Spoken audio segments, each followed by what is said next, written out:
Test 1, 2.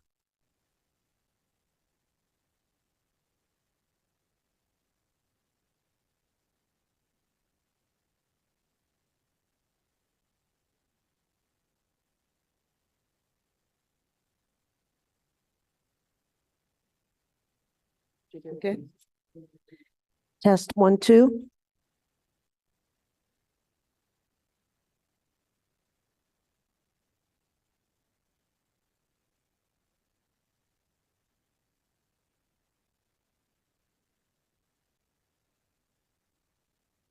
Test 1, 2.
Good morning, everyone.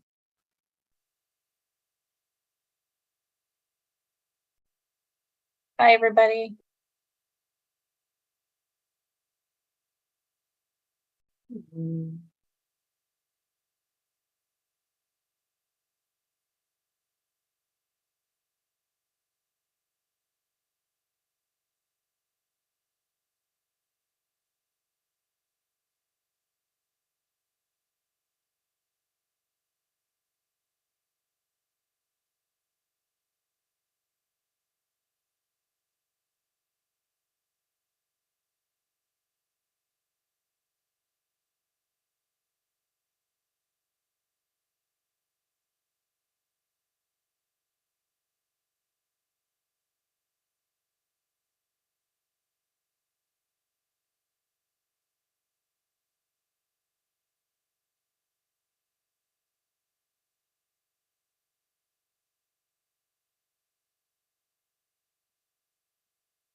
Good Monday morning, everybody.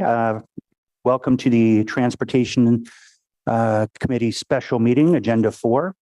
At this point, I will ask Chris Z to do a quick roll call.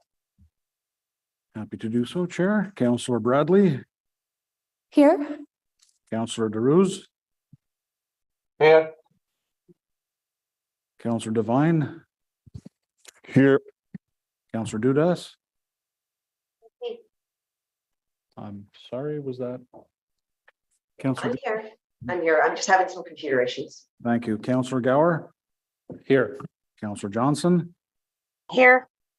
Councillor Lowe, Here. Councillor Luloff, Present. Councillor Troster, Here. Vice Chair Kitts. Here. You have quorum, Mr. Chair.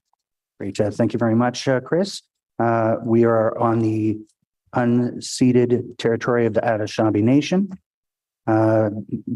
Seeing there's no declarations of interest, we're going to jump right into a very lengthy presentation this morning. And I want to thank our amazing staff and Vivi and our entire crew. They've worked tremendously hard on this presentation. It will be lengthy, so get cozy. But this is a very important document, and we'll turn the floor over to you now.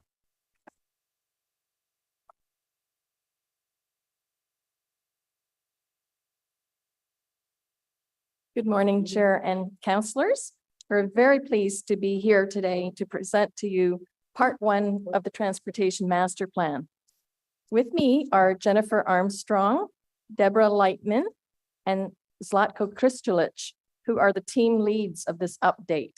But they didn't do it alone. We are supported by a huge collaborative team with efforts from many departments across the corporation. It's a culmination of about 2 years of consultation with the public, ward councillors, and external government agencies. What we are seeking your approval today is Part 1 of the TMP update. The focus of the presentation is on the transportation policies, the active transportation network, and the framework for prioritizing of projects, which will set us up for Part 2 of the TMP update, which is still to come. You will see that the TMP is very much aligned with the council approved official plan and climate change master plan. Our presentation is about 40 minutes long because there's a lot of information here that we want to bring to your attention. And so with that, I'm going to hand it over to Jennifer to start the presentation. So thank you, Vivi. Next slide, please.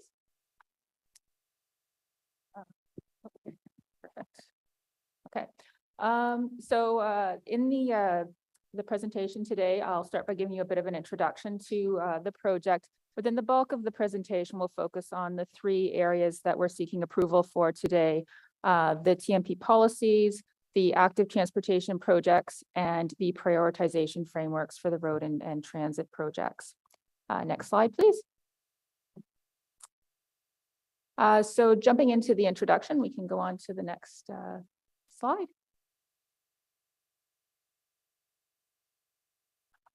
So the last TMP, our current TMP, was approved in 2013. But since 2013, there's been a lot of change in the transportation system. Line 1 and the construction of our first stage of the O-train network has opened.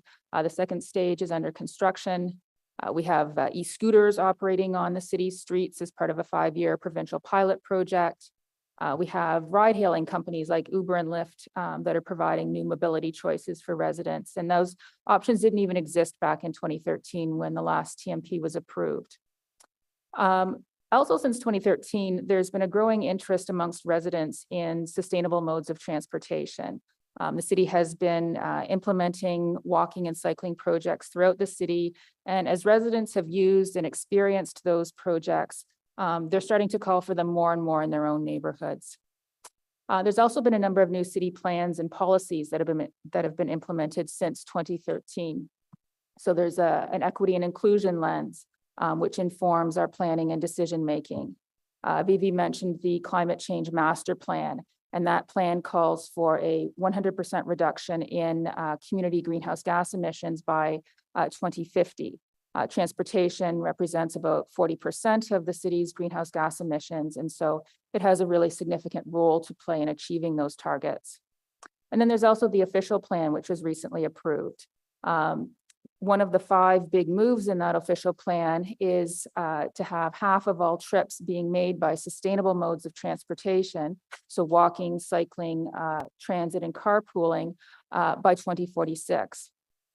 The official plan also sets out how the city will grow and develop over time.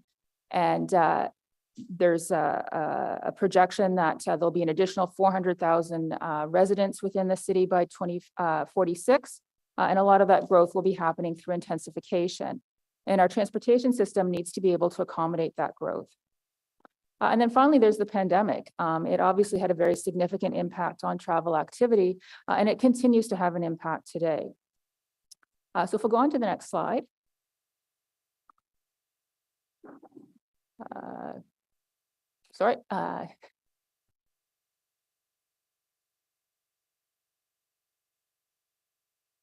Just waiting for the English to catch up here. So what is the Transportation Master Plan? It's really a supporting document of the official plan. So the official plan provides sort of the overall vision and direction for how the city will develop to 2046. And the Transportation Master Plan provides those additional details on how to achieve the objectives of the official plan. The TMP includes both policies as well as projects.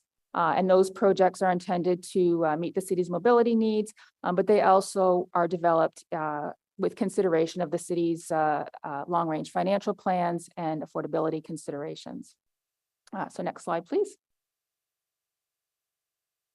So the TMP is actually implemented by service areas and branches throughout the entire city. On the project side, the road and transit and active transportation projects follow a fairly defined process. For larger projects, there would be an environmental assessment. Funding would be identified through the annual budgeting process. There's a design process that's carried out, and then tendering and construction. On the policy side, there's many different ways that those policies can be implemented. It can involve updating design guidelines and standards.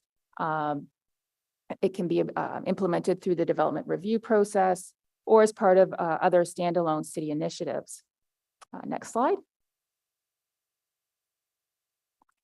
So this slide just shows some of the many other plans and policies and programs that the city has to deliver transportation within Ottawa.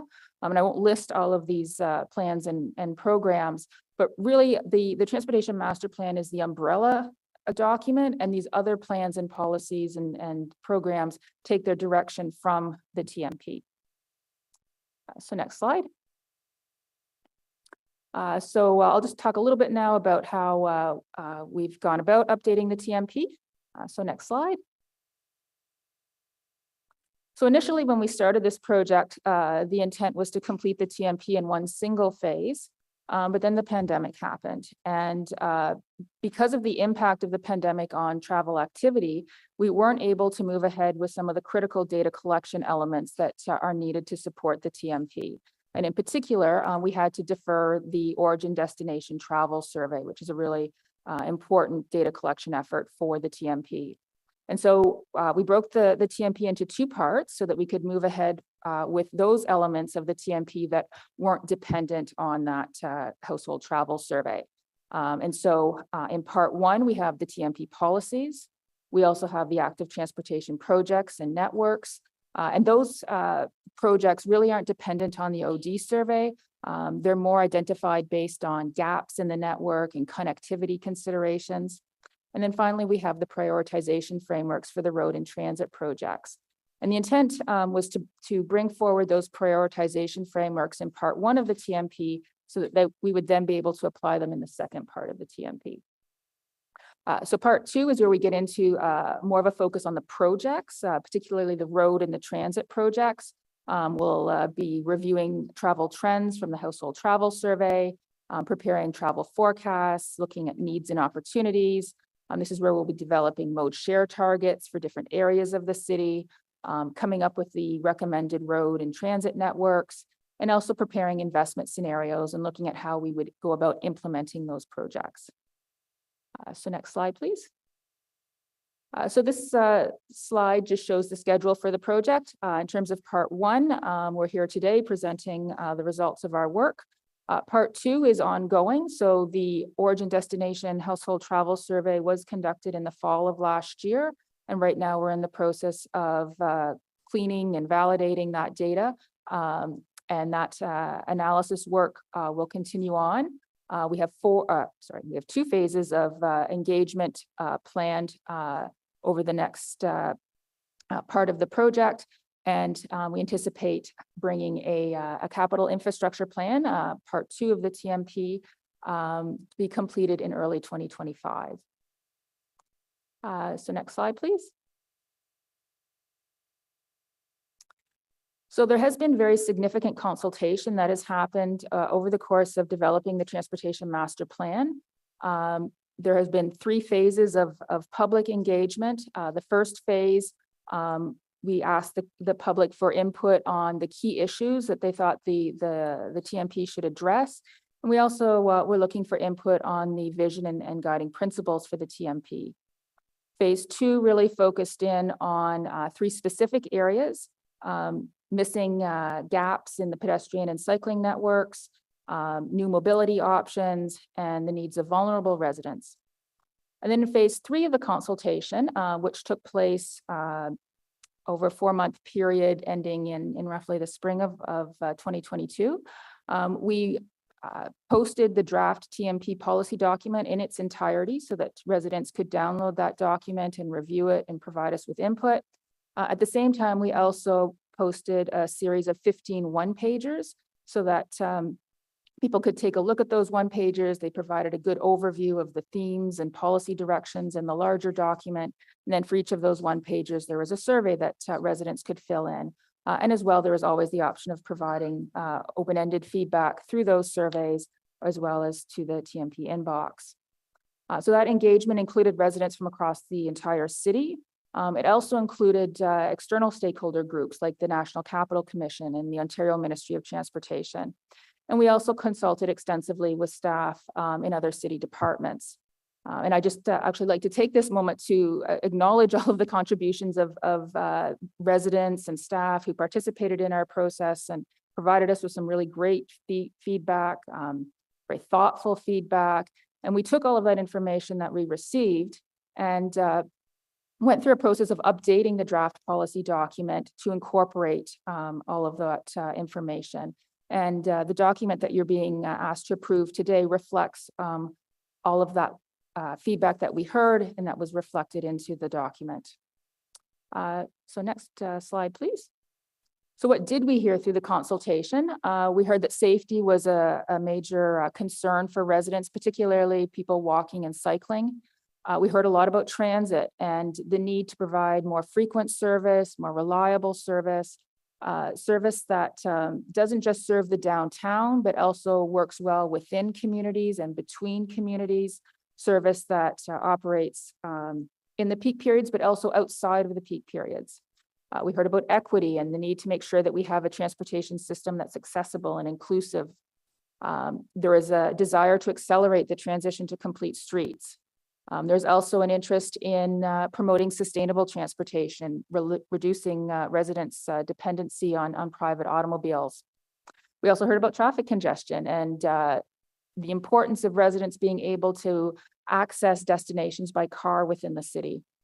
And finally, we heard about climate change and just the importance of the TMP in addressing climate change. So next slide, please. So at this point, I will turn it over to Deb, and she'll speak about the TMP policies that are being proposed. Thanks, Jennifer. Next slide. We're excited to be bringing forward an updated policy framework to guide city planning on Ottawa's transportation system. We started from the strong policy foundation of the 2013 TMP. So that includes the Complete Streets policy that calls for leveraging planned construction to implement road designs that meet the needs of all users. We're also building on the 2013, emphasizing the importance of coordination between land use and transportation planning, and focusing our investments in transit, walking, and cycling as the first approach to meet travel demand. Also building on the 2013 TMP and emphasizing separation of vulnerable users from traffic. This includes cycle tracks, protected intersections, and Ottawa's first winter cycling network. The TMP policy document also incorporates policy guidance from many other city projects and initiatives that have been approved and completed since the last TMP in 2013. So some of those major new focus areas, the new official plan has a lot of themes that are carried forward by the TMP, including 15-minute neighborhoods and healthy streets. Climate change mitigation and resiliency are important themes in line with the climate change master plan. The equity and inclusion lens, new mobility technologies and services, as well as the impact of the pandemic and how we adapt to change going forward. One change from the 2013 transportation master plan is that this time around, we don't have a separate pedestrian and cycling plan. Active transportation is integrated within our TMP policy document. The policy document, it's long and it's organized into 11 themes. There's 69 policies in total, and we also have 110 actions. And these actions are generally specific projects or initiatives with clear deliverables. And these are really to help us advance and kickstart policy implementation. So a couple examples would be creating an automated vehicle readiness working group within our city and encouraging businesses and community partners to use streets for seasonal patios, parklets, or placemaking activities. The actions span many city departments and service areas, and we worked across city departments to identify these. And some are already underway, while others are expected to be started later in this term of council. I'll also add that certainly not a comprehensive list of actions. There are many other actions we will be taking going forward in support of our policy directions. Next slide. The TMP policy document includes a vision statement. In 2046, Ottawa's transportation network will be flexible, safe, dependable, and efficient in meeting the evolving needs of residents and businesses across the city, while enabling the city to meet its climate change goals. The network will provide travel options for people regardless of their income, identity, or ability. Next slide. We also have a set of guiding principles. And both the vision and the guiding principles were developed based on input from our residents and stakeholders, as well as input from the councillor sponsors group. Next slide. So I'll be providing an overview of some of the key policy directions in the TMP policy document today. And the first topic to touch on is sustainability and equity. The TMP calls for, in the TMP part 2, that we will be modeling transportation scenarios that achieve the city's greenhouse gas emissions reduction targets. And the TMP really focuses on mode shift, although it will incorporate the electric vehicle uptake assumptions in terms of meeting those reduction targets. And it also focuses mainly on infrastructure, but we'll also be looking at the supporting measures such as changes to transit frequencies that were included in Energy Evolution that contribute to that mode shift. On the climate change resiliency side, the policies speak to reducing vulnerability to future climate conditions. Measures include shade corridors, canopy trees, flood risk reduction, stormwater management, and natural systems protection. And again, this aligns with our recent climate vulnerability and risk assessment that came forward. On the equity side, there's an objective to improve access for people who experience transportation-related barriers to social and economic participation. Maybe that's getting to work, going to the grocery store, or getting to a doctor's office. And recognizing that equity-deserving groups are more likely to experience these types of transportation barriers. Finally, the policies align with our official plan in looking at equity priority neighborhoods using the Ottawa Neighborhood Equity Index. And the policies call for accelerating investments in the TMP equity priority neighborhoods where projects have similar technical merit otherwise. Next slide. On the topics of land use and health, there's an emphasis on prioritizing space-efficient modes, walking, cycling, and transit, to meet travel demand. We also talk about designing new communities as 15-minute neighborhoods and a variety of approaches to support the evolution of existing communities to 15-minute neighborhoods. Public health is a topic that we heard quite a bit about through consultation, and so it's something that we strengthened in this updated version of the policy document. So the theme of public health shows up throughout the policy document.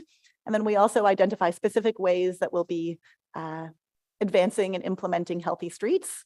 And the most significant of these is through our multimodal level of service guidelines that guide our street designs and that help us to balance the allocation of space in the right of way. And we are currently updating those guidelines. The TMP also speaks to identifying future road network needs to support the city's growth and new development, again, aligned with the official plan and considering our urban expansion areas. And this is again, for the TMP Part 2, where the work will happen there. Next slide.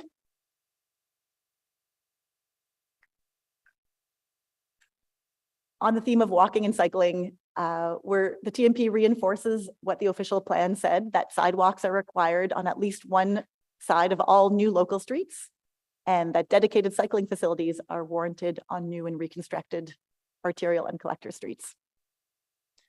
The TMP policies also speak to making it easier to cross the road and investing in neighborhood shortcuts, winter maintenance, and lively, people-friendly streets, again, in support of 15-minute neighborhoods and in creating vibrant streets where local businesses can succeed.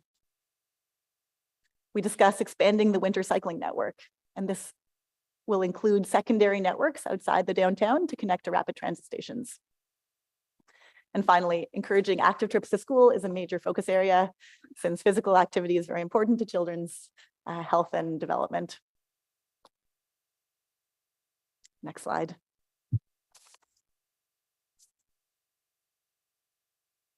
On the theme of transit, the TMP emphasizes that we will continue to invest in the rapid transit and transit priority network. It also recognizes the importance of transit frequency and reliability. And this is something we heard a lot about through consultation, and we've strengthened it a lot in this updated version of the policy document. So there's an action that would be kind of taken by transit services to update the transit service planning policies and guidelines, including the fare policies. And this would also include a review of on-demand transit. And recognizing the importance of seeking additional funding from other levels of government for transit infrastructure and service. On the complete street side, there's an action that in the TMP Part 2, we will be exploring opportunities to fund additional complete street projects. And this includes both standalone projects, such as upgrading a road with a rural cross-section to a road with an urban cross-section with sidewalk and cycling facilities and lighting, And it also includes potential improvements at the time of resurfacing to active transportation facilities beyond the curb where we currently wouldn't be able to do so. So funding would be required to kind of do more at the time of resurfacing. There's also a policy on avoiding road widening beyond four mid-block vehicular lanes to foster human scaled streets where people feel safe and comfortable. Next slide. Safety and efficiency are also important themes. The policies speak to optimizing traffic signal operations, including leveraging intelligent transportation systems. We also talk about in the TMP Part 2, exploring phased implementation of larger road projects and using isolated intersection measures where we can improve mobility sooner and in more locations across the city. Continuing to implement the road safety action plan and safe systems approach is an important policy, and it's again something that's very important to our residents. And finally, we'll be updating our transportation system management strategy and action plan to ensure that our transportation system is dynamic and able to respond to unexpected events, improving performance and adaptability. Next slide. And just a few other key policy directions that we wanted to highlight during this presentation. We speak about working with partners to pursue solutions for interprovincial goods movement, and that's an NCC-led project that has many steps and a lot of analysis underway. And then the city would update our city truck route network once solutions are in place.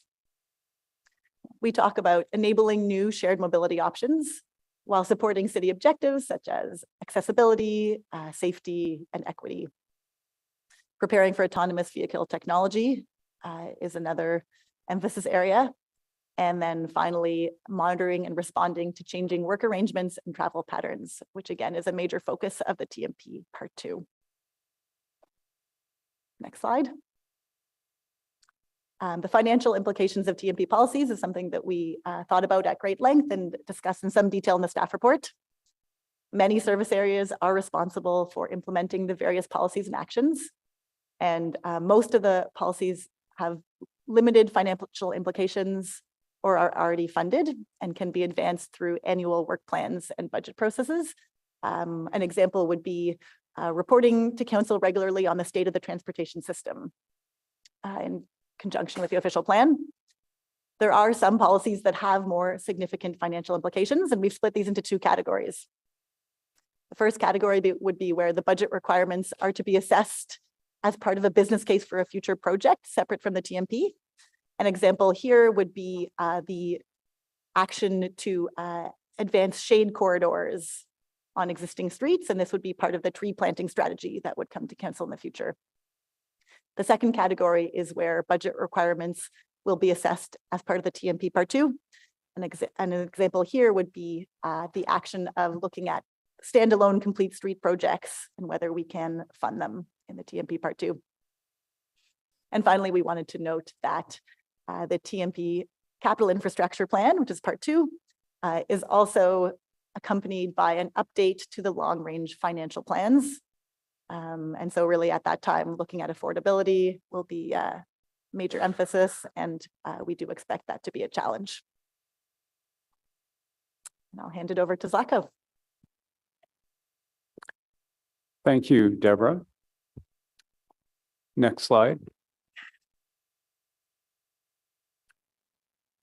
The active transportation project list that's part of this TMP update was derived through considerable input from residents, from councillors, but also staff with our consultants did a ground-up review of the entire city based on our policy lens to make sure we captured all the required and necessary missing links.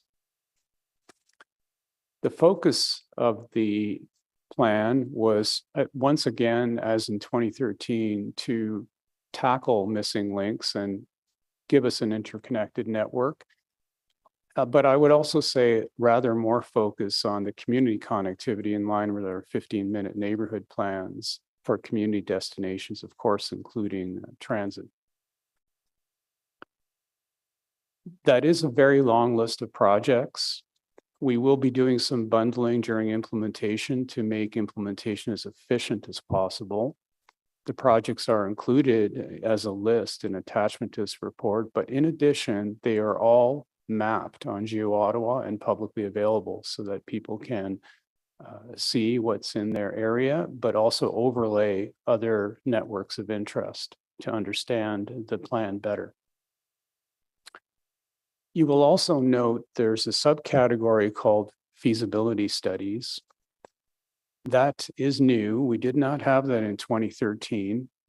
And it's intended to tackle some high demand links for which staff is unsure if we can find a way to implementation. So this gives us a chance to look at them, look at the issues, and hopefully some of them can go forward. But it's important to message that it's not assumed they all will. Next slide. Part of the consultation started by asking our residents to comment on issues that they have for active transportation. That includes things like missing links, places where cut-throughs would be valuable. And we did get excellent representation and feedback from all parts of the city. Staff reviewed this list to look for clusters and made sure that we reviewed that to see if the issues that were raised were in fact, or could be in fact, covered by some of the projects that we proposed. We also had a number of councillor-led multi-ward sessions. So we had a number of councillors with interested residents discussing primarily the cycling network. And in those discussions, it was useful to talk about connections between wards because people will certainly by bike extend out longer distances. The councillors also submitted a list of their priorities for cycling and pedestrian projects, most of which were incorporated in the plan, but at least we could discuss reasons why should any not have been included with the councillor. The list of proposed projects was shared with the public online for almost half a year. And so we received quite a few comments through that period. We reviewed the comments, and as a result, about 14% of the projects were changed in some way. And that's the package that is on the table today for your consideration. Next slide.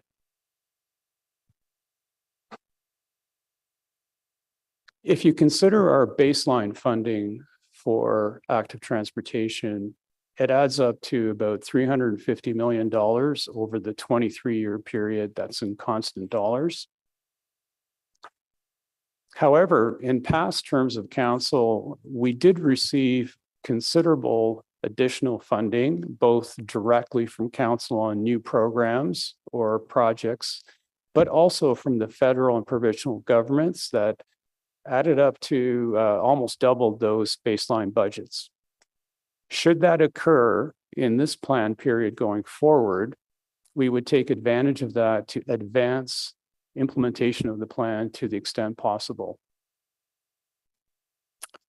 In addition, in the next stage of the TMP update, there will be a review of the entire capital budget for transportation. And so that's another opportunity to consider how much of that bigger pie should be spent on active transportation. Next slide.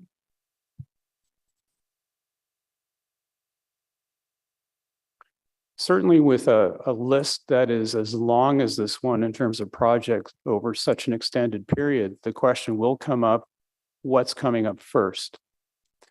Staff intends to share the list of projects that will be started on, and mostly I'll be starting with planning, by submitting those as part of our normal budget process later this year and next year in the budget narratives. But in addition, and in parallel to that, in the next phase of the TMP review, staff will put together a list of projects that we expect to have implemented over a 5-year period. And that list will be shared and people will be able to comment on that list. And that will represent the first major step in the plan. In putting that list together, staff will consider, first of all, and primarily, any opportunity to blend projects that are already underway with projects that we have in our plan, coordinate as much as possible because the potential savings for coordination are enormous. And so we can't lose those opportunities, and those will be prioritized. Government funding always comes with deadlines for construction, sometimes fairly aggressive and as a stipulation of funding. And so, of course, we need to respect those, and that will imply some priority to projects so funded. We do have an equity lens as part of our policy. And so we will then look at making adjustments to ensure we meet the goals of our policy. And that will primarily affect the order of pedestrian projects. And finally, with what flexibility we have left, we do want to bring forward those impactful projects that are going to change parts of the city. And really, we call them breakthrough projects because we need to get started on mode share as early as we can in the process. Next slide.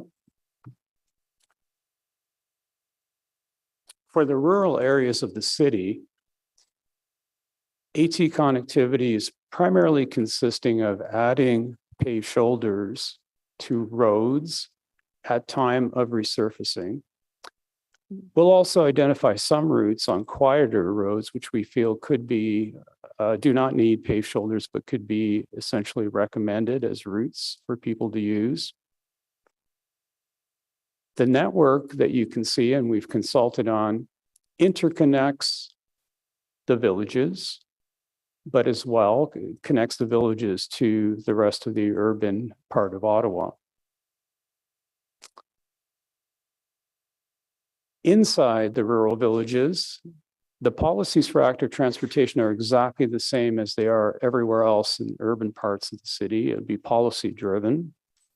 But in addition, within this plan, we have identified a number of projects in rural villages. I believe seven of them have projects identified in the project list.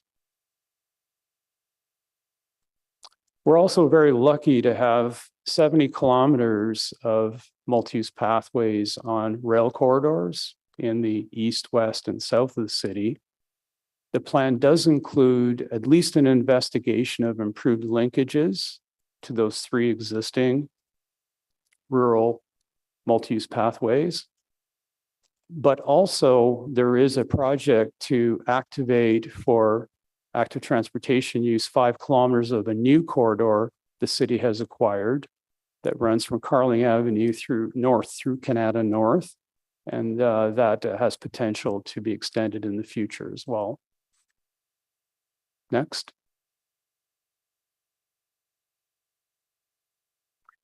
The Crosstown Bikeway Network was introduced in 2013, and it's been successful in terms of developing a minimum grid across the city with as direct as possible connectivity. As you can see, the new network that's been proposed in this plan has greater density, so it's a finer grain mesh. We've also better defined that network in the areas outside the Greenbelt, in the suburban areas, and made small adjustments to the former network based on actual implementation of corridor features for AT. Next slide. Our major structures program in the past period delivered in part some major structures like the Adawe Crossing, Flora Bridge, and the soon to be opened Chief William Commanda Bridge. The focus in this plan will be rather more looking at making upgrades to existing structures which also would dramatically improve connectivity.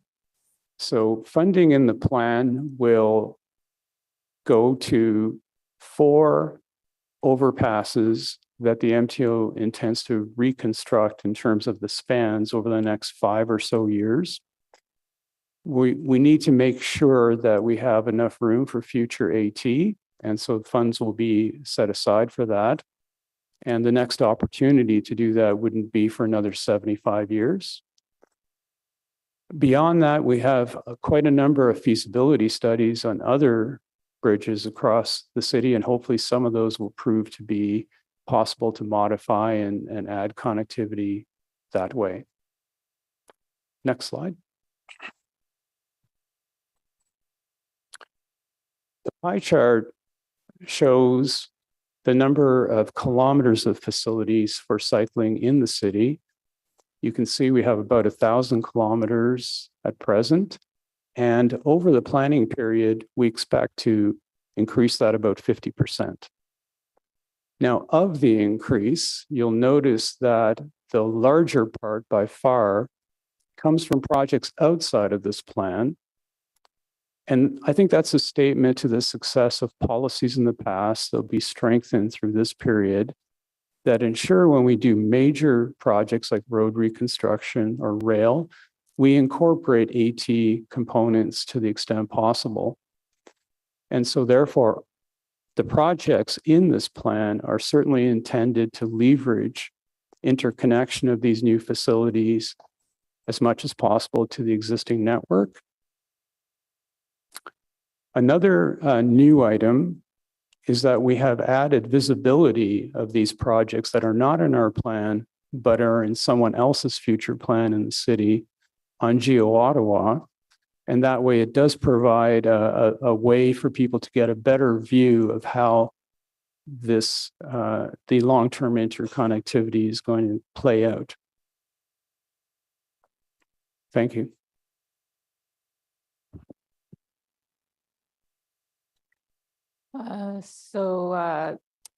Jumping in now to talk about the transit and road project prioritization frameworks. This is the very last section of the presentation, so thank you for hanging in there. Next slide, please. So before I actually talk about the prioritization frameworks themselves, I thought it was worth just illustrating where they fit within the overall process for the next part of the TMP. So we start by looking at the needs in the network. How much is traffic expected to grow by? What needs are there in different parts of the city? And then there's a process of identifying specific projects to address those needs, using the projects identified in the 2013 TMP that have not yet been constructed as a starting point for that. Those projects then get put together to form networks. So we'll have a road network and we'll have a transit network. In developing those networks, the TMP policies emphasize that we will look at sustainable modes of transportation as the priority. So we'll be looking at transit solutions first, but we do also expect that there will be residual travel demand that will need to be met through road expansion and road capacity types of projects.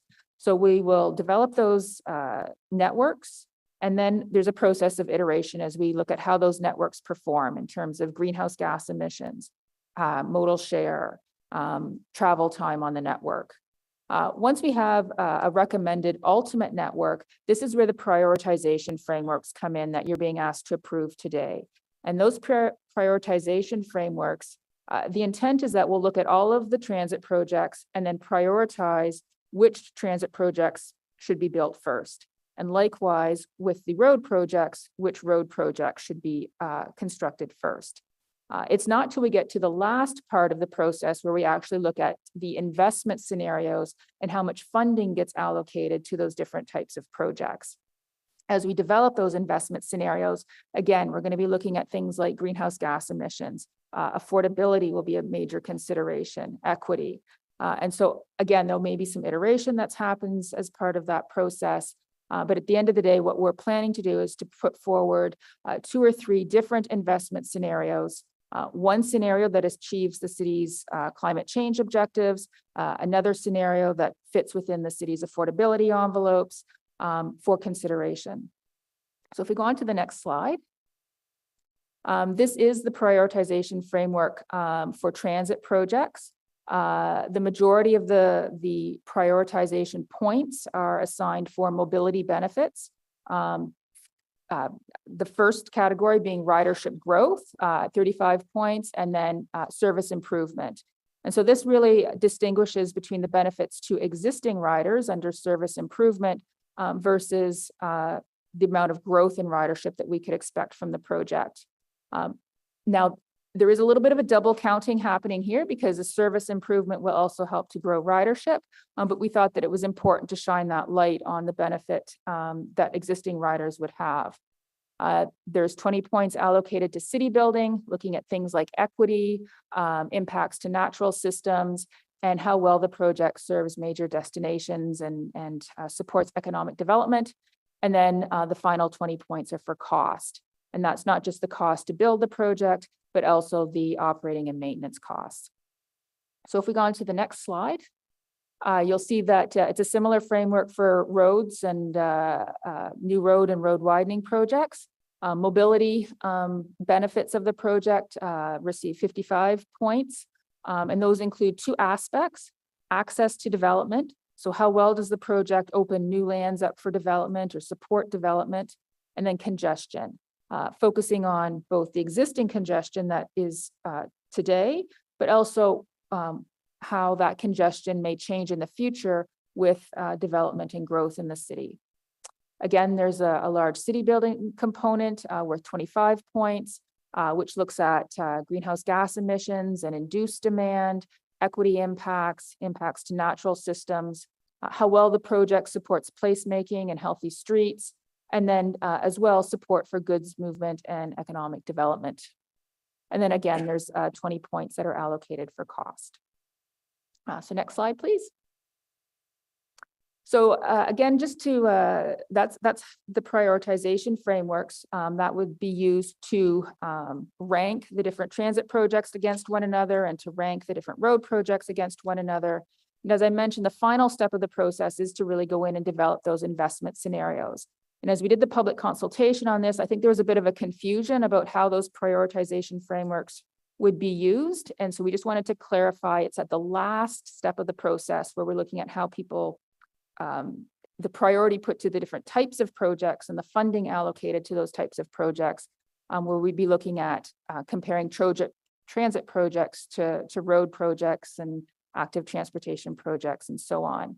And at that point, we'd be looking at climate change impacts, equity impacts, and affordability. So next slide. So that brings us to the conclusion of the staff presentation, and we'll be happy to answer questions.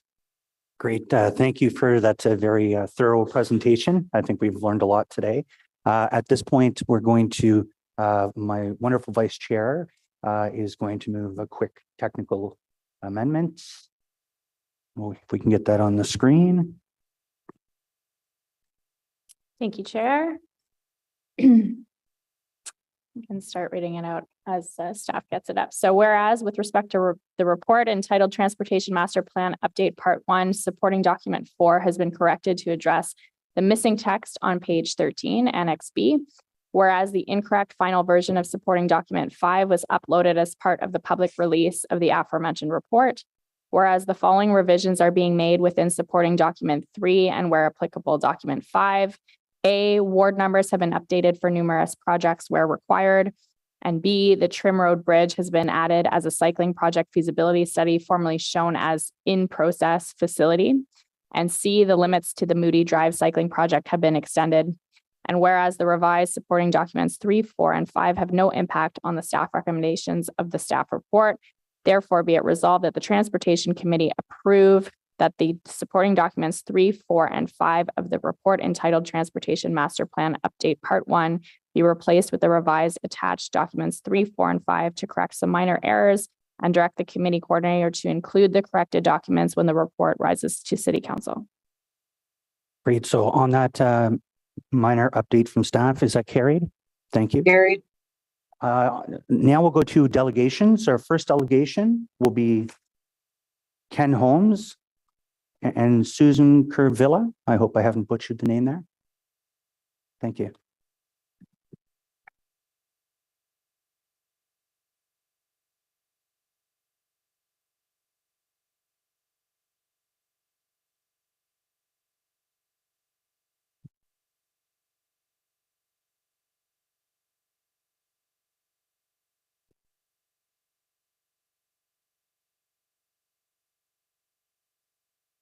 Good morning, folks, and you're no stranger to this place, Mr. Holmes. We'll just get the presentation that you provided us up on the screen. You have 5 minutes. The floor is yours.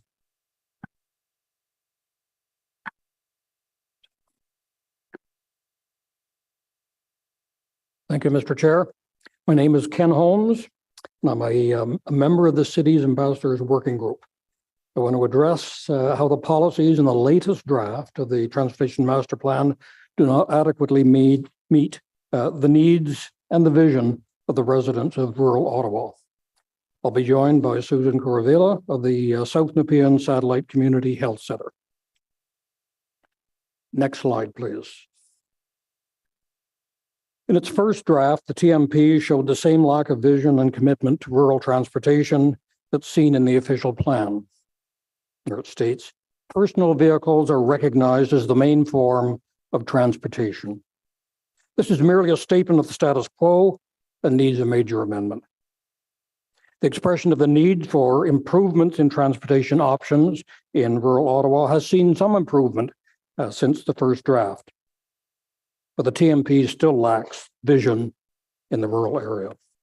Next slide, please. This current statement on rural transportation is both too limited in its scope and too weak in its commitment towards progress in transportation alternatives for rural Ottawa. Next slide, please. Like all city initiatives, the development of the TMP needs to be viewed through the city's equity and inclusion lenses.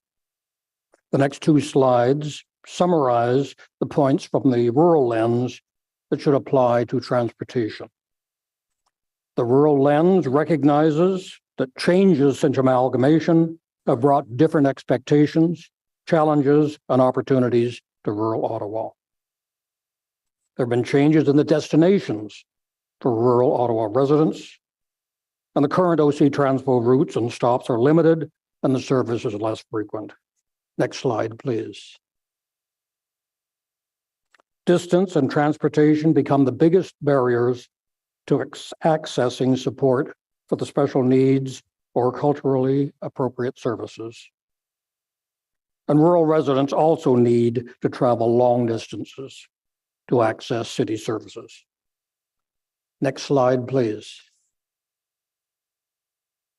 The city's vision for rural Ottawa transportation is succinctly stated in the Rural Lens document. This vision should be the foundation of our TMP policy on rural transportation. My colleague, Susan Curvilla, will now speak on the need to improve rural transportation alternatives across all groups that comprise the rural Ottawa population. Thank you, Ken. Next slide, please. So the current TMP draft misses the opportunity the majority of rural transportation needs, like the impacts on the overall quality of life in rural Ottawa, like socialization to reduce isolation, improved access to services, and participation in arts and culture activities across the city. For youth, a recent rural Ottawa youth mental health survey shows that among the 600 plus respondents, transportation is one of the top barriers to accessing mental health services. For adults, travel to employment could be now rural to rural or rural to suburb. Next slide, please. For older adults, daily autonomous travel for social participation has a positive impact on the quality of life and healthier aging in place. And the growing diversity in rural Ottawa means more rural, suburban, or urban travel for social and family connections. Next slide, please. The current survey by the Rural Transportation Solutions, which we are members, shows that almost 65% of some 250 respondents agree that rural Ottawa would benefit from more transportation options. Respondents did consider the increased cost this means and more prefer that the rider pays a larger share of the costs than the 50-50 split that currently applies in urban Ottawa. Over to Ken. Next slide, please.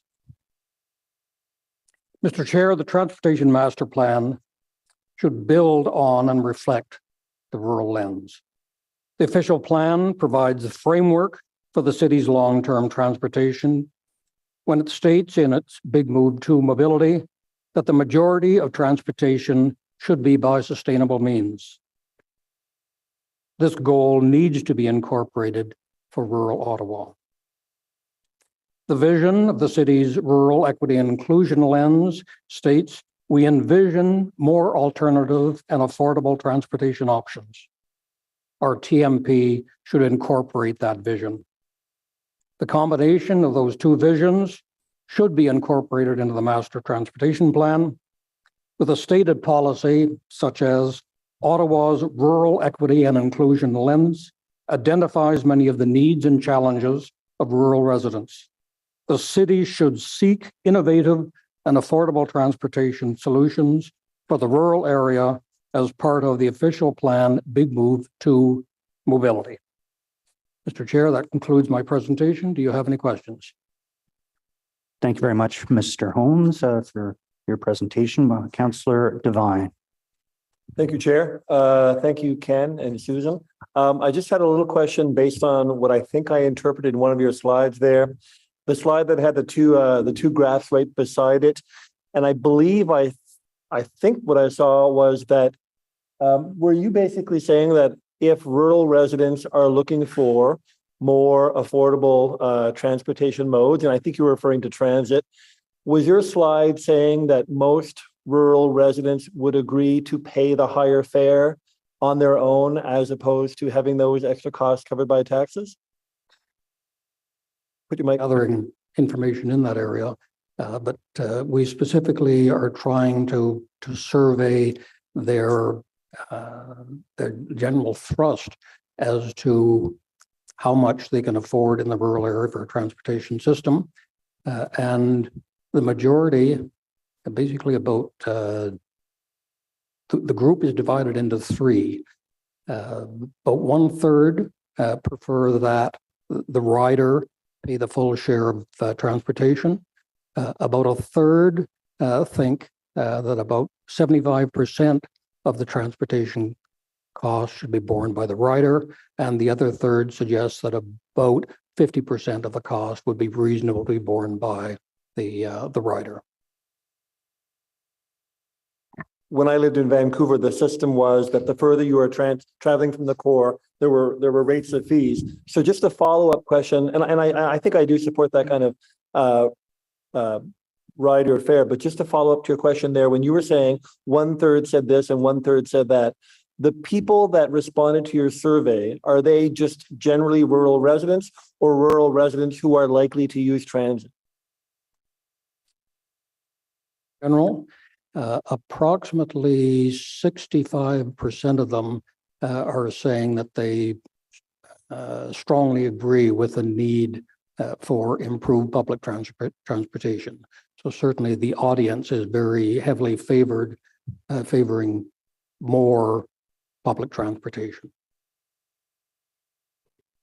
Great. Thank you very much for your delegation today and coming out. Our next delegation is Neil Servan-Muto. I'm getting better at that one, right?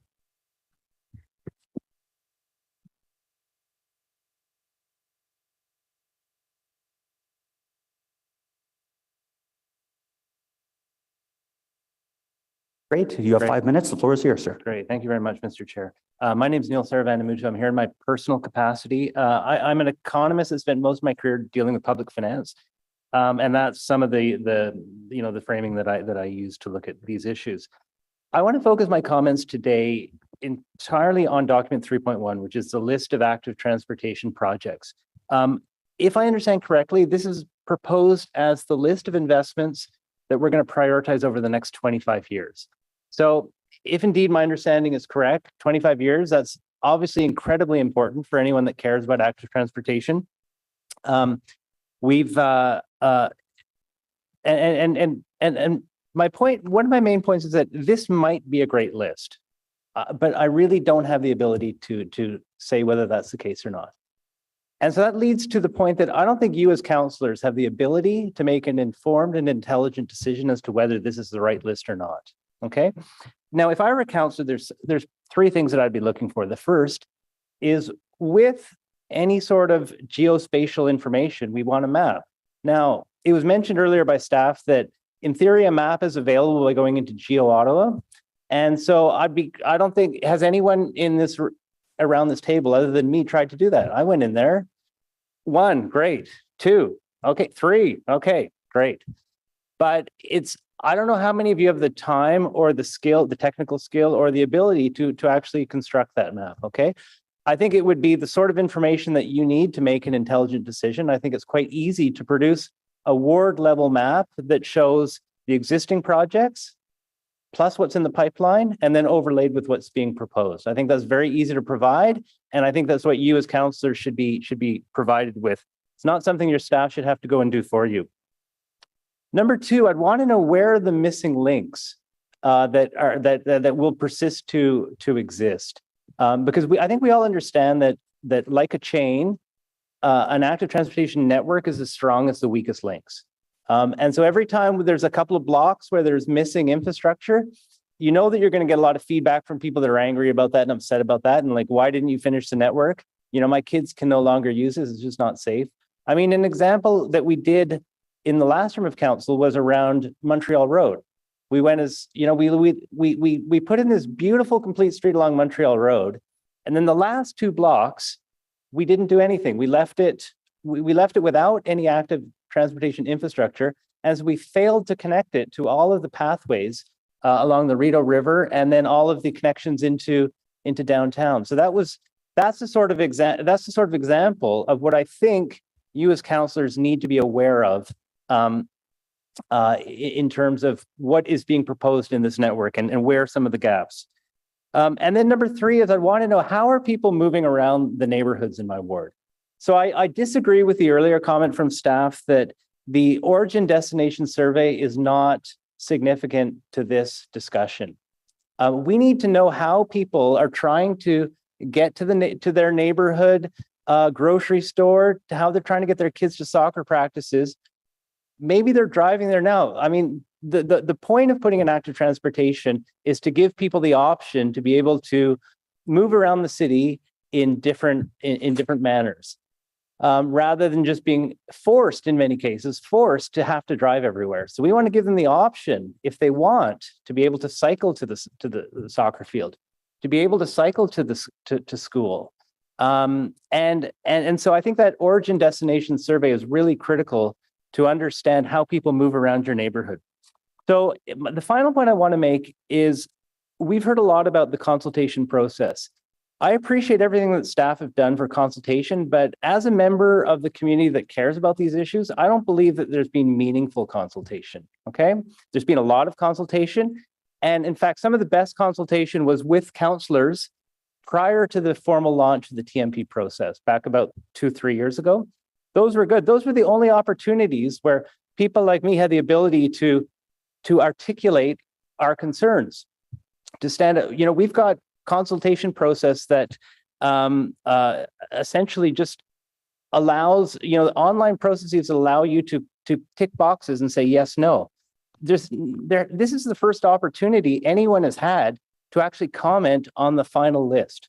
This is the first opportunity anyone's had to publicly say, here's the list and here's what I like about it. So if I can just wrap up in my final 6 seconds, I just like to say that I don't think that you're quite ready to take this decision. I think that there's missing information that can be provided very easily and very quickly. And we should have that information before we make a final decision on the active transportation projects. Thank you very much. Great. Thank you. There's 2 councillors with questions. Councillor Trust. Hi, Neil. Thanks so much for being here today. And I just want to say, when I was running for council, I met families who bought bike racks for their cars because they didn't feel comfortable cycling with their children to the canal. So they were driving to the canal, even though it was less than a kilometer from their home. And I share the terror as a parent who cycles with a child of those missing links. It really is very scary. And I agree that we need to fix them so that we have an actual network. My question for you is so you're suggesting we take a pause, that we don't immediately approve these projects. What would you like to see happen in terms of further consultation? What are you proposing? And what do you think would be useful? Great, thanks very much. Look, I would like the opportunity, as I'm sure many other people would be, to actually be able to stand up and say, okay, here's a list of projects you're proposing. How about some other, how about some other links? Like I have not had the opportunity to put up my hand and say, you know what, I think you got proposed projects on streets A, B, and C. What about D, E, and F? There's not been any opportunity in this process to introduce new alternatives like that. So that's something I'd like. But most importantly, I would like meaningful consultation in which the community can actually see who else has ideas, who else cares about this, and have an open and frank discussion about those. I mean, it's not to say that I expect whatever I say to be accepted. I just want to have the opportunity to voice it and to be heard. And I don't think that members of the community have felt like they have been heard on this topic yet. Thank you. Thank you very much. Great. Councilor Menard. Thank you very much, Chair. Thanks, Neil, for your presentation. I wanted to ask, because certainly there's time for councillors later on to ask questions at committee, on the overlays piece that you had mentioned. Have you been able to have a back and forth with city staff on that? Have they mentioned why are we not? Because maybe that's something we can get produced in the near future. So I have not engaged city staff on that point. As I say, I've jumped into Geo Ottawa myself, as some of the councillors around the table have too. I've tried to create that analysis for myself, but I found it a bit, just too time consuming, too technically challenging.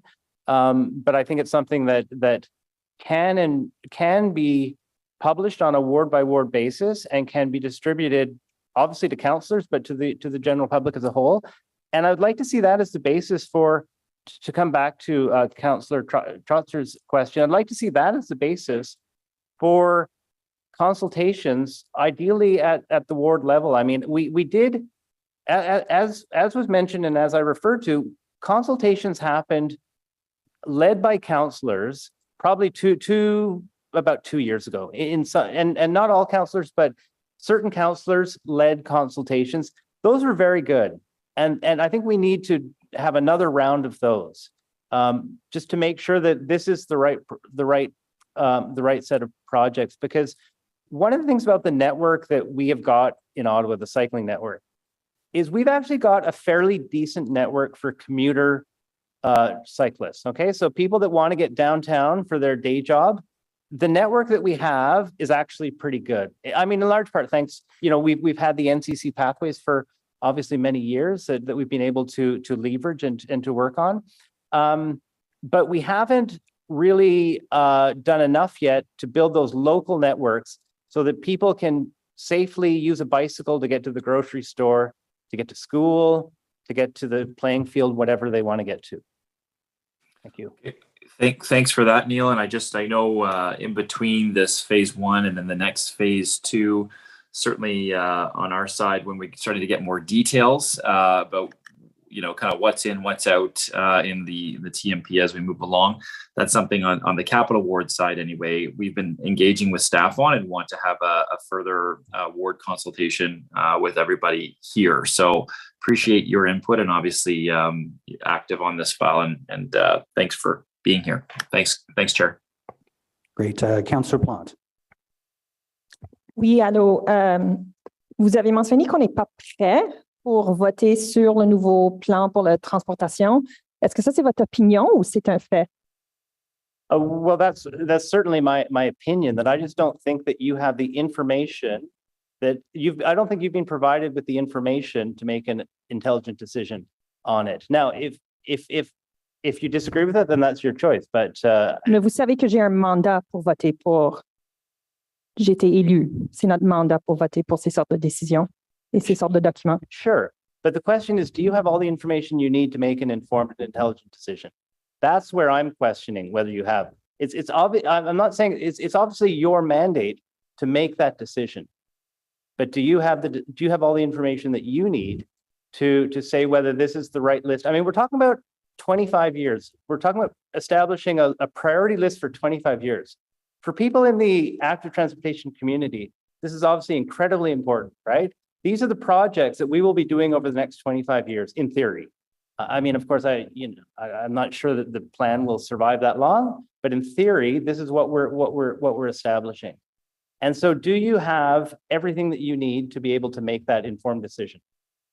Moi, je suis de l'opinion que oui, j'ai les informations pour non seulement voter pour le projet, mais pour bien gérer les projets dans mon quartier. Mais je vous laisse avec vos opinions. Merci. Great. And the final question from Councillor Johnson.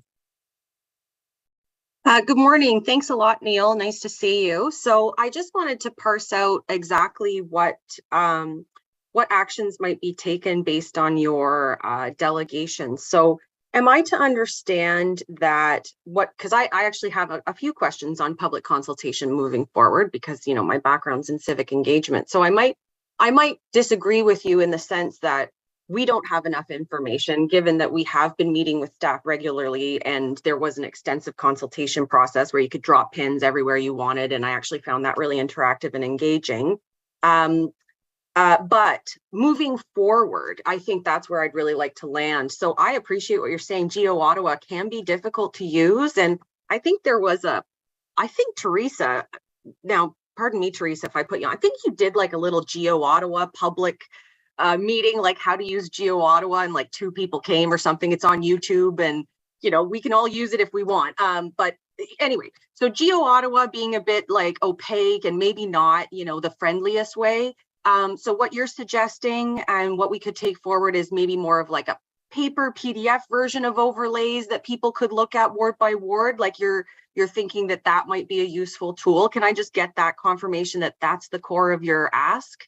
Yeah, no, yes, thanks for clarifying. So that's exactly right. I mean, what if I look at the consultation process over the last number of years, where I think it's been most effective was with those councillor-led discussions that took place a few years back. Okay, they're very open. It was very much a blank slate in terms of where, you know, what are the priorities that people identify. When we're talking about this sort of analysis, obviously a map is the easiest way for people to visualize this and to understand it. So again, what I would suggest is I would love to see a round of councillor-led discussions to members of the community to come forward and say, look, here is a map that's got the existing infrastructure in there. It's got what is planned, what's in the pipeline right now. And then finally, this is what we're proposing as new investments over the next 25 years. Do you agree? Are there things that are missing? Yeah, and I just want to reiterate that maybe the list that we've got is already perfect. It could be the case. But as someone that cares about these issues and that follows them very closely, based upon the information that I've been provided as a member of the public, I don't have the ability to make that judgment. Thank you.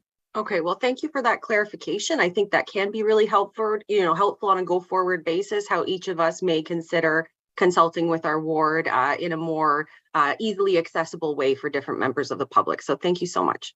Thank you. Great. Thank you for coming out today. Our next delegation is Julian Lamarche.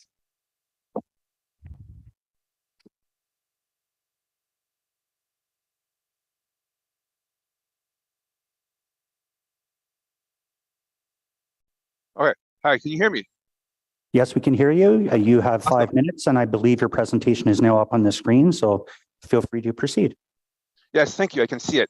As on the prior on the point of the prior speaker, I do wonder if some daycares are consulted on this, because I remember a daycare walking their toddlers down on Maryvale, the busiest portion, the southern portion of Maryvale, where it's absolutely so many cars. I wonder how often daycares are consulted on active transportation.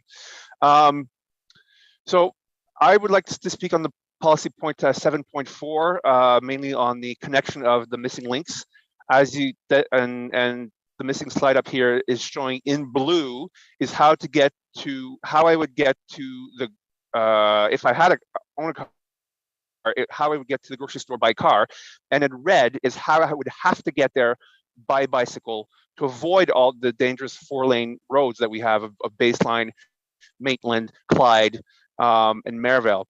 And even the circled intersection there, in the brief time that I've tried this route, I've had, when there are cars lining up coming out of the Maryvale Triangle, the cars have always turned left right in front of me, even though I had the priority. So I've given up on the Maryvale Triangle, and now I'm going to College Square.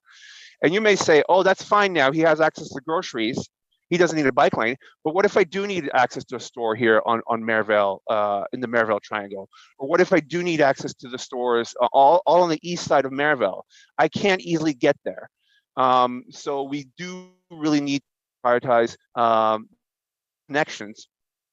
And also there's a hook there. The little hook on the left is a weird 4-way intersection where the cross streets don't quite actually align, and I have to pull off an illegal maneuver of mounting the sidewalk in order to complete that crossing of Maitland.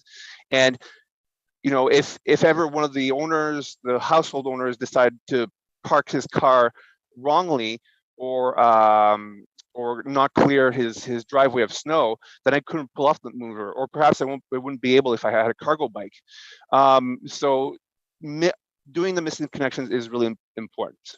To the north end of here is the experimental farm pathway. Into the south is the Nepean Trail, which are also, if we can connect those two parts, it would be really essential. And I know I don't know if I'm pronouncing his name right, but Mr. Zlatko is aware of this missing link.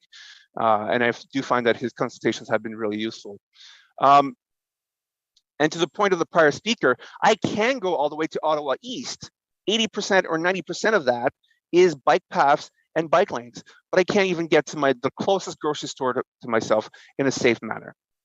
On a Sunday, going to the Carlingwood shopping mall from where I am, it's 42 minutes by bus, it's 39 minutes by walking, and it's a 10-minute bike ride. But it would involve going over Maitland on a 4-lane road with my kid, and I'm not gonna do that. So again, doing those missing links is really important, and that brings me up to my last point. If you're not going to put a moratorium on road widening, which is this so frustrating because we're widening roads whereas I can't even get to my local grocery store safely. If you aren't going to put a moratorium on road widening, then can we at least make it a policy that when we build these dangerous 4-lane roads, that we are automatically putting in cycling infrastructure and safe pedestrian infrastructure that is slightly away from these 4-lane roads? Because otherwise, you're building prisons for carless households. You're building prisons. It is, or at least heaving our mobility to get around this city, if you are widening roads without creating other safe ways to get around. And I'm not talking about just a sidewalk, because I've driven on Carling, and unfortunately I was driving slowly, but I remember there was a family up on the sidewalk with a few kids, and one of the kids wandered into the street. And poor lady, she was very busy. She wasn't watching, I think, or maybe the kid was behind. But had it been a faster driver or closer driver, I don't know what would happen to that kid. So we need, a safe place for active transportation. Isn't just a sidewalk that is next to the 4-lane roads. Thank you for listening. Great. Thank you for your delegation. Councillor Johnson. Merci beaucoup, Monsieur Lamarche, pour votre passion et votre délégation. J'aimerais bien comprendre un petit peu plus à propos de votre utilisation de Maitland, parce que je crois que ça, c'est un sujet important à ce moment quand nous avons le MTO qui remplace les SPAN et nous avons besoin de articuler avec le MTO ce qu'on a besoin pour la transport active. Alors, est-ce que vous pouvez décrire pour moi comment on peut imaginer Maitland pour quelqu'un qui n'utilise pas une auto?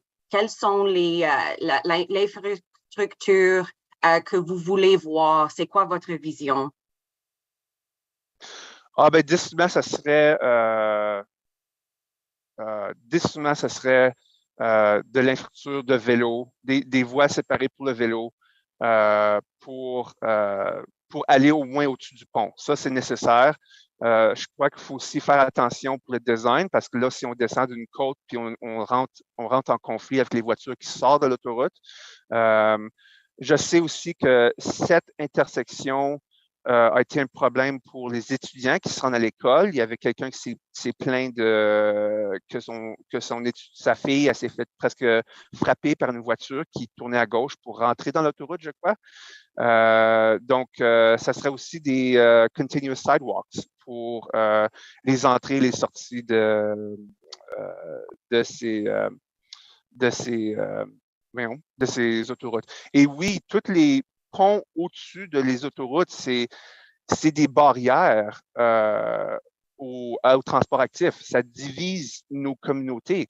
C'est quoi? C'est Maitland, Woodruff, Pinecrest, c'est toutes des barrières à notre déplacement, au déplacement actif. Et comme j'ai dit, c'est 10 minutes par vélo, mais je peux pas le faire. Je peux pas le faire avec un enfant. Et donc, c'est tout en ce moment, ces ponts-là sont des barrières à notre déplacement. Merci heureusement qu'il y a Woodward pour aller en dessous de la 417, mais même se rendre là, je dois encore utiliser Maitland pour me rendre là quand je pars moi-même. Thank you very much. And I'll just make note again for our council colleagues that right now the LRT station at Moody is on the north side of the Queensway, and we have a whole community at Bell's Corners that do not currently have an active transportation link currently funded. It was added in Catherine Kitz's fabulous technical amendment, and so it's in there, but we are going to have to figure out how to pay for it. And otherwise, we will have whole communities of people that may choose not to use this LRT that we're building on the north side. So that north-south connection will be essential. Thank you. Oops. Thank you, Councillor. Councillor Troster. Thank you, Julia. And again, I think to really understand the need for better active transportation, I recommend that anyone cycle with a child on the back of your bike or dragging behind you in a trailer, because yes, it really can be terrifying. I'm just curious, if you can't safely bike to the grocery store, how are you getting your groceries now? Well, we're going to College Square. So we are actually getting, which is further away, we are getting our groceries. We're fortunate we have that choice. But as I mentioned, what if I needed to get to a store that was in that triangle or on the east side of Maryville? I can't really, maybe I can do a detour via Cordova, but then Cordova is not accessible in the winter. I can't go through the park. But I can't get to that triangle. There's no way I can get to that triangle safely. So does your family own a car, or are you completely using bicycles and public transit? We are completely carless, and before, and everybody's complaining how life is expensive. So if anybody's rolling their eyes and saying, "Oh, that's irresponsible," but it's, we're fortunate enough that we don't need a car to get. And if we do want to go this route, that is more. If the city does want to increase active transportation, we need to close this link. And of course, getting people, keeping people in cars is not a fiscally responsible choice for either for our wallets or for public treasury. Mm-hmm. Mm-hmm.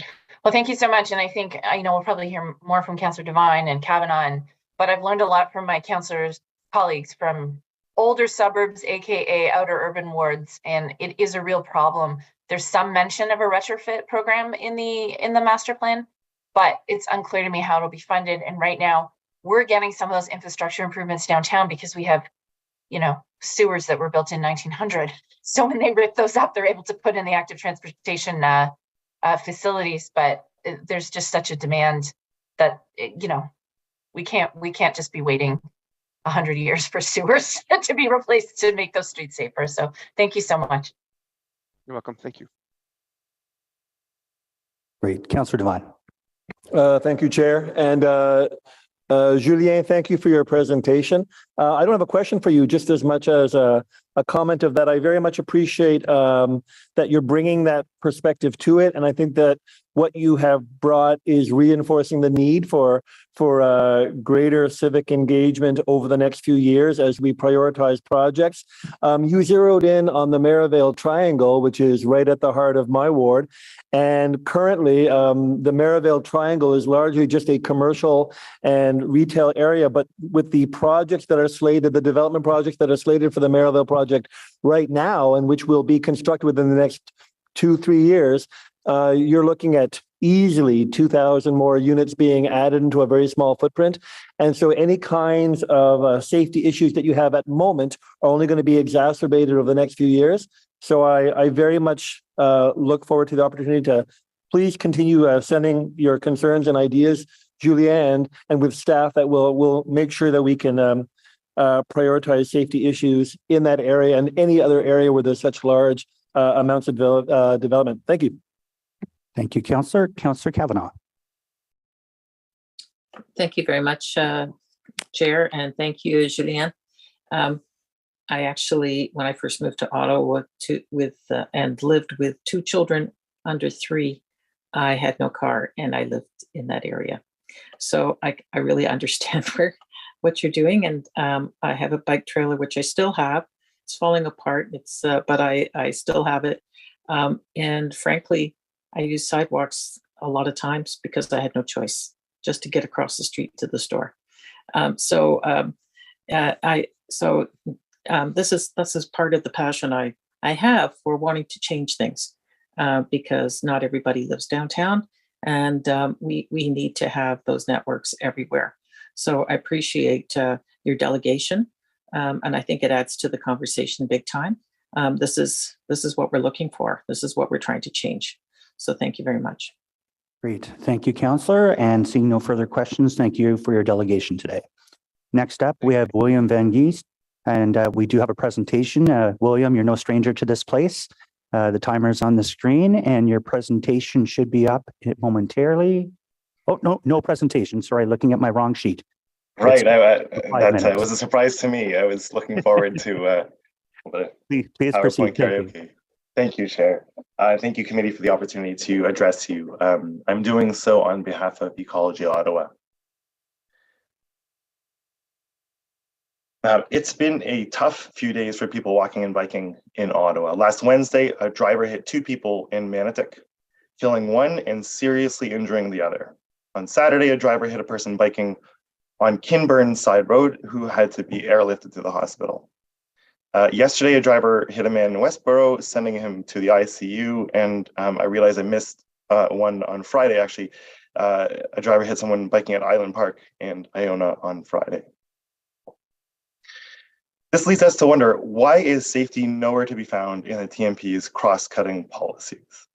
Is anything more important than preventing people from harm? Certainly, experience with Ottawa's transportation systems gives the impression that traffic flow, and specifically car traffic, is the priority, and injury and death is simply the cost of doing business. How can the City of Ottawa seek to become, I'm quoting here, North America's most livable mid-sized city, yet still tolerate people being seriously injured and killed on our roads? Other North American cities have eliminated serious injuries and death. How is Vision Zero not our first cross-cutting policy? Prioritizing safety is important not only to prevent people from being killed, but also to induce people to travel by more sustainable modes. Why? Because the most sustainable modes, that is, walking, rolling, and biking, are also the most vulnerable. People know how safe certain trips are by these modes, and they simply won't take trips that are too dangerous. This is, of course, another reason why an ecology organization like ours advocates for Vision Zero and active transportation generally. Emissions from transportation compose 42% of all greenhouse gas emissions in our city. The quickest and best way to meet our climate targets of eliminating greenhouse gas emissions by 2050 is to make it safe and comfortable for people to walk, roll, and bike in our city. To do this, we must not only accommodate sustainable modes, but prioritize them. In what follows, I'll make a few suggestions to that end. The list is that I've got is extensive. This is a mere selection. First, the city should impose a blanket 30-kilometer-an-hour speed limit in all residential areas. As I mentioned earlier, it's automobile speed that kills people. A blanket limit would also simplify things. No one need guess what the limit is in a given neighborhood. Second, we need to investigate all collisions that involve serious injury or death and act on any recommendations that such an investigation produces. Third, we need to improve our intersections, which we know are high conflict for people walking and biking. Protected intersections are an important step in the right direction, but too frequently, we widen roadways at intersections. Policy 9.5 states that, I'm quoting, the city will avoid widening streets beyond 4 mid-block general purpose lanes. 4 should be the maximum of any type of lane, general purpose, turning, or otherwise. 4 lanes are already perilous for able-bodied people walking, rolling, and biking.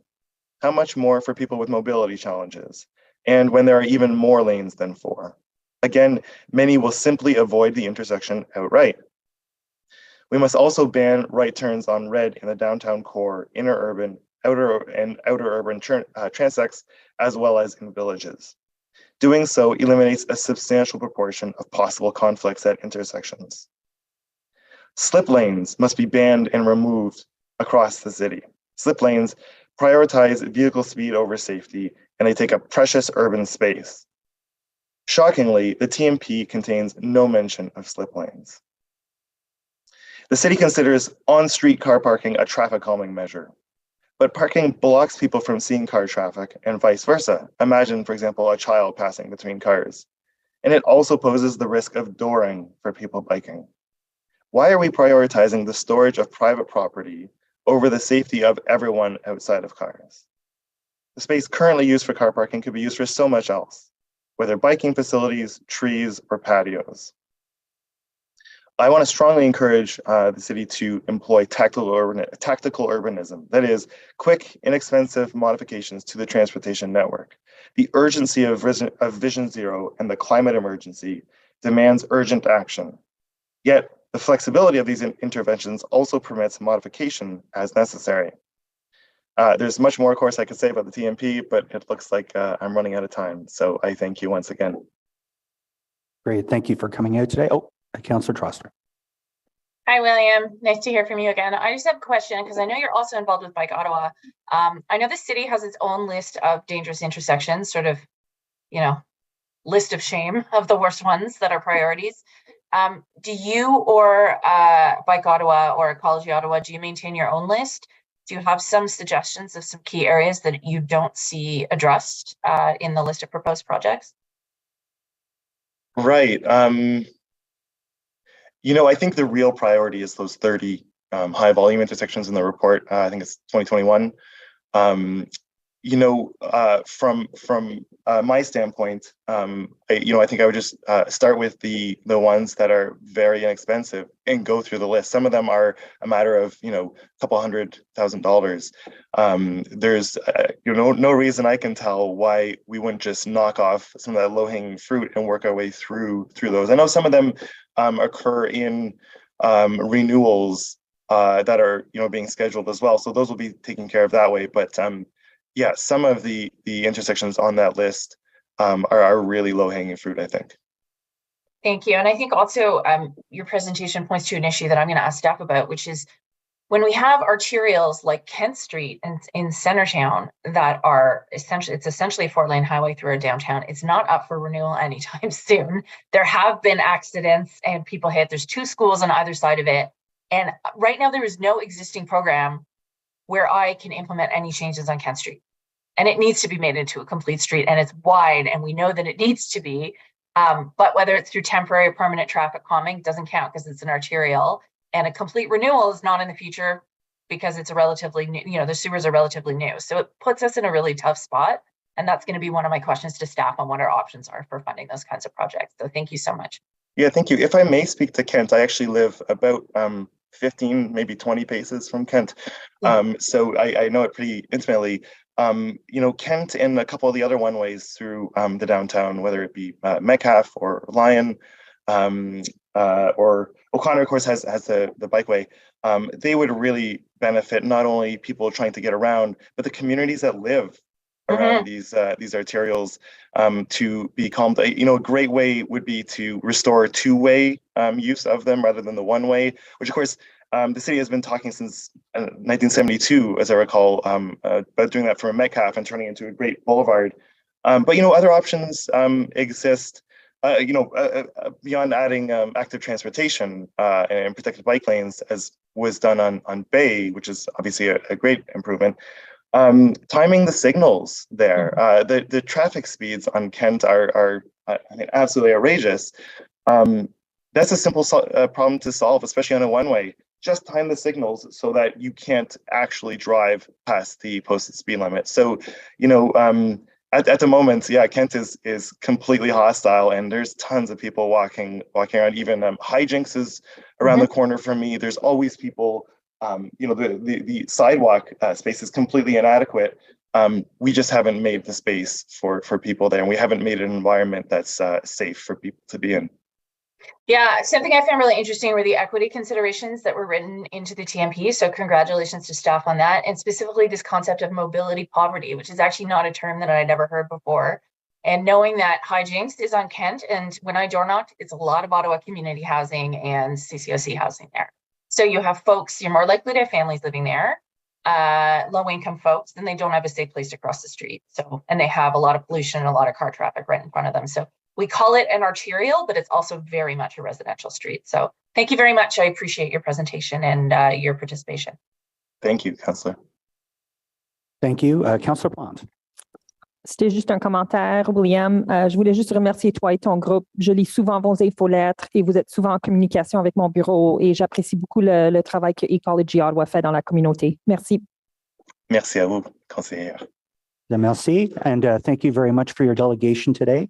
Next up, we have Cassie Smith with a presentation. We'll load that up right now.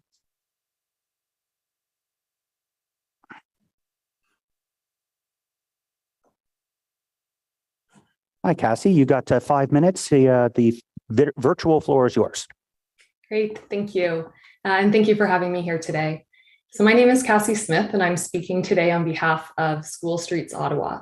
School Streets Ottawa is a coalition of local volunteers, along with supporting organizations who are advocating for kids to have healthy and safe ways to travel around the city with a focus on trips to and from the school. Next slide, please. We are pleased to see that the draft Transportation Master Plan includes many policies that support our goals and recognize the ways that children have unique transportation needs. We are particularly interested in the suggestion of piloting school streets. This is an initiative that we feel is central to safe and active school transportation. A school street is a temporary, exclusive walking and cycling corridor established during pickup and drop-off times to allow children use of the road on the immediate approach to a school. These can be set up with temporary barricades and volunteers, or more permanent installations like those pictured here. Next slide. School streets have immense benefits for children. These are spaces where kids are safe from the threat of motor vehicles, which as of 2019 was the leading cause of child death in Canada. They reduce air pollution, which children are particularly vulnerable to, by 40 to 60%. They reduce noise pollution, an often under-examined health impact. They also increase healthy physical activity. Currently in Canada, only 28% of children get the recommended 60 minutes of activity per day. And school streets have been shown to provide social connection and greater independence. And all of these benefits translate to better learning conditions for children.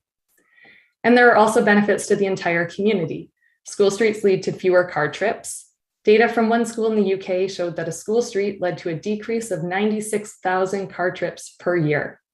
With fewer car trips, there is less congestion and pollution. And as kids learn these habits, it can lead to better health and climate outcomes for decades to come. Next slide.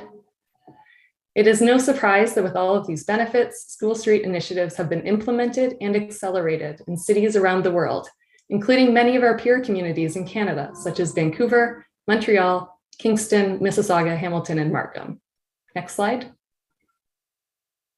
You may have noticed that these benefits completely align with all the priorities of the TMP to meet diverse mobility needs, to promote better public health, to improve safety, to reduce automobile dependence, to integrate transportation and land use, and to protect the environment.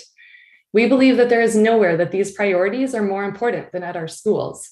Here's one in Ottawa: benefiting our youngest and most vulnerable residents and leading the next generation to be able to live in alignment with the guiding principles of this plan.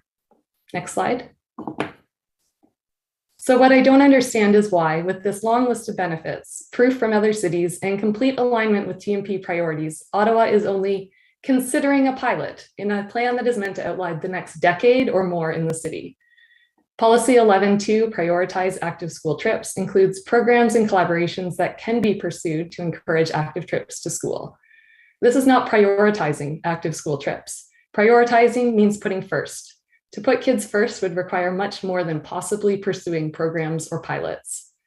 When School Streets Ottawa conducted a survey before last fall's election, a majority of the council members who won the election, including many of you here today, told us that you supported a citywide funded pilot. We need your help to make this happen. Next slide. Schools and the trips that students take to get to them touch the entire city. They are not limited to the block surrounding a school. So in addition to suggesting stronger pursuit of school streets, we want to acknowledge some important measures, timelines, and funding we feel are missing in this plan from the perspective of safe and active travel for children. Next slide. For example, we would like to see a true Vision Zero strategy, retrofits for existing neighborhoods without sidewalks, immediate action on speed limits, low speed design, and traffic calming, intuitive and automatic green lights for people walking and biking near schools, reliable and frequent transit that enables parents, guardians, and older students to leave the car at home as they make walking and biking to school part of their daily trips, and many of the other issues addressed by previous delegates today. To reiterate, it is reassuring to see thoughtful consideration and inclusion of children in schools in this plan. However, we believe the city can and should act more decisively on these important measures. Next slide. School Streets Ottawa regularly hears from parents who want their kids to be able to travel to school safely. Now is the time to make a clear commitment to a School Streets program and other enhancements that will make Ottawa a safer and more enjoyable place for kids and their families to live. Thank you. Great. Thank you for your presentation, right down to the final 4 seconds. Great job. Councillor Kavanaugh and Councillor Devine. Thank you, Chair. And thank you very much, Cassie, for the presentation. I was a school board trustee for 8 years. And one of the things I always wanted that I was promoting was walking to school. And even though to have a walking school bus where there was an alternative to taking a bus, especially when there's a busy street involved. So I like the idea. But one of the issues I have, and especially as a city councillor, is the fact that it's parents dropping off kids that tend to be one of the biggest hazards. And and so the idea of blocking off in front of the school is not a bad idea. I think right now is that it's a walk-a-block program, and the schools are promoting that, encouraging parents to walk a block to drop their children off. So I think there's an education process too for the parents to understand the safety issues as well. I don't know where that fits in. Do you have a comment? Yeah, well, some of the pilots that have taken place in other Ontario cities, they've looked at the impact to traffic, and they find that traffic in the area, like in the complete area around the schools, decreases. More of the families are choosing to walk and bike when they see others doing it, when they feel safe doing it, when all of the missing links and other connections across the city enable them to do it. I think it would be valuable for the city to talk to parents and understand why they feel like they need to drive their car. I spoke with a fellow parent at a school, at my school, my kids' school, and they drove their kid to school because to get to Carleton University, which is about a 1 kilometer from the school, would take an hour and a half by transit with the RT or with the route 2 detour. So that's why people are choosing to drive, because our city has made it so that that is the best option. Okay. Well, anyway, so there's lots of education process in it as well, but I'm very enthusiastic about it. My own kids walked. Yeah, at first they had to go to a school with taking a bus. That's a big factor too. It's actually a cost saving if kids could walk, but it's not always straightforward. But I appreciate it, and I think that just blocking in front of the school whenever possible is not a bad idea. Thanks. Thank you. Thank you, Councillor. Councillor Devine. Thank you, Chair. Cassie, thank you for your presentation. I kind of love the fact that this is what you do with your time. I know that the issue of school safety, dropping kids off, picking them up takes up easily a quarter of the casework in my ward. I know that with regards, and I'm a little bit familiar with the school streets program. I know that one concern in my ward is that so many of the schools are on either on arterial roads or on main corridors, which makes it a really problem to close it off. But on the issue of your delegation here today and how it pertains to Transportation Master Plan update, and you had mentioned that the goals and mission of School Streets Ottawa is aligned with much of what the TMP update is looking to see. But in the aims of supporting what it is that you are trying to advance, can you identify in the Transportation Master Plan update what are the gaps that you are seeing that you would like to see changes on, or what are the kinds of initiatives that could be reflected in the TMP update that could help satisfy your mission? Yeah, I think primarily that would be seeking to commit to a pilot, commit to funding for school streets.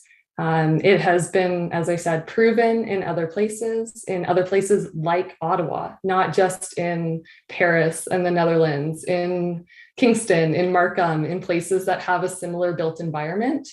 And just also thinking about children and all of these policies. I noted, I think in four of the previous delegations, that children were raised as one of these issues that is a barrier for many people, or a concern in how they choose their transportation. I think that needs to be more widely reflected and addressed in the TMP.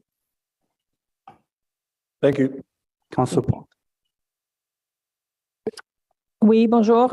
J'aimerais juste savoir si c'est possible que vous communiquiez avec mon bureau après aujourd'hui parce qu'on a un enjeu avec un tri des bois à Vanier et j'aimerais que vous fassiez cette même présentation avec les parents là-bas.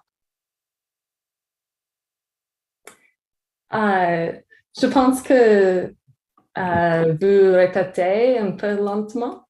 Yeah, no problem. I was just wondering, is it possible I can reach out to you after today so we can have a chat about Tri des Bois, which is a school in Vanier? There's a lot of similar issues, and I think this presentation would be super beneficial for the parents in that area.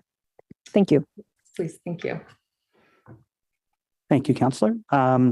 Thank you very much, Cassie, for coming out today. Seeing no further questions, we'll move on to the next delegation. We're almost at the halfway mark of delegations, folks. Patrick Monroe. And there's a video to go along with the deputation today.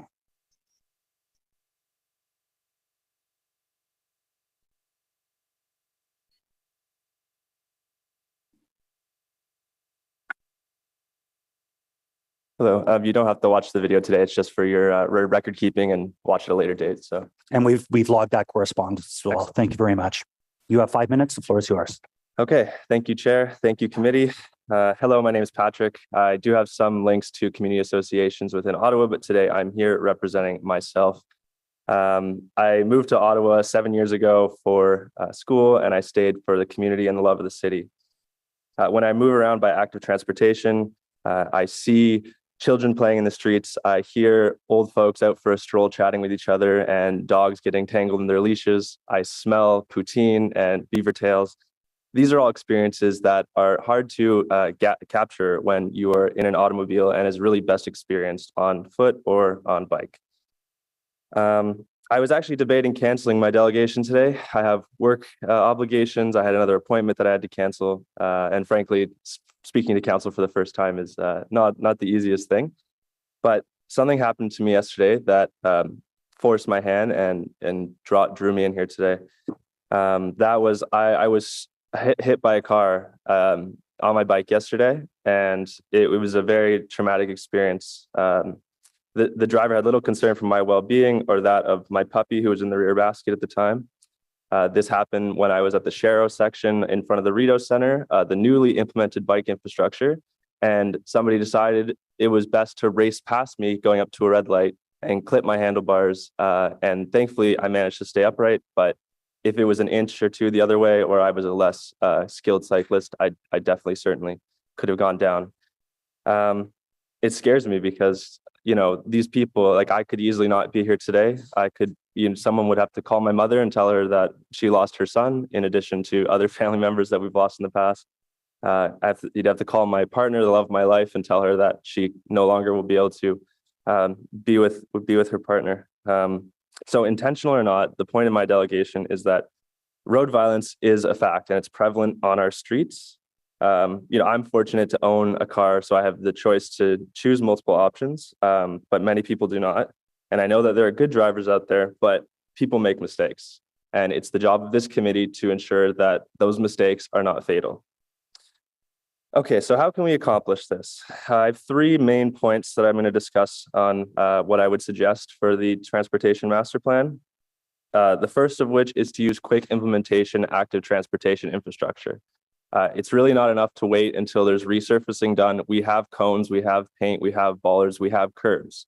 These are not overly expensive things. They could be implemented quickly, where council can then take a new design, try it out, get feedback, and see if the community likes it or not. Plus, then you can get infrastructure that fits local context more specifically. My second point to add to the TMP would be like mandatory traffic calming in the downtown. This should be a priority when looking at every street, and it should be the #1 goal. It cannot be traffic flow. It cannot be other metrics you're going to be using. It has to be the people who live and work and enjoy the area have to be kept safe at a primary goal. And my last point of action is to add mandatory levels of funding in the TMP language for percentages of the budget. Perhaps you can take budget from other areas and reallocate it, but I think it's important to have specific percentages and specific targets on what you're going to, the level that we're going to reduce fatal and injury impacts to. So that way, if there is fluctuations in budgets, all modes of transit are impacted equally and one is not impacted at the expense of the other. So, I have lots of ideas of how to improve things that I see in our communities. And if anyone would love to chat with me off the record or, offline, one-on-one, I have full of ideas, but honestly, there's so many to fit into 5 minutes that I need to be concise and I need to give you clear and concrete actions. So in conclusion, to end road violence in our city, whether intentional or not, we must use quick implementation infrastructure to fix missing links. We must experiment with more traffic calming, especially in high conflict areas. And we must set specific targets for funding and incident reduction numbers and metrics in the Transportation Master Plan. The Transportation Master Plan contains some great ambitions, but I want to see more tangible action items and adaptable transportation policies to protect vulnerable road users. I've made a logical appeal to you, and I will now make a bit more of an emotional appeal. What if you were in the situation where you were taken on our roads early? What would you tell your kids? Is it important to inconvenience some others slightly in order to save lives, or was your life less important to save a driver 15 or 20 seconds? It's truly a fundamental issue, and if we want to make cities livable and enjoyable for all, then this is something that has to happen. And I hope over the next 25 years, thanks to city staff and the hard work they've done, that we can pull this off with some good policies today. So thank you very much. I can take your questions now. Est-ce que vous pouvez demander votre question en anglais, s'il vous plaît, parce que je ne comprends pas français bien à le moment. Merci. Well, thank you for coming out today, and we're all listening. to what you're saying for sure. We have our very professional staff that are highly focused on the road safety action plan as well. And I'm sorry about your harrowing experience, but we're all listening to you today. So thank you.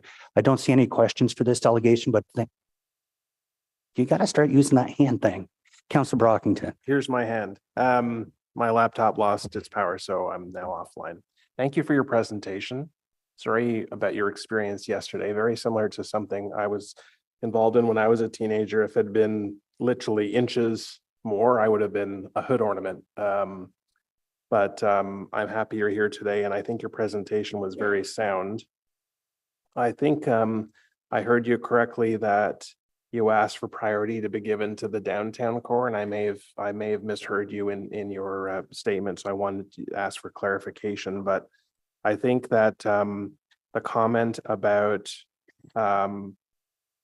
and these are my words, the low hanging fruit where we have the high volume or high number intersections where we can make some marginal changes fairly affordable, but can have significant impact, I think is a very important comment to make here today. So I appreciate that. But just on the downtown core, because obviously the TMP touches upon the whole city, urban, suburban, rural, if you could just clarify, that would be great. Certainly, I'm not necessarily referring to the downtown core. If the high traffic volumes indicate the downtown core, I think, obviously we should prioritize the most amount of people's safety in the least amount of expense. At the same time, we should obviously make cycling safer citywide, or any sort of acts of transportation citywide. Yeah, I just think, like you said, there's low hanging fruit. If we use quick implementation strategies to try designs, get community feedback, like instead of going through a whole, we need to consult people. Okay, that's of course, but maybe we can consult through experimentation as opposed to people looking at plans and trying to nitpick things, because often when things are implemented, they're not as bad as they seem on paper. And if we can ask people direct feedback from designs, then you can slowly change things over time and tailor solutions to specific communities, as opposed to waiting until we have an opportunity to do something about it. So yeah, the downtown core is definitely, like I live downtown, so it's obviously for me more prevalent, but I think we just need to fix missing links in all aspects of the city just to keep people safe.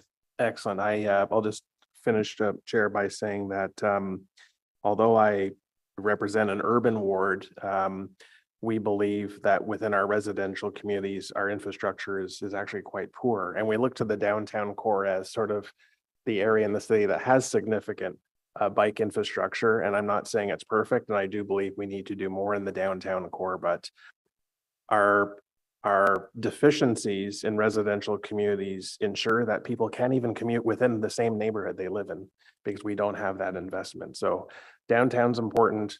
Residential communities in urban, suburban, and rural areas are important as well. Thank you for your delegations. I appreciate it. Certainly, yeah. Thank you very much. Great. Thank you for coming out. Our next delegation is Alex Cullen. Hi, Alex.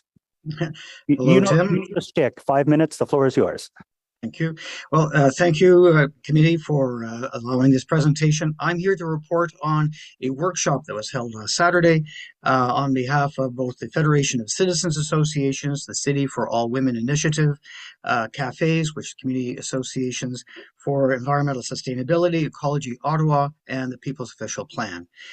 This workshop was started when the TMP Phase 1 report, which you're dealing with today, was tabled on March 10. That was a Friday. That was 5 weeks ago. And I am obliged to tell you that the pace of the ability of a community to digest a 157-page report with 75 policy actions, and accompanied by another report that has 109 pedestrian projects and 125 cycling projects, and then add on the project prioritization framework, which is going to determine the ranking of projects for the upcoming Transportation Master Plan capital project. 5 weeks to allow communities to digest, discuss, come back, and talk to you folks. And today is the day where you're making recommendations on the TMP policy document is insufficient. We don't march to your drummer. These are communities, volunteers, they have lives. They meet, generally speaking, once a month. We try very much to participate. There has been a lot of public input into this document, but we're here to say today with our top 10 recommendations to help improve this document. This document is to affect how people live and travel in their city. So I just want to make you aware that 5 weeks in your world may seem a lot of time. Out in the community world where people have other lives, it's not so much. So just so we'll go on to about the workshop. We had 46 people show up, which is great. On a Saturday, we spent all day because this is a large document. We heard presentations on the cross-cutting themes of climate change, inclusivity, equity, and land use. We also had presentations on cycling, on transit, on pedestrian safety, and a separate presentation on the project prioritization framework. Over 100 ideas were produced during that time. And we used an exercise known as Dotocracy to prioritize those particular items. You're not going to hear 100 ideas from me right now. I'm just going to give you the top 10, but we know from the Dotocracy exercise that these are the top concerns. And the number one concern, which coincidentally coincides with what staff have presented to you, the participants very much support expanding sustainable modes of transportation over vehicle use. And one of the tools to help accomplish that is provide a disincentive for parking within our city, make it more costly so that we are using less vehicles and incentivizing people to look at other accessible alternatives. The TMP does talk about intensification around transit areas. We understand that, we support that, but we want to make sure that such intensification includes family housing. It has to be accessible to families. That was an important point that was made at our workshop. I've already talked about the timing of this particular document, but if that came up in our consultation, there must be meaningful public consultation on allocating funding for road, transit, and active transportation projects. So that policy, the project prioritization framework, was a new document. We have not seen that before. You can't shift between transit and road building. We want to have more priority on transit, but certainly the ability for us to comment on those scores. This is it. And it would have been useful to have some more public consultation on that. We do believe, or our participants believe, that we should be promoting other forms of active transportation, the rolling transportation, such as e-scooters and bike sharing. There was a specific comment made about distribution centers, that they should be outside the urban area because 18-wheeler trucks belong outside the urban area. And on complete streets, and I know I'm running out of time, so you're not going to get the top 10, but this is an important issue. Complete streets are favored by our communities, but it's not sufficient to allow them to be built through the retrofitting program. It'll be our great-grandchildren who'll be able to see great complete streets if you follow simply the retrofitting model. You need to devote more resources for that. I could speak much longer on these topics, but 100 ideas. This is the workshop that we came up with, and this is the presentation we're making. I will make sure these comments are forwarded to staff and to yourselves, because I know you're going to make a final decision on the 26th with respect to the TMP. Thank you. Thank you, Alex. Perfect timing. Councillor Johnson. Thank you, Alex. So I was wondering, with respect to the framework scoring, you touched on that as one of your top 10, but could you expand on what the group was thinking about when they were looking at those frameworks and the scoring criteria? Did anything come up for reflection there? Yeah, well, besides the fact that we would like to have more time to see, the document was tabled March 10. So unless you went to the website, your communities out there, your neighborhoods out there aren't aware that this document is there and that these are the scores being presented. So that's item 1. But item 2 is you have a scoring system for roads and road widening and a scoring system for transit. So how does transit and road widening balance with each other? Which has the greater priority? Because they're in separate silos. So there needs to be a conversation about what is more important. Can we avoid a road widening by having a transit lane? And you don't have that discussion, that ability to evaluate those projects within the current framework. Thanks for that, Alex. I do have a couple of questions about how those two relate to each other. There's some other pieces in the document that says there might be a priority, but I would agree that the framework makes it appear like the two are independent from each other. Thank you, Chair. Thank you, Councillor. Councillor Devine. Thank you, Chair. Just to quickly, I was going to ask what Councillor Johnson asked there. So Alex, I very much appreciate that your group, which is an important group that, met to discuss this for so long. All I really wanted to ask, and I think you mentioned it, have you forwarded to us your top 10 list? Do we have that as a supporting document? No, because it just happened Saturday, right? And all of us have lives. You will get not only the top 10 list, you'll get all 100 ideas. They are ranked. So you'll be able to see what's more important, what's less important. You will not escape. All right. Thank you very much, Alex. Great. And thank you very much again for being so accommodating, Alex. I appreciate it. A great presentation. Next, we have John Verbas.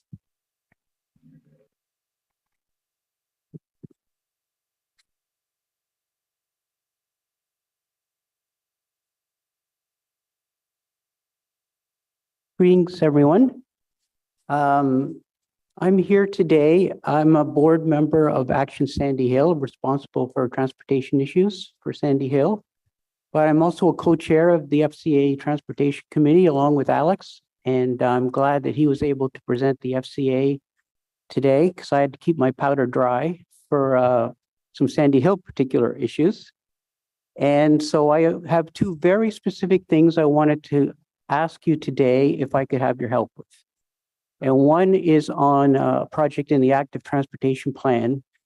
And the other one is with one of the policies in the policy document on interprovincial goods movement. So just very briefly on the active transportation plan, the Cummings Bridge, which is the link between Rideau Street and Montreal Road across the Rideau River, does not appear as a project in that plan. And right now it's a very scary link to try to cycle over. And I'm just finding it very difficult to wrap my mind around the fact that 25 years from now, it will be just as bad as it is today. And I talk to many, many people who cycle in the area, and often they're younger couples. And the couples will say, well, if it's the guy and he's on his own, he'll bike across that bridge. But if they're biking somewhere as a couple, the woman will refuse to go with him. So, and then I'd also like to point out that that bridge really is connecting equity priority neighborhoods. So it's an opportunity to see if the policies that you mentioned in the document have real bite in terms of whether this project can get prioritized or not. So more importantly, what I wanted to talk today about is the downtown truck problem. And I've been involved in this project on this for many, many years. I've been involved in all of the major studies. And there is a couple of really positive changes in the policy document, I think, this time around. One is that it acknowledges that the reason why we have this truck problem in downtown Ottawa is because we don't have any adequate interconnection between the 417 in Ontario and the 5 and the 50 in Quebec. And so we have to force all the traffic over downtown streets. And I think it's important to make that point because that helps to keep our minds open in terms to what might be the best way to solve the problem. But the one thing that I really would like your help with is there's one policy, it really makes me squeamish. It says, the city will review the removal of Rideau Street and King Edward from the city's truck route network once a suitable, safe, and efficient alternative is implemented. And what's scary about that is we really need to know before we make any decision about building some major new piece of infrastructure, how the trucks are going to end up flowing. We can't just try to get a project built and afterwards see what we can do with the trucks. And so, and I say this because I've been involved in all the studies up till now, and I know how complex a problem it is, no matter what you do in terms of how the trucks are going to move around. And so what I'm really asking for is if we could have an action added to the policy document that would read somewhere along the lines of produce a plan for how interprovincial trucks will cross the Ottawa River prior to finalization of a decision on any future hard infrastructure project. I feel like if we don't have that, honestly, I feel as a downtown resident that's been suffering with the drug problem for 50 years, that we might get sold down the river, right? We've finally figure out to build something somewhere. Then we look at how the trucks will change their movement. And we find out, well, we got maybe half the trucks out of downtown and there's still another half still there. And after spending a couple of $1 billion in an infrastructure project, if we don't really solve the problem, to me, that would be a colossal waste of money. Great. Thank you for your delegation. Councillor Plante. Oui, merci beaucoup. Thank you so much, John. I know you have been involved in this file. So if it's okay with the chair, I have a couple questions for you and then I have some questions for city staff. Is that all right? If we can hold the questions to city staff after the delegations, sure. Just make notes of them and ask afterwards. But certainly if you have questions to the delegation, feel free. C'est beau, merci. Merci. So, John, can you just maybe give a bit of the historic involvement you've had with this file? I believe you are the brain trust, both in Sandy Hill and Lower Town on this file. So I'll let you go ahead and give a bit of your. Well, I first got involved when the major NCC study happened in 2007 to 2013 of where to build a new bridge. And I participated in all the technical discussions there. And then after that, basically blew up and ended up in a no decision. I was involved in the 2016 downtown truck tunnel study. I was involved in the NCC's recent interprovincial, long-term interprovincial crossings studies. And I've met with all of the MPs, MPPs, mayors that have been around for the last 10 years. Thank you. Could you elaborate on your concerns about the difficulty of shifting the trucks from King Edward to a new bridge in the east? Sure. Like when we started to press the consultants in the study in 2007 and 2013 on this, they said, well, even if we had a new bridge in the east end, more than half the trucks would still find it better to go through the downtown. So, of course, that worried a lot of people who live downtown. And then some people said, well, we could introduce, well, actually, there's quite a bit of confusion about whether the city can even ban trucks from the downtown. We can remove the downtown streets from the truck route network, but this doesn't necessarily mean that a truck could never go down the street. So it wasn't at all clear that we have the means at our disposal to force the trucks to use the new bridge, the half of them that would prefer not to. But it was even then said, even if we could do that, a whole pile of those trucks would, rather than go to the new bridge, because we banned them from the downtown, they'd rather go to the Chaudière Bridge.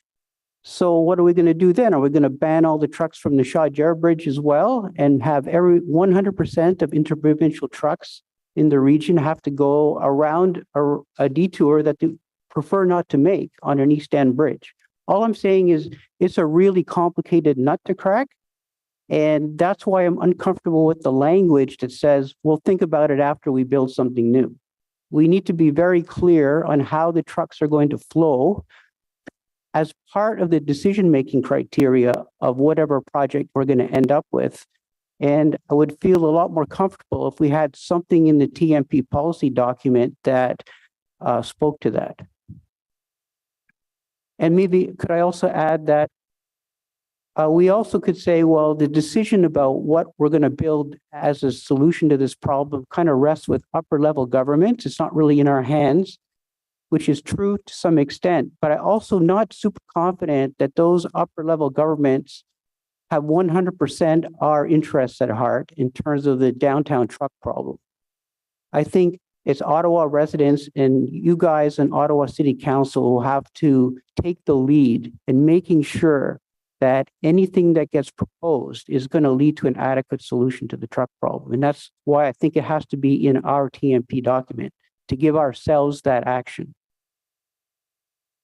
I just have one last question. Could you just maybe elaborate a bit more on the whole trifecta federal, provincial, municipal? I know it's a bit complicated at this point. It's super complicated, right? I think that was basically my last point, right? Is that it's easy for us to say, well, it's kind of out of our hands. The federal government wants to drive something forward here. And while that's true, I think we have to realize that they don't necessarily have eliminating the trucks from downtown Ottawa as a top reason for whatever this project they're going to come up with. And that's why I think, we can't just be a passive participant at their table. I think we have to take a very active role in saying this problem, whatever you propose, you have to explain to us how what you're going to do is going to solve this problem. So I have one last question. I was just wondering if you could just talk about the effects of having this truck route as a downtown resident. How has it impacted you, your family, your friends, et cetera? Well, I'm very often crossing the truck route. It really is, I know a lot of people probably aren't down at Rideau and King Edward very often. And, the high level number is that there's 2,500 trucks a day. Sometimes it's hard to wrap your brain around what that's really like. But during the mid mornings and the mid afternoons when the truck traffic peaks, because they try to avoid the rush hours, it's 200 trucks an hour. That's a truck every 18 seconds. And more than half of them are tractor trailers. So it literally is a constant parade of trucks. And it really just feels like a ground zero when you're down there. Merci beaucoup. Great. Thank you, Councillor Flants. Thanks for coming out today, John. Great presentation. And I think we all feel some level of frustration. Well, we've worked together for over 13 years on this, and it is frustrating for sure. But thank you for coming out. Next up, we have Aileen McGregor. Oh, I see you online there. Great. And if you just click the unmute, there you go. And there I am. Okay. Perfect. You're good to go. Okay. I'd like to, I've been a cycling and pedestrian advocate since the late 80s. And I'm really interested in this, particularly since I worked on the very first cycling plan for the city of Ottawa. And, and have looked at many, many TMPs in the past. I've read the whole document, and there are good things in this document, particularly the climate change related sections. And I'm pleased that someone's finally going to be looking at improving the Hartwell Lock crossing. And I'm also happen to be one of the people for whom this document supposedly is really, really important. I'm a senior, I'm a woman, and I'm also afflicted by arthritis, so I'm also disabled. So I appreciate that. That's very good. But that's about the last good thing I'm going to say about this plan, because I don't think there's been proper consultation on this plan. I think that there's a lot of things that are just, what the heck did that come from? It just sort of showed up a few weeks ago, and I haven't seen this before. I've taken part in every single one of the consultations about this plan that showed up on the Engage Ottawa thing, and I haven't seen a lot of this stuff, and yet you're expecting people to suddenly take it. I think I agree with Neil, who spoke earlier, that you're not really ready to approve the list of projects here because there hasn't really been meaningful consultation on the active transportation projects. Many of them, I went and took part, for example, in all the pin things here and tell us there where there are important things and comment on stuff. But when you actually were asked to comment on all the possible active transportation plans, you could only comment on 5 projects in each category, which wasn't nearly enough. If you didn't like something, well, maybe I better not comment on this because this one's even more important. So stuff probably got through that people didn't like because they couldn't comment on things. So I think, again, that there's really a lot of concern there. I was also flabbergasted. This is the first time I've ever seen this, to see the presentation today to say that there's not going to be a separate pedestrian or cycling plan. When was this decided? I know nothing about this. I've been waiting for those plans to come forward to actually bring in more comments on that. And instead, what we have are sections in the TMP that are very, very, well, high level, just to be polite about them. There's a lot of things that aren't included in there. For example, just basic things like the level of maintenance on our city sidewalks. We have so many city sidewalks and crosswalks which are really badly cracked, dangerous. You could easily stumble there. And there's hardly any mention in the pedestrian section about fixing those darn sidewalks. And yet that surely is more important to people than anything else about the danger of actually walking on those sidewalks. There's been a sidewalk in my area that hasn't been fixed for 2 years, and it's like this. The difference in the size of the concrete, it's up like this. This is ridiculous. And yet we're not even talking about that. I'm worried also that we're talking here about protected intersections and raised cycle tracks being the preferred facility type. That's actually in the document here. And yet I have really serious concerns about these. I think that the raised cycle tracks are inefficient, uncomfortable, dangerous, especially on hills, and they're dangerous to pedestrians. And yet we're just saying, okay, we're going to put these through as the way we're going to put most of our new cycling facilities through. And there's been no consultation with the actual public about whether those are actually a good design. We have, for example, 2 proposals in section 3.1 for raised cycle tracks on Meadowlands and on La Perriere and Clyde. And I've ridden those roads over and over again. And I can tell you that La Perriere, Clyde don't need them. And Meadowlands, with the hills on Meadowlands, it would be actually actively dangerous to put raised cycle tracks there. And I can go into more details about why. But to do those, I just don't think this is right. I think you really need to go through and don't approve these things today. I think you should receive document 3.1 and not approve it. And you should return the TMP policies to staff to incorporate many of the suggestions, not just made by me, but made by other people, including Mr. Cullen's proposals, to incorporate those suggestions. I think that you have not had nearly enough consultation on such an important document. It's not ready for prime time, and it's time to think about making sure that this actually works. You don't need to improve it with less than 5 weeks of actual time for people to even see this document. Thank you very much.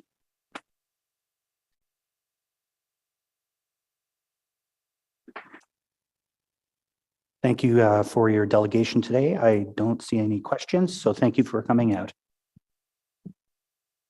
Next up, we have Paul Joannis. Hi, Paul. You have Good 5 morning, Chair, committee members. I'm here today representing myself, actually, although I was at the workshop that Alex talked about earlier today. And of course, I'm associated with the FCA and the Green Space Alliance and the People's Official Plan. And all my comments today will be addressing document 4, so the prioritization document that's in front of you. And my main message right now will be not to approve this document today. It needs more time for debate, for consideration, for consultation with maybe some outside expertise regarding this type of prioritization framework.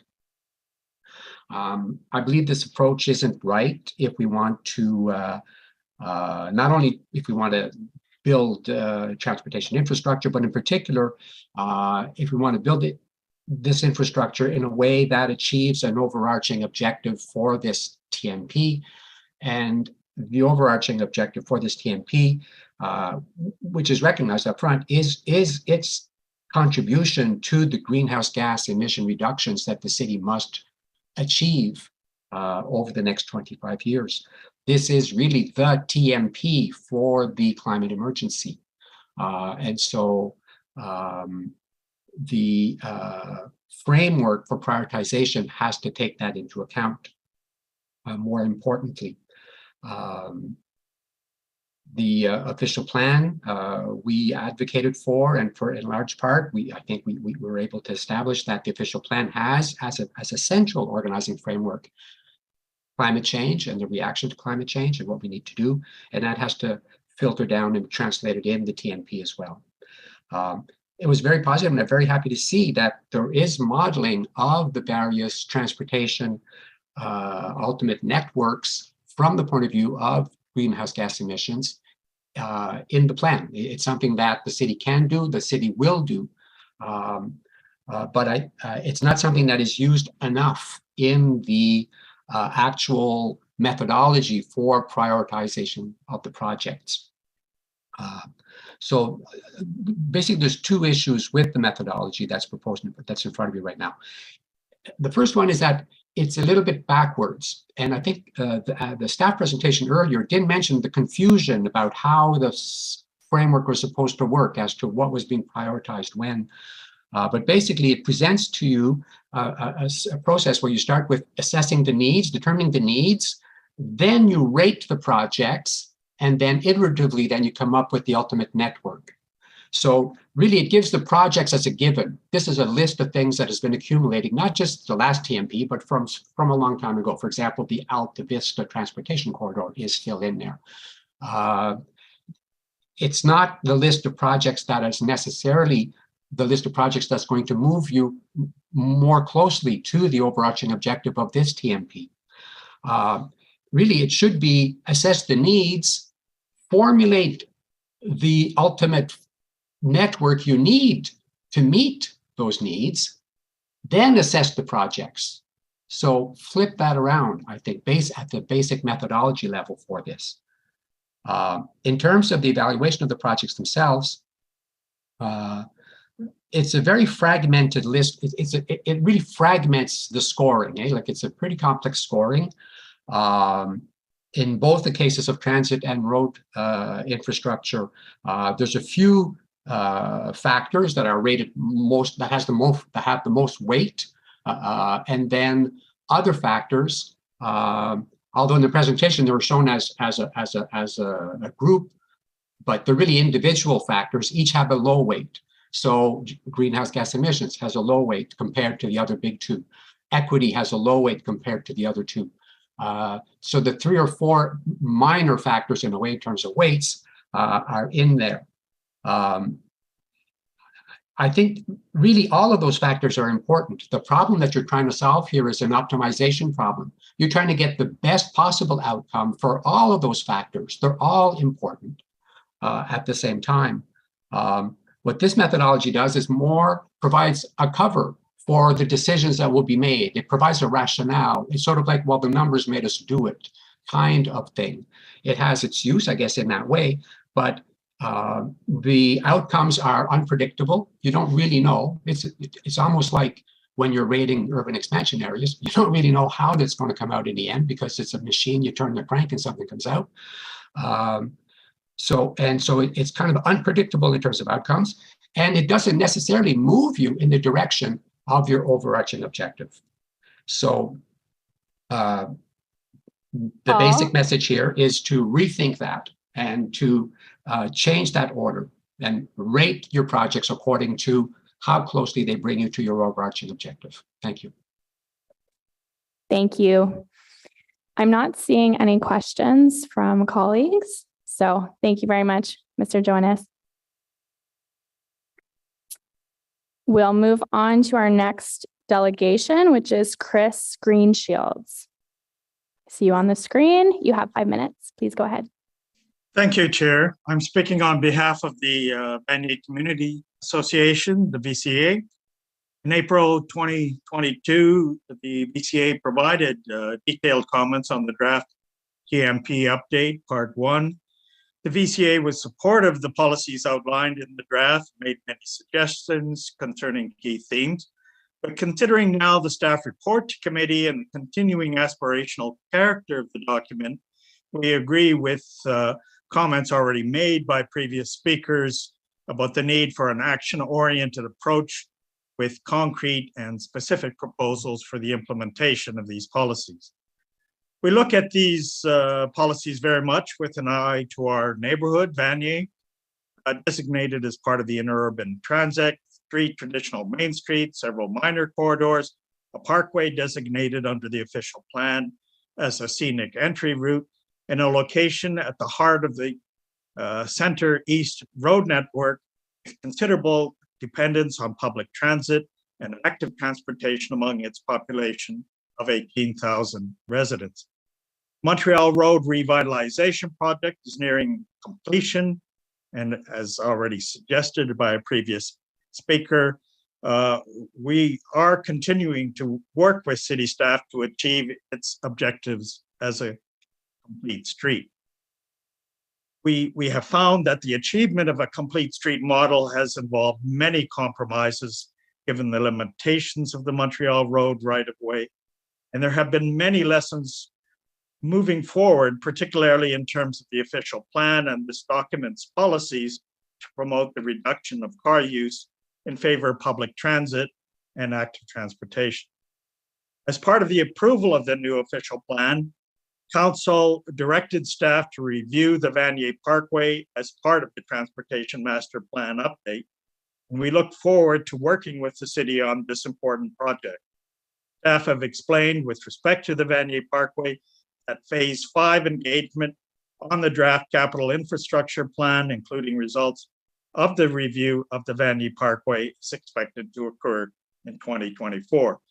We note also staff indication that in the interim, the city will continue to leverage any planned road reconstruction to improve pedestrian and cycling facilities on the parkway and surrounding streets.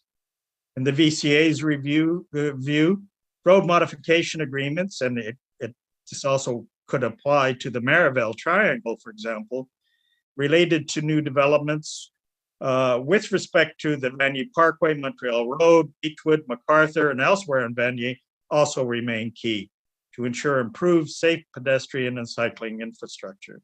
We are encouraged that the Montreal Road District Secondary Plan directions concerning the Parkway MacArthur intersection with a view to its redevelopment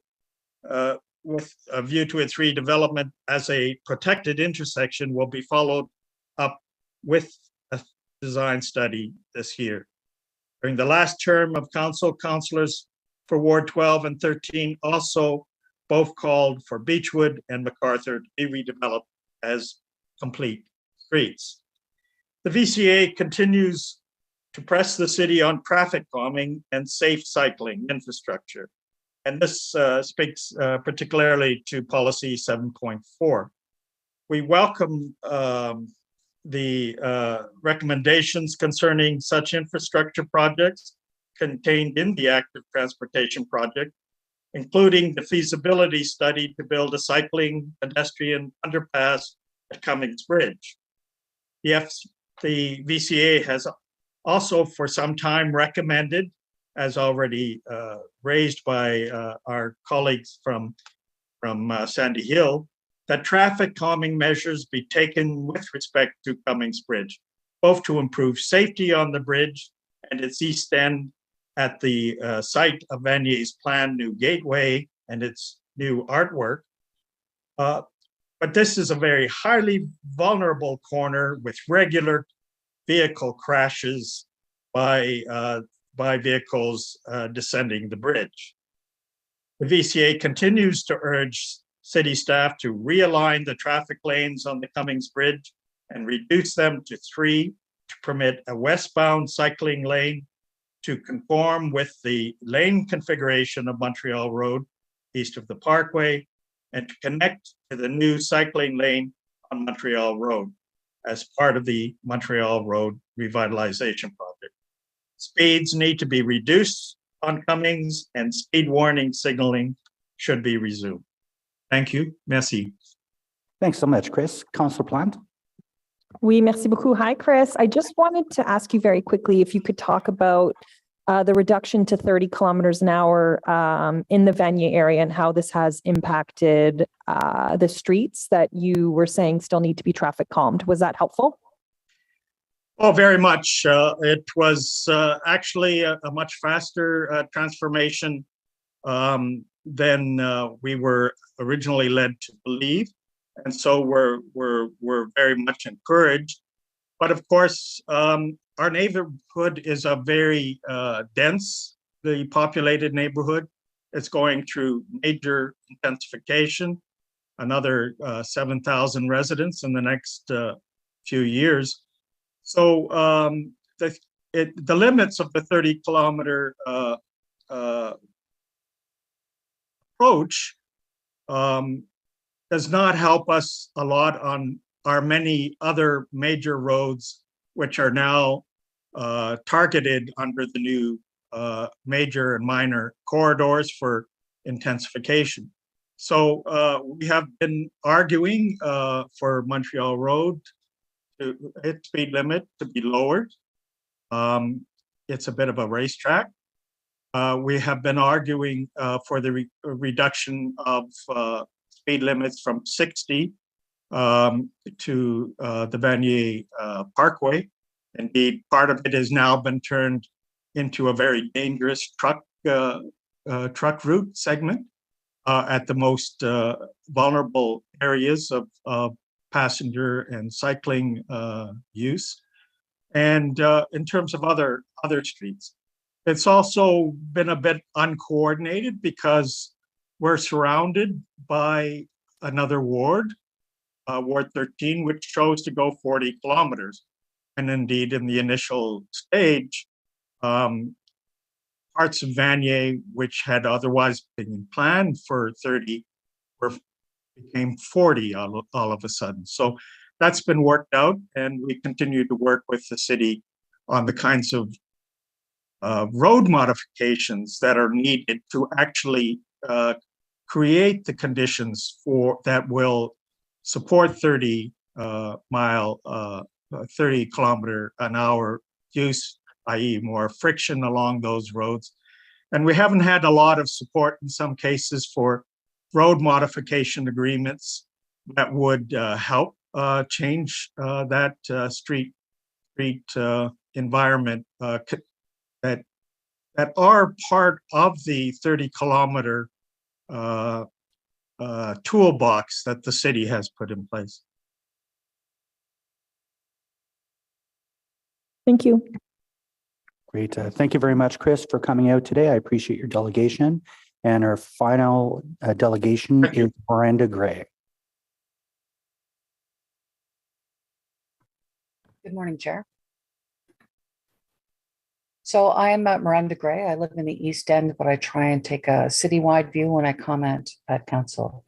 So there has been great work by staff and by dedicated parties across the city on this plan, but it is not, in my opinion, ready for the motion that you have before you. So my first ask would be that you serrate the motion. I certainly believe that the frameworks and the prioritization section is not ready to go to council yet, but document 1 could be ready to go. My feeling is that the problem with a master transportation plan is it's an uneasy mix between vision, goals, strategies, tactics, and priorities. And that makes it tricky to assess all at one level. I agree with many of the strategies that are along here, but the problem is until I know what the council's strategic priorities are, it's hard for me to believe that the money is going to come to implement these things. The other part that I'm highly worried about is how much feedback the Transportation Committee and Council will get on the Transportation Master Plan's implementation over the 25-year period of its lifespan. Earlier, we heard Councillor Kavanaugh speak about how when she was raising young children near the Maryville Triangle, it was unsafe to cycle. You had a delegate speak to that this morning, and it's quite possible in 25 years, we'll still have someone speaking to that because we're never going to have enough money to do everything we want to do. So I like that there's a framework to set up priorities, but we need more discussion on that. And from my point of view, I need staff to provide some scenarios of different weighting categories to explain how they got to the weighting they have here. So I'm looking for something like CRA, where they say, these are the facts, here's what you put in your tax form to get the right amounts out. I need something like a worksheet that helps me see if we change the weight of this factor, how it changes the priority on multiple projects. For example, we talk a lot about a bridge, and we won't get really great discussion until there's a location, because then you'll get the people that don't want it or do want it in one place. But I do know that the cost of having it at King Edward as one of our major bridges is basically one person dies every 18 months. They'll be hit or clipped by an 18-wheeler in that section, and they'll be dead. And we as a city have decided that one death every 18 months isn't enough to move us. And that's been true for the almost 30 years I've lived in Ottawa. And that will probably be true for another 30 years if we don't start factoring in deaths and serious injuries into our waiting category. Yes, the bridge is a complicated one because it's tried 3 levels of government at least, probably 6. So it's complicated, but because something's complicated doesn't mean we could ignore it. On a more simple example, we know that there's a sidewalk deficiency, but I'm not sure if you're aware of how long something added as a sidewalk deficiency to the list, how many years it would be till it would get to the top of the list. And that's the kind of information both the Transportation Committee and the council need to have in front of them when they're making priorities at budget time. So I need some of that stuff to come in here. So it's not just a document that sits on our shelves for 25 years. I also don't say anything in here about when it automatically comes up for review. And again, lots of things are going to change in 25 years. We can't do what we did with our last one, which is keep pushing off the review for a perfect situation. Originally, it was till LRT was out, then it was COVID was involved, LRT was delayed. Yeah, things haven't recovered after COVID. There's never going to be a perfect time to review it, but almost likely to mandate when it has to be done. But I don't quite want to do it every 3 years, but I'm not sure even once a council term is enough. But we're looking at 6 council terms being impacted by what you have here. So I need you to make sure that someone will look at it because none of you will still be here in 6 terms. Thank you for your time this morning. Great. Thank you for your delegation. I don't see any hands up, but thank you, Miranda, for coming out and speaking with us today. Moving on to the next portion of the meeting, we do have, I believe it's a few motions that are being moved on behalf of Councillor Johnson for Councillor Kavanaugh. We've worked with staff on these. So as we read each one, I'll just want to confirm with staff we're good with it. And then we'll proceed to questions to staff about all motions, all things TMP, and we'll proceed through the rest of the meeting. Thank you. So if we can get the first motion up onto the screen. And Councillor Johnson, please go ahead. Thank you. So on behalf of Councillor Kavanaugh, I'm reading off the screen. So now I can't see the bottom. Chris, if you can scroll down, thank you so much. Okay, so whereas the Transportation Master Plan TMP Policy 85 expand the catchment of rapid transit through improved walking and cycling connections to stations is meant to provide comfortable access to stations by foot or bike in less than 10 minutes with low stress routes.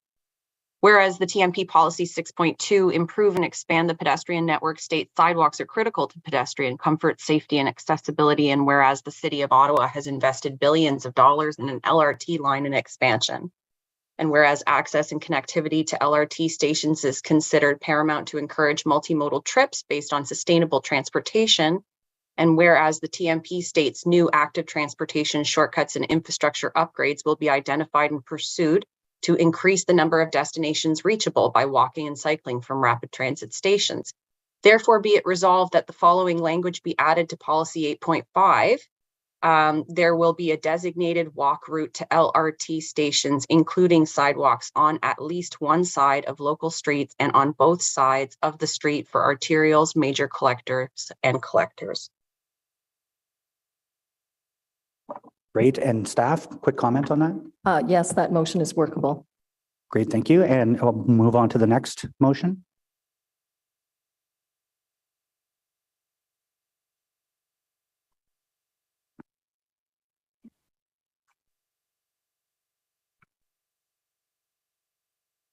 Whereas the TMP outlines priority equity neighborhoods in Annex A, and whereas the TMP Policy 2.4 accelerate investments that benefit priority neighborhood states that the TMP will pursue a more equitable transportation system and combat mobility poverty through investment in streets, sidewalks, the public realm, and other transportation improvements in the neighborhoods with strong equity concerns.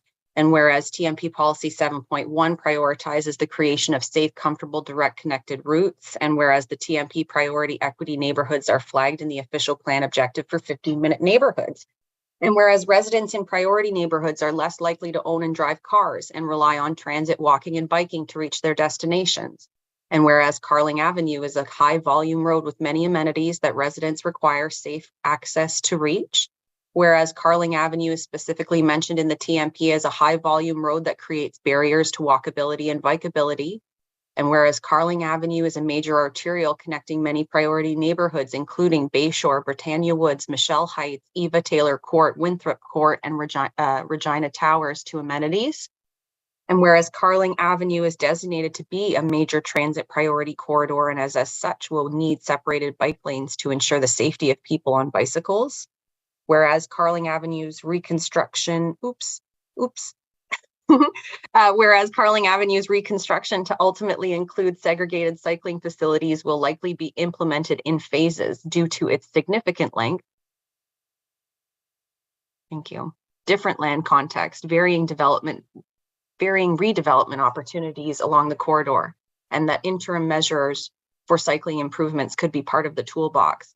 Therefore, be it resolved that consideration be given to prioritizing active transportation improvements for sections of Carling Avenue that connect equity priority neighborhoods.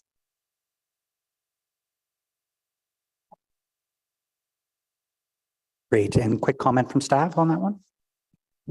Yes, we can work with that as well. Great. Thank you. On to the next one. Teresa's really loading us up here today. This is good. She's paying attention.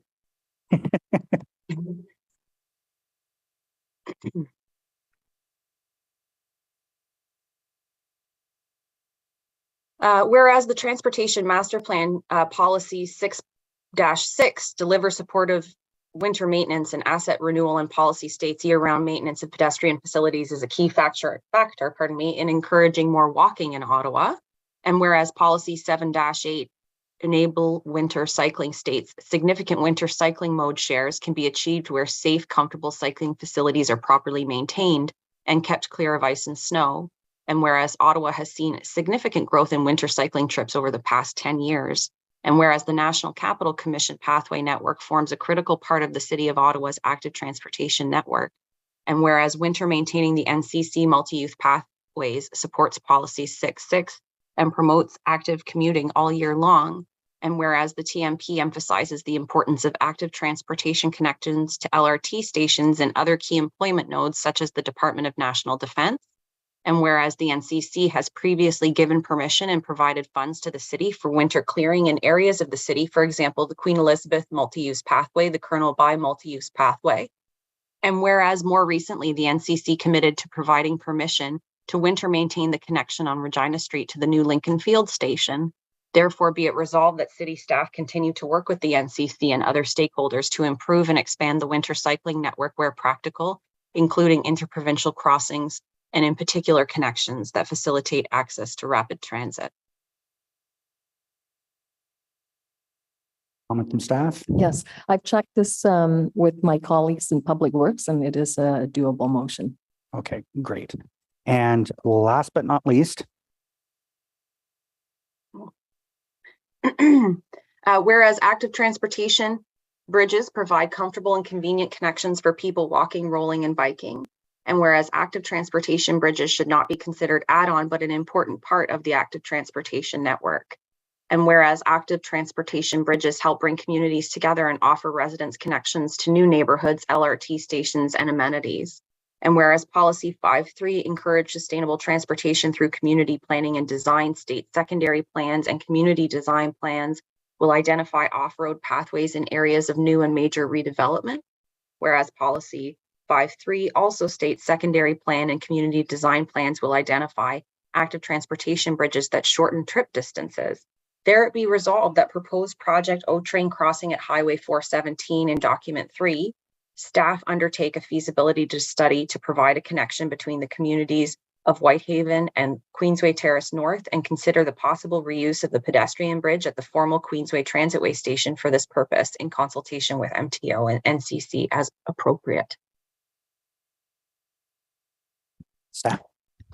Yes, Chair, that's workable as well. And may I point out that the title of this motion seems to be similar. It's exactly the same as the one that we previously read. So maybe so that there isn't confusion, that we just speak to this as the Queensway Transitway Station and connection to communities. Great. Yeah, and we can work out those little hiccups between now and council, I assume. So as long as you're amenable to that. That sounds great. I'll look at the deputy city clerk if we have to change the title on anything, or is this satisfactory? I believe we actually have, we might have a version control issue, but yes, we'll correct the title to make it distinct from the other, and it does not form part of the motion itself, so we can do that at any time. Okay, wonderful. Now we're on to the fun stuff.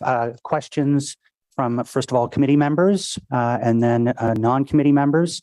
And all of you can always go back on the board, but we will impose the 5-minute rule at a time just to keep it equitable so everyone gets a turn. So Councillor Lulov. Thanks so much, Mr. Chair. And thanks to Councillor Kitts for her technical motion. Once you get over the mislabeling of the projects in the active transportation list, Ward 1 has 6 projects representing 0.026% of active transportation projects over the next 25 years. That's pretty disappointing. The best solution to congestion in the East End right now is a Brian Coburn-Nowakli bus rapid transit corridor, but we don't see that mentioned on the list. And one would expect that in the next 25 years, we'd end up with an active transportation corridor from Cumberland Village to Orleans, but it's notably absent. I also worry about all these projects on the list for new sidewalks. I love sidewalks. We use them all the time. It's the safest way to kind of get around some of the busy streets that we've got in our neighborhoods. Many of the suburban and inner suburban, as Lane likes to call them, areas don't have any sidewalks at all in our neighborhoods. So I'm super glad to see that we're going to be looking at adding these retroactively. But right now, we don't take care of the ones that we have because the renewal criteria is so strict that utterly destroyed infrastructure in rural villages is left to rot. And the first sidewalks that we put in as part of this plan will need a renewal by the end of the 25-year period. So I really worry about that. The document prioritizes certain neighborhoods for investment to enhance active transportation, which I'm really glad that it does, because for the most part, these neighborhoods are built for lower car usage and have amenities within a walkable distance. Why not make it easier for these residents? I think that's a really wonderful thing. But it prioritizes no meaningful investment in active transportation in areas of the city that are not walkable, like suburban and rural transects. So we want to encourage active transportation in car-dependent neighborhoods, but we're not going to invest in it in this plan, which continues this friction between the downtown core and then the outer suburban and rural areas.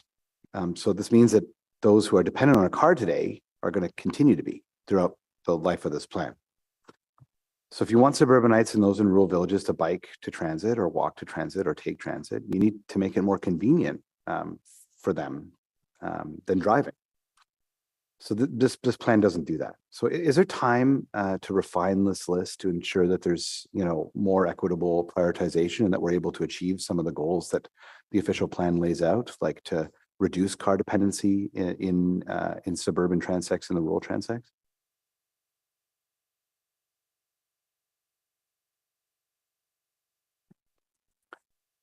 Through the chair, our prioritization strategy was based on the overall goals of moving modal share and addressing, for example, in the case of sidewalks, connectivity to schools and other problem spots.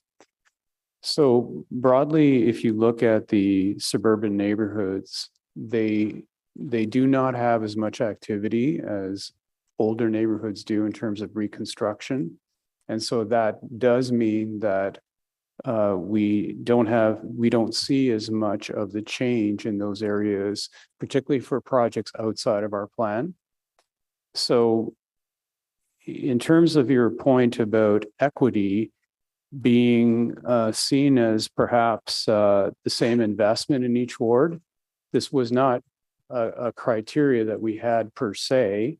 We certainly understand and have covered projects all across the city.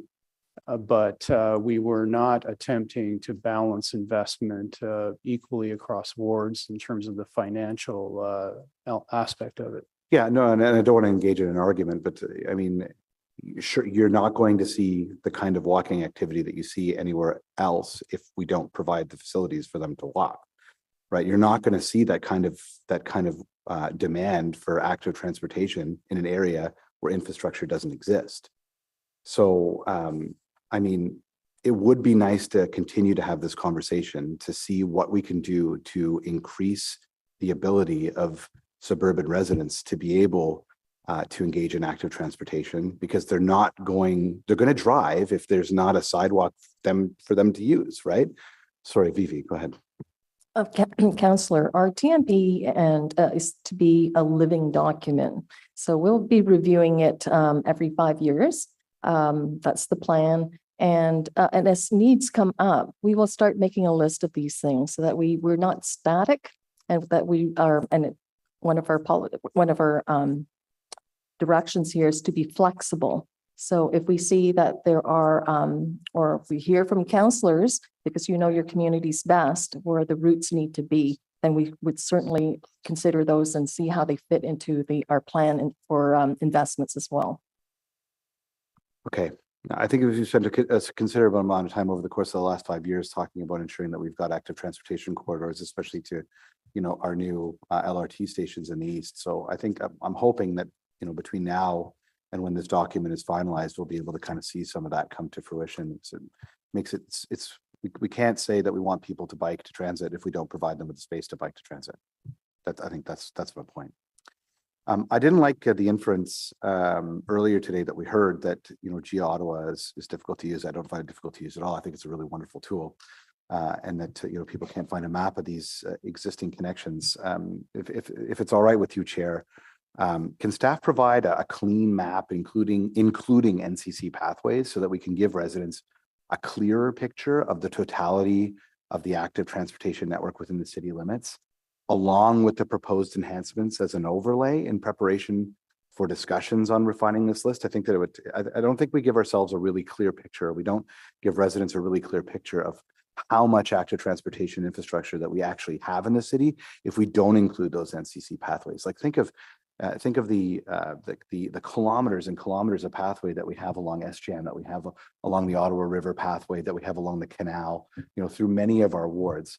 I think that kind of having that, whether it's in a different color or not, so that we don't upset our, very sensitive federal partners, so that we show the totality of that active transportation network. Councillor, on Geo Ottawa, the NCC pathways are there. They are indeed. Yes, and I'm happy to say that you can also see the active transportation network by ward on Geo Ottawa. And there are different layers, existing, under construction, and as well as planned. And there have been some councillors who reached out to us and asked for maps for their wards, and we have done that as well. Okay, great. My specific question is, when it comes to this TMP and the proposed list, can we have like a clean, PDF map of what exists now, and then an overlay to show what's proposed, just to make it very easy for people who perhaps aren't as technically inclined as you and I are? That is possible, but I think we'll look at the technology, because sometimes and the accessibility as well of how we present this information. It may have to be very large so that you can make out the little missing gaps. We'll see what we can do. We'll take that away. Doesn't it can be digital, something that we can send digital, into okay. and whatnot, so just to make it easier for people to be able to see. Sure. All right, I'll hold my comments at that, Mr. Chair. Thanks. Great. Thank you, Councillor Lulov. Committee member Dudas.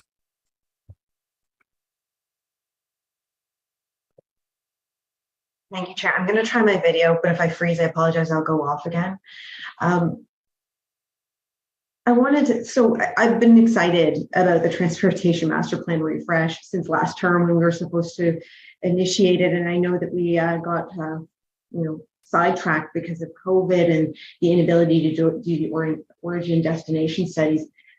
I did see this particular report and document and what we're being asked to approve here. And I have to say that I'm a little bit confused by what's being noted in it, because I was part of some of these consultations where people were involved in putting the pins in. I've been, we've been speaking back and forth, staff and I, in regards to some of these very key features in Orleans West Innes and throughout the East End in particular that are missing, that we'd like to see. But before us today is a document, documents in particular, that lists a bit of a mishmash of high priority or smaller priority projects that will be included. But there's a whole bevy of other projects that are not reflected in these documents, but you can find them on the active transportation layer on Geo Ottawa. So I guess, and I'll give you the example, Saint Joseph. It's an incredibly integral part of the East End transportation network, part of the Orleans Corridor study.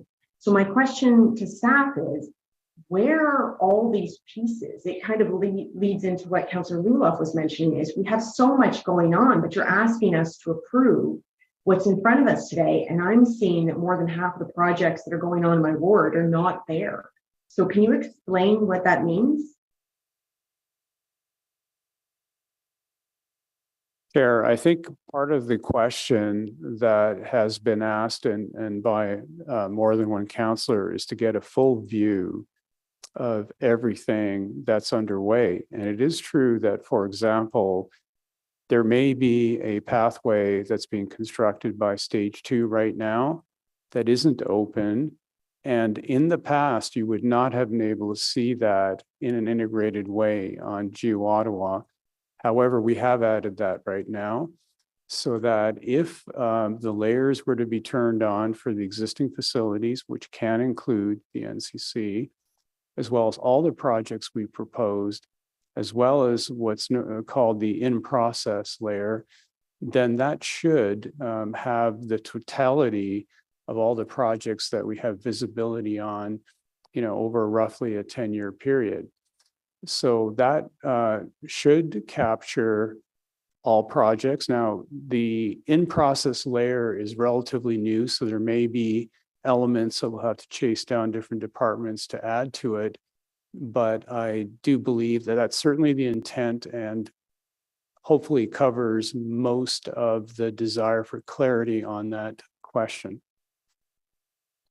So I harken back to a comment, or maybe two of the delegates had made about, the vision is essential, but it's the nuts and bolts of it that I really want to dig into, that I know that our community really wants to understand. We've been consulted, but I'm not seeing that there. And I do appreciate, Flacco, that you're saying there's different layers and we can dig into it. But the fact is that when I'm looking at my ward, which, very similar to Councillor Lulas, I think we've got 6. We had to fix the ward designations because of the ward boundary change. I think we've got 6, and some of them are such tiny little sections of missing gaps that, to be frank, I'm sure I can find it in my TTCs, but I'm being facetious. But I'm trying to figure out where is the Orleans Boulevard cycling project from I know you mentioned it from Boye, but from Innis to the river. I see it in the crosstown network and the map, but it's nowhere to be funded. And that's going to take years of work to do. So I'm pointing out one. I mentioned another one, Jeanne d'Arc North between Voyager and Paddler. We've got on the Geo Ottawa layer, it speaks about segregated cycling facilities, but I don't see it in what you're asking me to approve here. So I feel like I'm being asked to approve a document that's only half baked and then go back and try to sell it to my community that it's okay. Everything we talked about is still coming. It's going to be flexible. I don't like flexibility in some respects, particularly when we're trying to put dollar amounts to this. And I would almost rather be really upfront and honest with folks and say, listen, we've got major projects. Each ward has these significant projects that we need to finish. It's going to cost us much money. We budgeted it out with the long-range financial plan. Everything else we're going to have to fight tooth and nail to get from either grants through the feds or the province or different ways of doing it. But these are the ones you can count on. And I'd almost rather be able to go back and justify that to my community than say, we've got kind of a mishmash of stuff. I approved it. It's okay. But now we gotta figure out where we're going to fund it. So I'm kind of laying this before staff. I'm having a very difficult time approving at least document 3 in this report because frankly, I'm just not seeing my community reflected in it. Councillor, it's the projects haven't been identified for the roads and transit, but definitely as part of this Part 1 TMP. The Active Transportation Network is there before you. And those were developed based on all that consultation and with discussions with each ward councillor. So if you see a project that's not there, perhaps that's then, these motions come forward and we start adding them in. In terms of the funding, that will be part of the Part 2 of the TMP, because we have to know what's the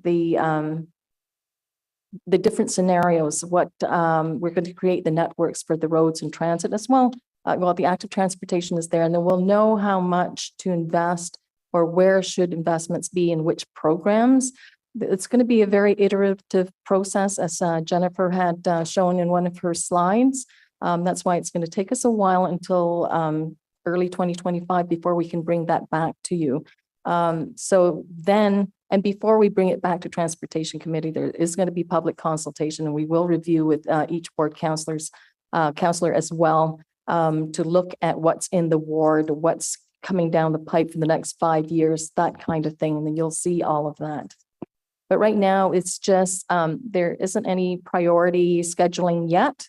But is the network there? Does it reflect what your residents and what you have said to us? I believe we've captured everything, and where for pieces where we're not so sure that can be done, they'd be listed as feasibility studies so that we can investigate further. I'm going to pass it off to my colleagues and see there's a long list behind me. But before I do that, I represent a suburban community that has aging infrastructure, and every single project requires extensive amounts of money. We can't rely on development to redo roads, but we need to start seeing those improvements, because people in the suburbs cycle. We walk, we have MUPs. We want to get to downtown, but we can't. We'd love to access amazing facilities in other areas of our city, but we can't get there if we can't connect to them safely. So I really do want to make sure that that's reflected in the TMP. And I also want to just quickly mention that I heard the interprovincial bridge brought up by 2 of our delegations. And I do want to stress that, while that is solely a federal project at this point, and they have completely kept us in the dark in respect to where they're at with that, and I understand it's a longer process, I do want to make absolutely sure that the city by no means is providing any money or any intentions for infrastructure connections to that bridge, wherever it may end up. Because at this point, I know my community and I stand firmly against it being in the East End, because I do not think it is the solution to what is ultimately a citywide problem. And if the feds are going to build a bridge, then they need to take that into account, that shifting it from one community to another is not going to address the truck or heavy traffic issues that we're facing in the core. So I'm just pass it on to you, Chair. Great. Thank you, Councillor. Committee Member Drews. Thank you, Mr. Chair, and I appreciate the opportunity today at the committee to discuss this, the massive transportation for our resident and community. But first, I want to congratulate staff. It's really, the document is well explained, and there is a lots of detail in the whole document. And I know some of the highlighted stuff, especially that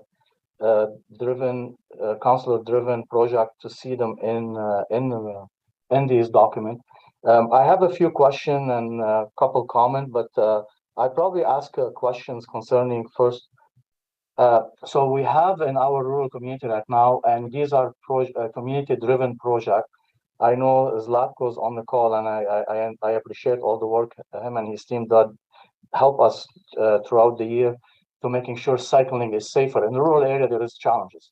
We heard from Councillor Lulav and Councillor Dudas and a few other councillors that'll be talking how it's challenging in the rural area to especially have an active transportation from cycling. But what happened in the last 6-7 years, communities taking it in their hand, and they're building loops. And then in my ward alone, I have right now the Greeley Loop, which is Zlatko has been amazing helping us with this, and the Metcalf Community Association now working on another loop and called the Metcalf Loop. And what those loop does, connect the community together, because to give the kids a safer way to be able to cycle either from school or from park to park, because most of you know that Greeley, I always call it the village that was built by OMB.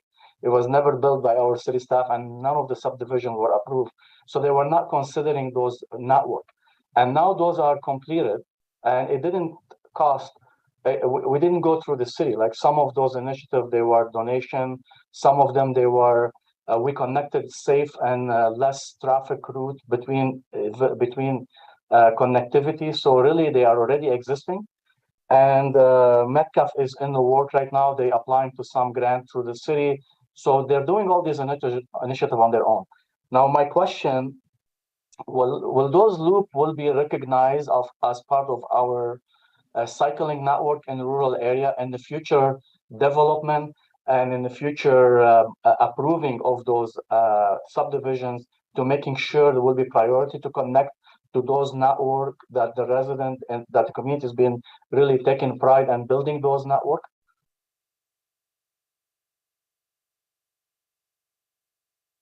Chair, the questions that were asked by Councillor Jarouche, first of all, yes, we are familiar with the Greeley Loop, and I believe my colleagues in traffic services did assist with some of the signage around those routes. Within our plan, we do see a need for showing some of these neighborhood routes on the mapping. In addition, there may be certain specific things, as you mentioned, there's been a lot of initiative by the community where there can be some assistance provided through missing links and so on. So those small components can be connected. And so from that point of view, we are supportive and have certainly some of those tools that would be used to support the projects you mentioned. Thank you, so Zlatko. Do we need a direction to staff to making sure to include those loops or those neighborhood connectivity in that master plan or in this document that we are working on? Or it's something staff has been already recognizing those work without me putting direction to staff or something like that. So I don't want to miss an opportunity. Like I know, Zlatko, you've been great helping us, my community, with both loop. I just want to make sure that they are included in our cycling network.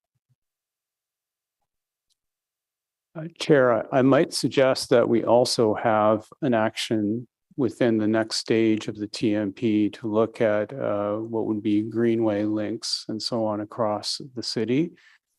And that might be the most appropriate place to consider including and hopefully even providing some more guidance where possible on initiatives such as the ones you've mentioned. Thank you. And I'm very happy with that. If the chair agree on that, Mr. Chair, those are very important loops in the community, and really we're not adding any cost. But in the future, we keep talking about rural connectivity and active transportation, but we need to give them that tools for us to be able. And my last question and my last comment will be, I am in full support of connecting villages in rural area. Really. The roadway are 80 kilometers.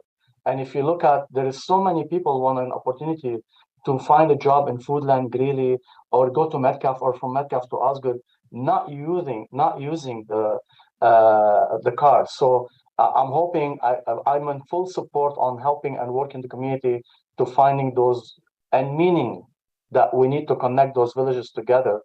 And on top of that, also, I know Zlatko and I work on the project, and it is in the TMP, connecting Kempville actually to the Osgood link that we have, the Osgood pathway, that we invest some money in it in the future. So we have so many opportunity, and I'm so happy to see some of them included, Mr. Chair. But I do have a direction if you need me to prepare it and send it to you, and maybe we can include it in between now and council, or you can accept it as a direction now. So whatever you want, Mr. Chair. Thank you, Councillor. We're just reviewing it now, and maybe Vivi, you can comment on it. Just give us a moment to chat, because I just want to make sure. that Zlatko sees it. So just 1 second. I can go back. I can give somebody else and I come back if you want, Mr. Chair, for the time perspective. We just need a little bit of time to figure Yeah, out. no problem. And I'll give you a quick message when we have discovery on how that should be placed.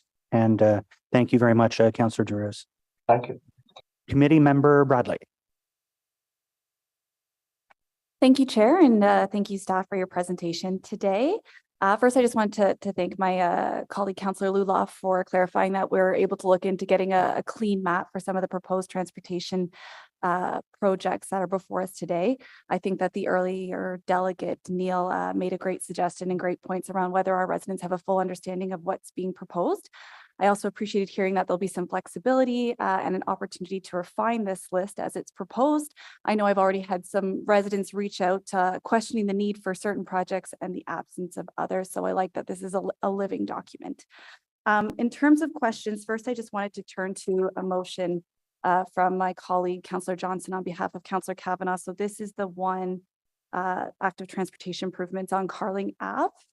So just a quick question. I appreciate and support the intent behind this motion. I have a portion of Bank Street in Gloucester Southgate Ward that also connects many priority neighborhoods and would love to see more enhanced cycling and pedestrian facilities in that section. So I'm just trying to understand, does this motion give higher priority to Carling, or is it just that as opportunities present themselves along Carling that you'll prioritize those sections that connect priority neighborhoods?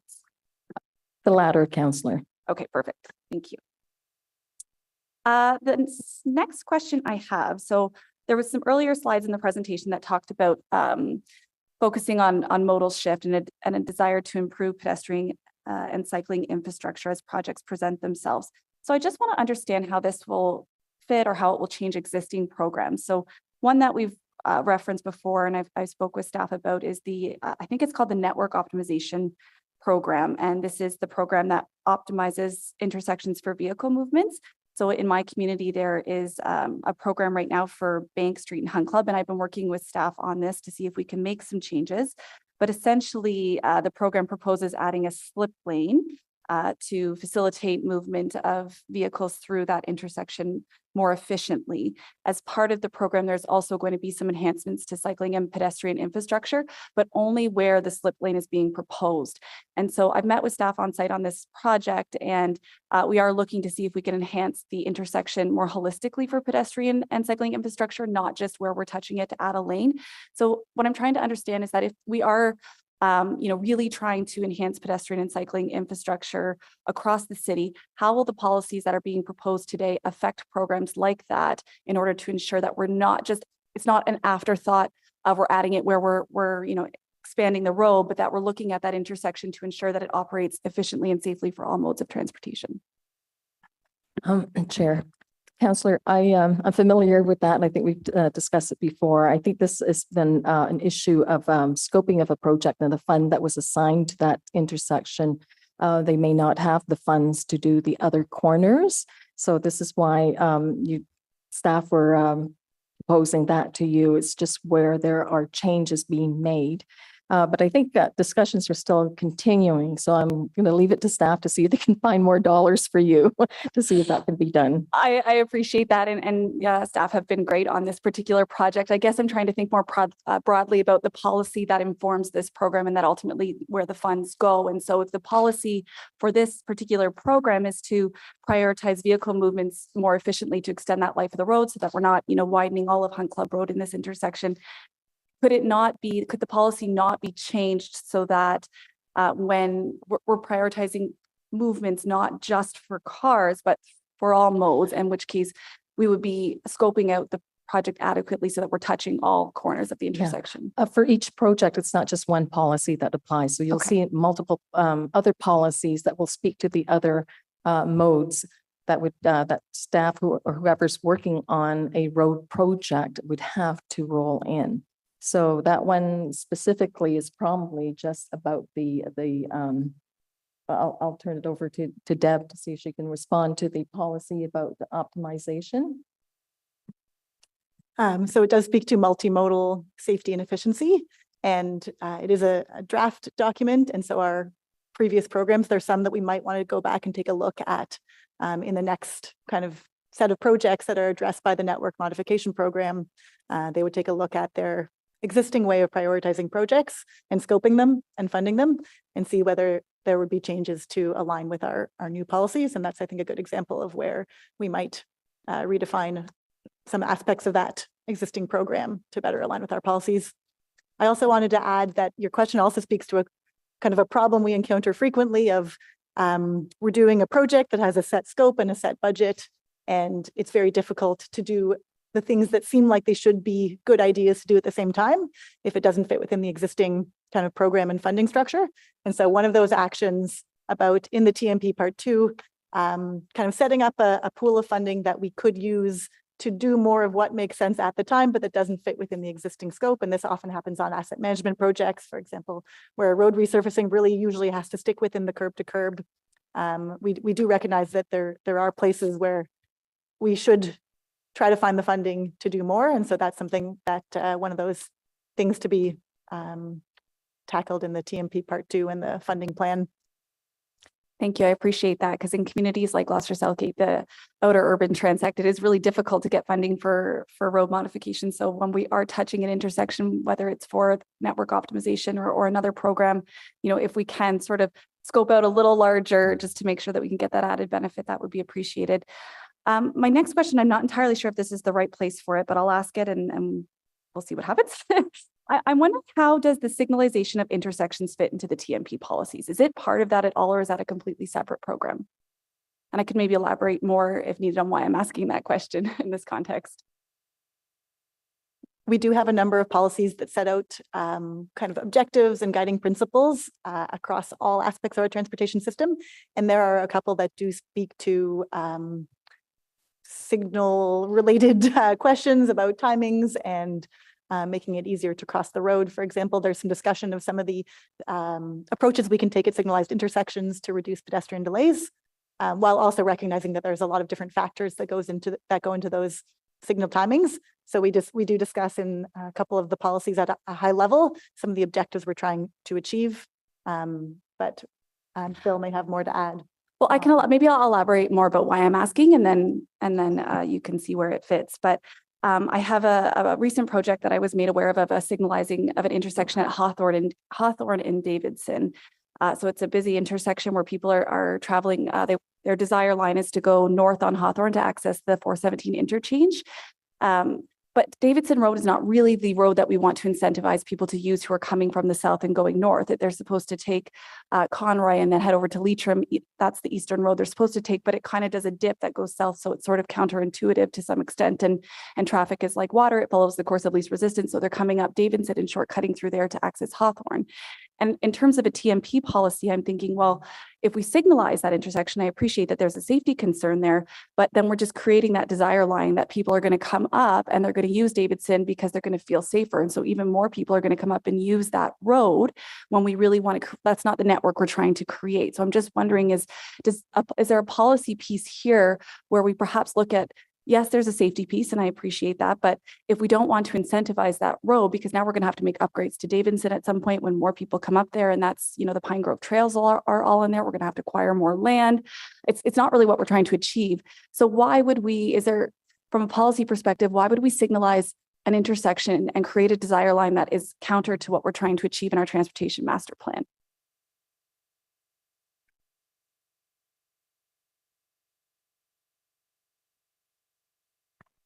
So through you, Chair, I think the policies speak to as well impacts of traffic in residential neighborhoods. So within the policy document, there's often many policies that come into play, and so there's policies related to safety and efficiency. There's also policies related to making sure that neighborhoods are safe and comfortable for residents and controlling traffic impacts. And so in those sorts of situations, you look at all of the policies that apply in that context, and then it is very much a context specific determination that would be made, balancing these different objectives that the city has. Okay, great. Maybe I'll take this one offline and speak more specifically about it. It just kind of surprised me because no one in my community has asked for the signalization. I know there are so many other intersections that we would benefit from, and this one's also quite expensive because we have to expropriate some land as well. So I'll take that one offline. And Committee Bradley, if I can get you to, well, you're, never mind then. Not done, but I mean, You'll come back on. telling me Yeah. I'll get back on the list. Thank Great. you. Vice Chair Kitts. Thank you, Chair. I too will probably need more than one round. So Chris, you can cut me off. I do have a lot of questions. And I'm truly disappointed to say that I have concerns about what's in front of us. I think unlike the delegation who said that we don't have the information, I think we do have the information. I think there's a lot of information here. And we've had plenty of access to staff and we've had briefings. But the concern from my perspective is that the devil is really in the details. And it wasn't until my team and I read all 157 pages of the document into last week and up to and including over the weekend with a lens of, will the projects that are important to my community get realized, that multiple red flags emerged. As I said, I have lots of questions. I apologize. I'll start with some clarification on the presentation and what some of the delegations raised. So as noted, the origin destination study was a significant reason why the TMP was stalled during the pandemic. And I know you said it wasn't needed for part one. So I was hoping you could just unpack that a little bit. Sure. So the origin destination survey basically provides us with information on how residents are traveling today. So what are their origins and destinations, what modes are used, the time of the trips, the purpose for the trips. It also tells us a little bit about their the characteristics of the people that are making those trips. So the size of their household and where they might work and so on. So from a policy perspective, that information sort of on the detailed of existing trip patterns isn't something that is taken into, I mean, it's accounted for, but not the nuances of it. Really, that's where we come into the next part where we're updating our transportation models and using those models to predict for future travel activity. So they're less, it doesn't inform the policies in the same way that it informs the project side of things. And likewise with the prioritization frameworks, the purpose of those is to really identify the values of the community and the importance placed on different elements of how you might prioritize what gets built first.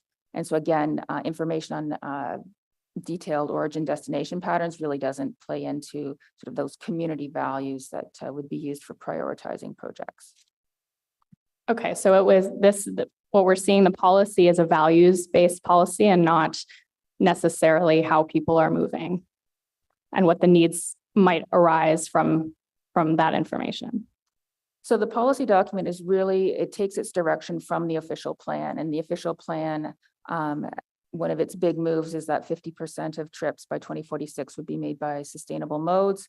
It also is taking direction from the climate change master plan, which calls for that 100% reduction in GHG emissions. So those are some of the overarching policies and plans that the TMP is taking direction from, in addition to all of the consultation that was carried out. Okay, I'll circle back to that later.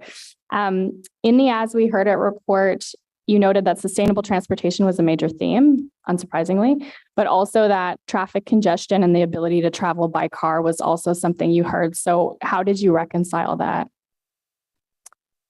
I think as you'll see, there's a clear policy direction that space efficient modes of transportation, so transit, walking, cycling, would be given priority in development of the future networks. And so what that means is when we look to develop the future networks and we look at where the demands are and the origin destination patterns in the city, we'll look for transit solutions first. But we do know that there is a very significant amount of growth that's projected through the official plan. 400,000 new residents is a very significant. I was looking, it's approximately equal to the current populations of our suburban communities that exist today. So the plan prioritizes sustainable modes, and that those are the options we look at first. But then for residual demands, we do expect that there will be road widening projects. And that's why there is a prioritization framework for transit projects, but there is also a prioritization framework for road and road widening projects, because we expect there to be both types of projects carried forward in the second part of the TMP. Okay, so would you say that movement by private vehicle is no longer the main priority for the transportation master plan, or is that unfair to say? I'd say, because again, the target being 50% of trips being made by sustainable modes, we still have 50% of trips that are made by people that are driving. So I think there's a balance that we're trying to achieve here through policies that help us to achieve those official plan targets. They are aggressive targets, given where we are today. So certainly pushing us to meet those targets, but also a recognition that people still continue to drive, and there's a need to accommodate vehicular mobility, particularly in growth areas of the city where there may not even be road connections that exist today. Okay. I think my concern in the scoring and that prioritization framework is that projects that are related to growth or congestion will stall in a bit of a purgatory, because they will score high when it comes to growth and congestion, and they will score very low on those remaining 45 points. So I feel like it's going to be difficult for those to advance. Am I understanding that correctly? So the frameworks are going to be applied against similar types of projects. So all of the projects that for the road projects in particular, they're all going to be road widening projects. So they'll be in different parts of the city and they'll be serving different communities. But in general, they're all going to be projects that add road capacity and either improve access or address congestion. They wouldn't be part of that list if they didn't have a very important mobility benefit to be provided to the city. And so you know, they'll all be designed as complete streets. They'll have their active transportation, but just it's not a matter of like congestion projects would be scored low, because all of the projects are either going to be congestion projects or access to those new community lands. Okay, I think that's important clarification. Thank you. I did have the same concern as Ecology Ottawa regarding safety. And my read of the draft is that we are counting mainly on modal shift to address road safety. But I'm wondering if in part 2, will we explore speed mitigation through permanent traffic calming as a means to improve safety, or is that not fit here? I'll start, and then maybe Deb may wish to jump in. But I think there's a clear policy direction to improve road safety, primarily through the Road Safety Action Plan. And so the details of sort of how that would play out would be through that process. But safety is certainly one of the key elements. And I think it comes through in that, but also in a number of the other policies that speak to you know, addressing gaps in the walking and cycling network and making it safer to cross the road. But Deb, I'll just add that it is a guiding principle, and we really hold those to be very significant. And although it is not in itself a theme, that's sort of more a document organization question. I did a quick search, and the word safer safety shows up in the TMP policies about 370 times. So it does really span all of the policies, many of the actions. Four of the policies are specifically focused on safety. 6-8, 7-10, 9-6, and 9-10 have safety in their title. When one of those being that we have as a city a strategic road safety action plan that really takes a deep dive on what it takes to reduce fatal and major injury collisions. So we didn't want to replace or compete with that very, very good work that was recently approved by council. Okay. In the document, there's 38 areas called priority equity neighborhoods based on the neighborhood equity index and mobility poverty. There are no priority equity neighborhoods east of Blair and Innes. and of course I was looking specifically at my ward, but parts of Orleans South Navan score almost identical to other priority neighborhoods such as Cummings, Searville on the NEI. So I was hoping you could speak to why that's the case. Sure, I can speak to that. And I will say that we worked with our colleagues at the Social Planning Council who owned the NEI, as well as Ottawa Public Health and some of the planners in thinking about how we can apply the Ottawa Neighborhood Equity Index work by Social Planning Council to our work on infrastructure. And so if you read the details of Annex A, what we were getting at with those equity priority neighborhoods is the 4 categories of the Neighborhood Equity Index that are not kind of infrastructure focused. So I think it was social well-being, culture and belonging, economic health, something about economic development and community health. And so it was a kind of new calculation and a new metric that yielded scores that are, so it's based on the NEI, but it's not exactly the NEI. It's a portion of the NEI that we felt was relevant for the TMP. Okay, thank you. On that, I'll just note, and I can leave this with you and we can chat about it later, but under the NEI, under physical environment, there are incredibly low scores in my ward, and that has 6 indicators: walkability, transit options, green space, and commute time over 45 minutes. So I think that's an important sort of signal as it relates to the TMP, but we can chat about that, as I said, offline. But I was wondering if we've developed performance indicators so that staff can measure the effectiveness of efforts to improve equity in the transportation network. Is that something that can be created or reviewed periodically? So one of the actions in the TMP policy document is to develop a framework for measuring equity going forward, and sort of building off of some of the work that we've done already as part of the TMP. As part of our second phase of engagement, we consulted on some maps that were used to identify locations where there were mobility challenges for different equity deserving groups. In the next part of the TMP, we'll be looking at equity as part of our prioritization, and particularly for transit projects, the accessibility for residents in equity neighborhoods.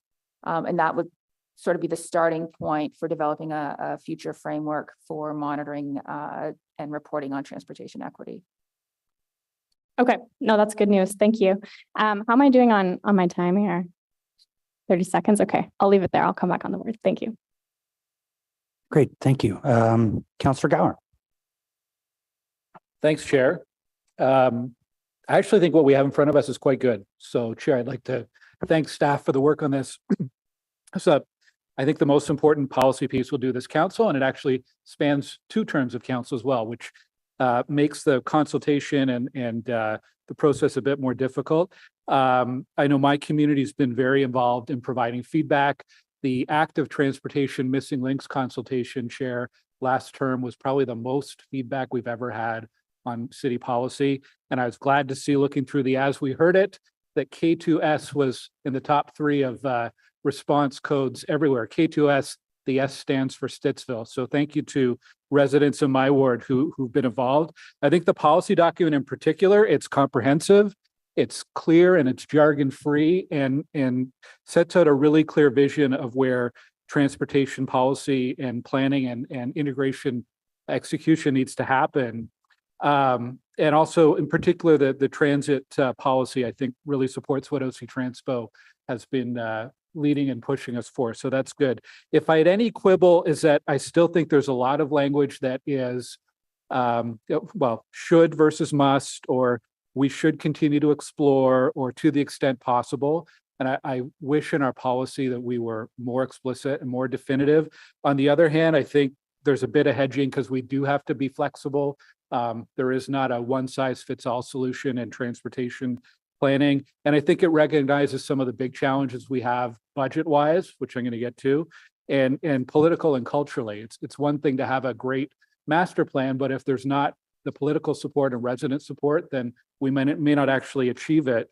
And it still is not a huge political win in a lot of our wards to say you may need to drive your car less. Like that's still a very controversial and difficult thing to say. And even on the campaign trail, I was hearing from people who told me, I won't vote for you because you put too much emphasis on cycling safety in our ward, which I don't understand, but it's out there.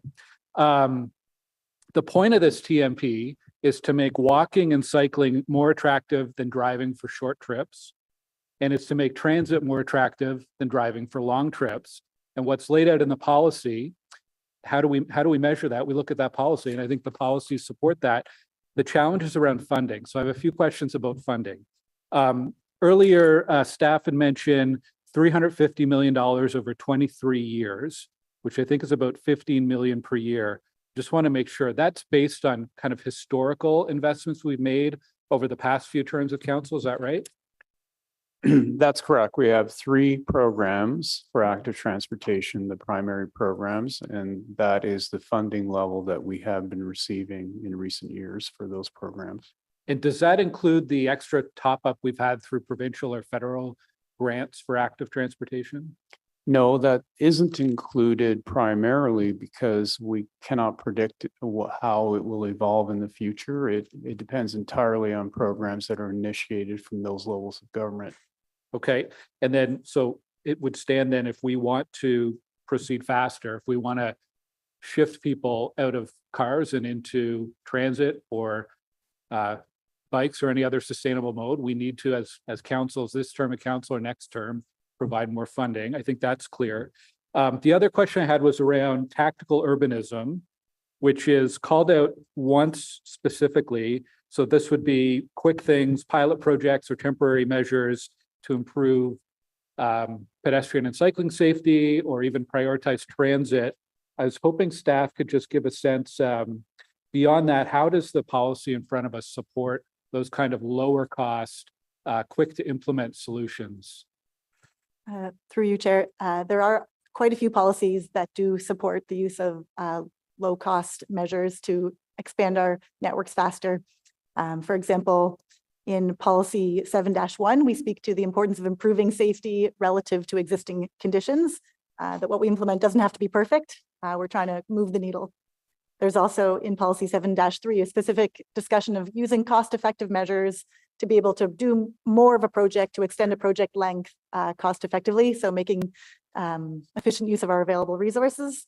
And then in policy 7-4, we speak to using pilots to test out whether our solutions that meet the needs of vulnerable road users are viable and can ideally eventually be implemented in their permanent form.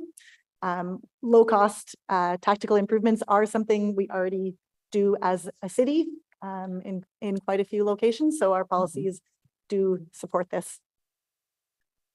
Chair, that's important because as budget pressures increase and the need certainly increases, I think having that flexibility and the openness to creative solutions will be important. I had a technical question. There's a term, Action 94A is adopt a target volume to capacity ratio of 1.0 for vehicular traffic. What does that mean?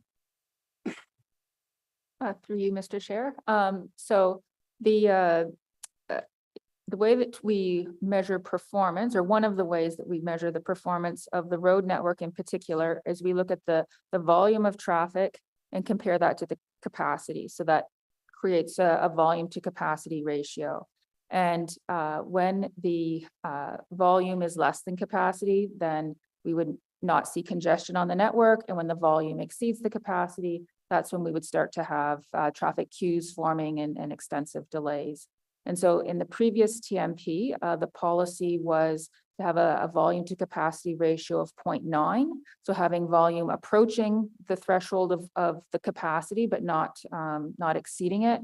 In the new TMP, we're proposing a threshold of 1 So basically, we would not recommend widening projects until the volume is equal to the capacity of the roadway. And the intent is to be able to use our road networks as efficiently as we possibly can, and also to support our investment in transit infrastructure.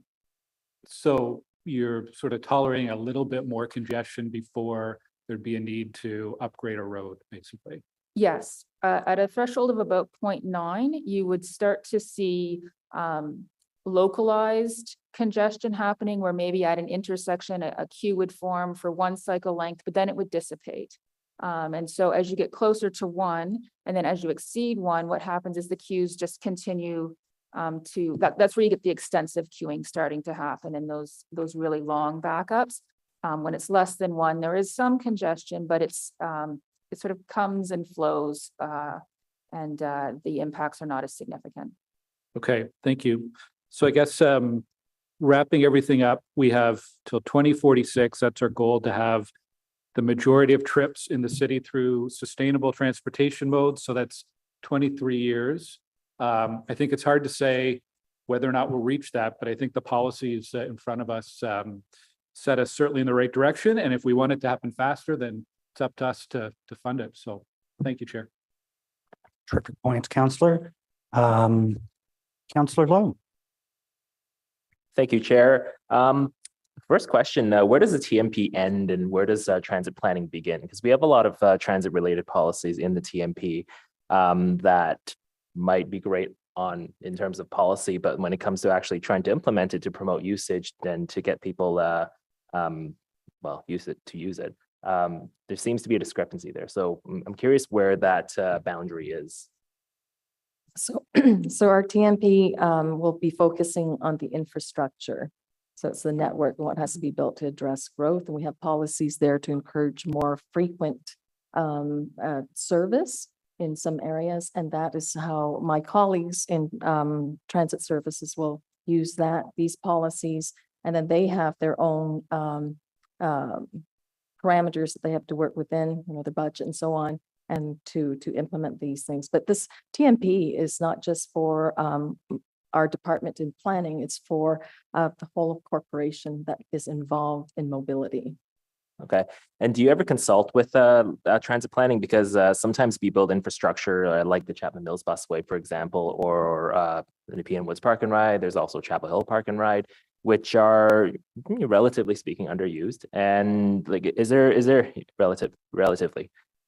So is there any sort of discussion when this document's being created, when the network's being created, with them about any medium, long-term plans that OC staff might have? Oh, absolutely, because the policies themselves, like I mentioned at the beginning, was a collaborative effort of all staff across multiple departments. And then the part 2 we would expect the same thing. And especially for when we're dealing with networks, because some roads will have transit priority, others will not. And then we just don't want overlapping of different types all in one road, because there could be conflict in trying to fit everything into the right of way. So yes, we are going to do the checks and balances and consult with our colleagues who deliver the service side of things, whereas we're looking at the infrastructure side. Understood. So I guess slightly further to that, when will the park and ride strategy be completed? Expected to be completed? So the park and ride strategy is being completed as part of the next phase of the transportation master plan, and there will be recommendations regarding park and ride lots brought forward as part of the consultation. Most likely when the road projects and transit projects are brought forward. Okay.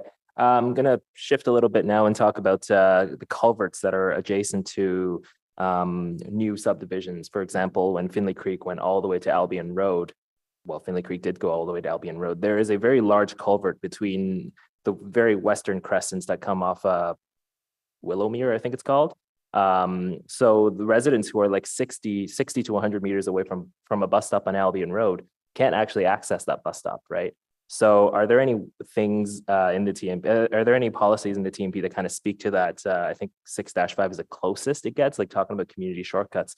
Are there any things that we can address in the short term to kind of kind of close these gaps that these culverts create, because otherwise, like for example, like residents on Bunchbury Way, they have to walk 700 meters to a bus stop when a bus stop is actually 60 meters beside their house. The other example being Stratton and Fraser Fields, where they waited 10 years to access a bus stop 60 meters from their house as well. I will note that we have a proposed active transportation project from Bunchbury Way to the intersection of Albee and Quinn to facilitate connections to the new LRT station. And that was one that a bunch of residents dropped pins on our map and identified the concern. And so that led to identifying that project there. Okay, and then so that was a very specific example, but in terms of the bigger picture, like is that consideration given in the report plan?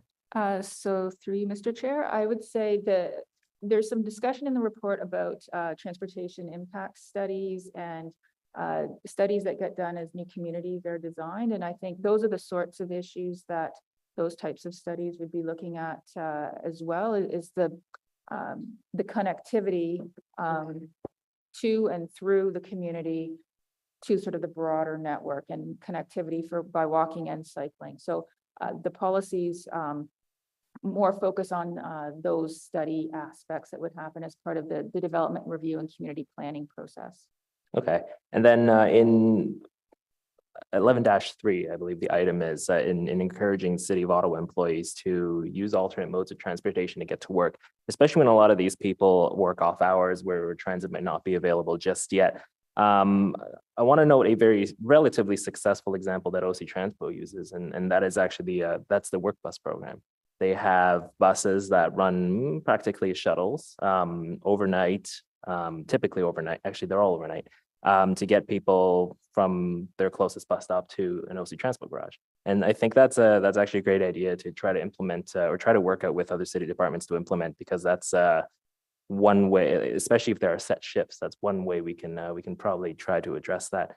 How am I on time? Chair. 3 minutes, wow. Okay.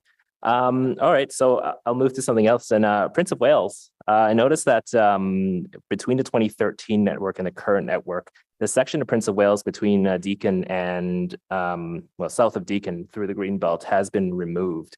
May I ask why?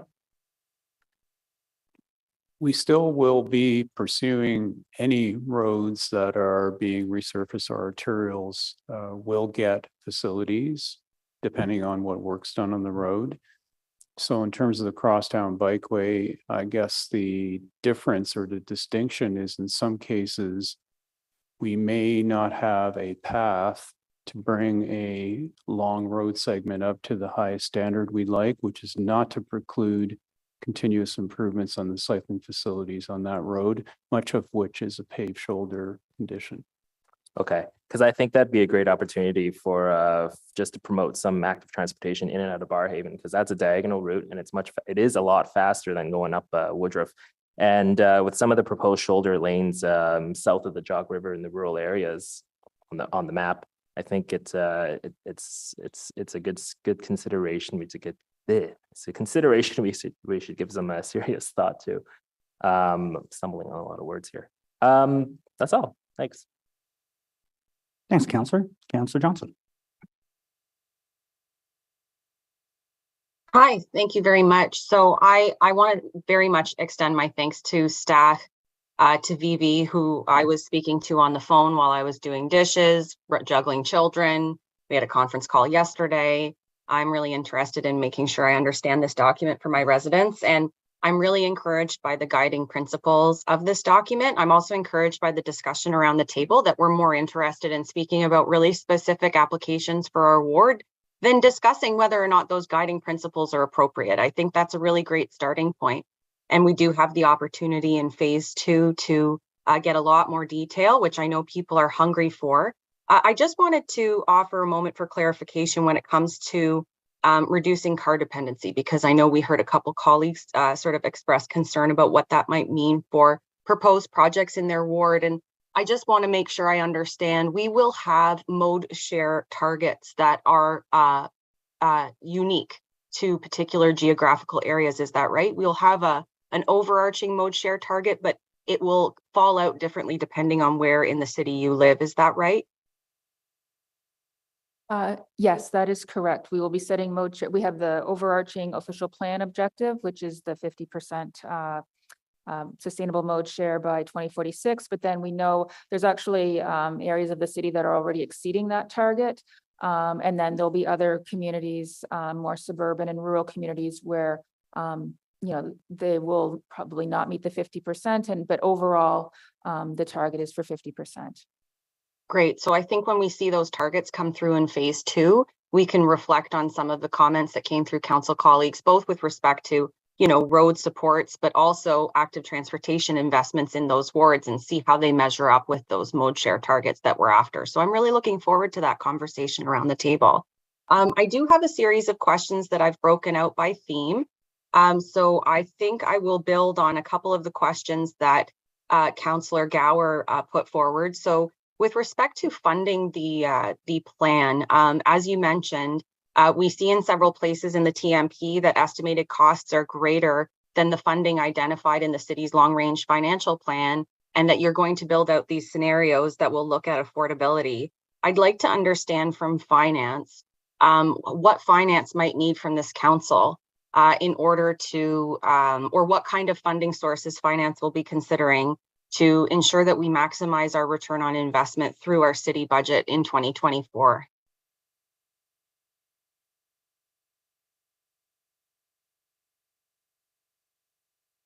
Councillor, I'm not sure if we have someone from finance here, but we can take your question away, share with our colleagues, and perhaps get back to you on that.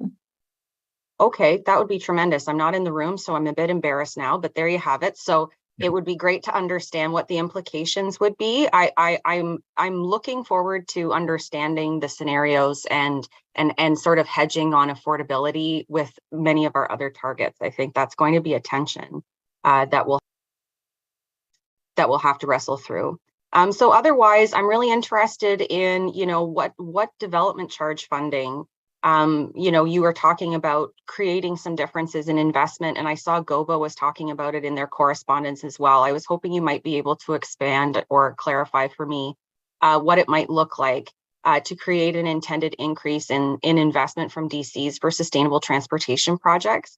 Will it be a trade-off with other kinds of DC funded transportation projects, or does it look like an overall increase? I don't know, and I'm on that council sponsor group too, so give me a preview of what we're going to talk about.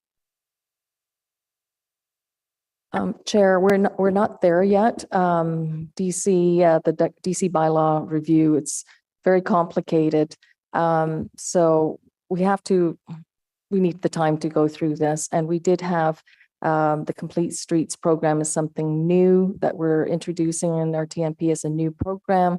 So we still have to define a source of funding for that. So still steps away from having an answer. Okay, I know that there are some sections in the TMP policy document that talk about how we're going to need to review DCs and how they currently are inadequate for some of our policy intentions. So I'll look forward to having that conversation as we move forward. So now maybe I'll just change to a bit of curiosities with the partners that are listed in this project. So I was wondering currently, how have we been able to work with the NCC as a partner for our transportation projects? And how could this council help to support that relationship so that we could advance our transportation priorities? Well, we do work with them. They have different mandates, so they will be looking at projects from their perspective. So we are advancing our projects as council directs us to do. So, it's I guess the project out in the East End, we do work with our East End councillors to help us when we hit a snag. And we're trying to find our way to resolve that one project out there, and that's the Brian Coburn extension. So we do work with council for to help push our projects through when there are hurdles in the way. Okay, well, please do continue to use us as your supports for that. I'm thinking for my ward, we're going to have ideally this Moody active transportation connection over the bridge, and we have two different governmental bodies that are part of that project. We have the NCC land, which is along Moody, that they have already, I believe, committed or are interested in committing to the project. But then we also have MTO. So similarly, can you give me an understanding of how the MTO is currently working as a partner for the City of Ottawa, and how we might be able to support the work of the city as council colleagues to advance the connections over the highway? Through the chair, for the comment about the NCC broadly and active transportation, we have regular meetings with the NCC. They invite us in terms of providing input to their strategic plans for their pathway network. And they also provide input on our plans. A number of the projects within this set of active transportation projects do impact the NCC, and all of them have been reviewed with the NCC, so they are familiar with them. Specifically for Moody, the NCC showed a real willingness to help us make a high quality facility. And so we are at the initial stages of what's known as their FLUTA process, but the final approval won't happen until the final project is approved, I believe, by their board of directors. In terms of the MTO, we likewise have been both part of all project consultations, such as the Western Highway replacement projects. So those discussions absolutely happen at a staff level. They're very technical. The city also participates in provincial discussions, for example, on the OTC Active Transportation Committee, where we do request that the MTO consider reviewing its standards for safe design of crossings, and we have submitted many suggestions and comments in that regard. And there have been letters, of course, put forward to the MTO by the chair and others to that end. Okay, that's wonderful. I know we have a lot of potential for those connections, and we do need to have, the goodwill and relationships with those other levels of government to get them done. And Zlatko, I just want to take the opportunity to really commend you for all of the work that you've done here with this active transportation network. You've been, just a tireless advocate for creating this and doing it right. And you are fearless in your relationships with those other partners. And I really admire everything that you've done to get this project to this place. I guess I'll just have one final question for clarification, and then I'll get off and maybe get back on to everyone's delight. But I just wanted we're talking a lot about road widenings, and I think I just want to clarify my understanding of the document. It was my understanding that we would not be taking on any road widening projects unless other avenues had been exhausted. And I remember that language there. And so there's that. And then there's also the part that was coming up with one of the delegations about, the 4-lane mid-block traffic. Does that include turning lanes, or is that lanes that just get you up and down the road? Like, I really would like to understand moving forward how our roads are going to look and how our retrofits might be conceived. Chair, what's stated in the TMP policy talks about mid-block for the road, maximum 4 lanes going forward. But that does not include at the intersection where we may need turning lanes, so that the intersection is not so degraded in terms of performance, because you have to keep in mind that the roads also have local bus transit operations on it. And so the intersections, when we modify them, we're putting in protected intersections as well. So the intersections will be a little bit wider in terms of the overall footprint, but definitely 2 through lanes and whatever turning lanes we need to maximize our the asset that we have there, which is a road. It's a connection So we don't want to widen roads, but we could make improvements where the conflict usually happens or where the congestion usually happens, and that's at the intersections. And does that mean sort of similarly, we will also consider shortening turning lanes as we can, or, you know, because some extend for a very, very long time. And I just wonder, you know, with this new number of lanes that you're trying to work towards, will we also imagine the potential for shortening those lanes for safety? We would, the lanes and the length of the turning lanes, all of that would be dependent on the volume that we're trying to design for, to take advantage of what we have, the existing infrastructure. And of course, safety would have to be looked at in this area as well.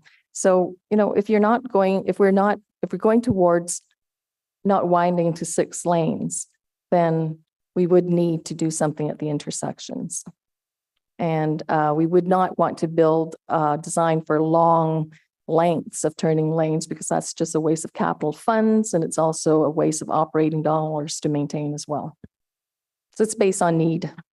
Okay, well, that sounds like a good thing. I'll look forward to seeing more of it. And with respect to my first question, just with road widenings and saying, is it at the point where, okay, I'm going to be done, promise. Is that going to be where all other options have been exhausted, or are we still widening roads without that exhaustion? So to answer your question, it's the giving the priority to the transit and active modes first, and seeing, you know, what can be done to meet future travel demand through transit, through active modes, transit for long trips, active modes for shorter trips.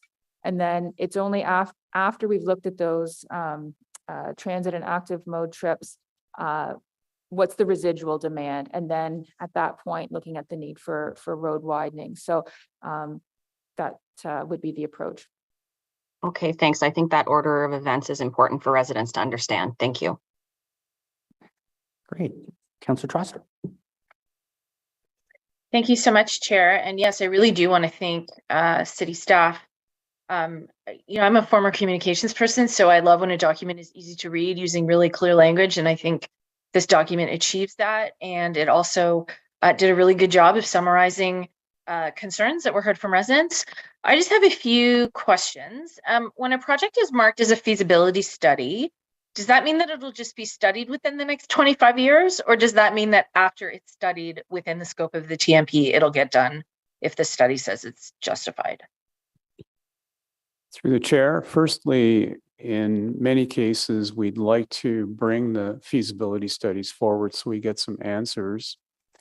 And in the case of, for example, major structures, depending on the outcome of the initial priorities, for example, I mentioned with the MTO, then we would look at the results of the feasibility studies, and with the funding remaining, we would pick the best projects for implementation. There's also the possibility that more funding can be provided over the years through other mechanisms, even external funding.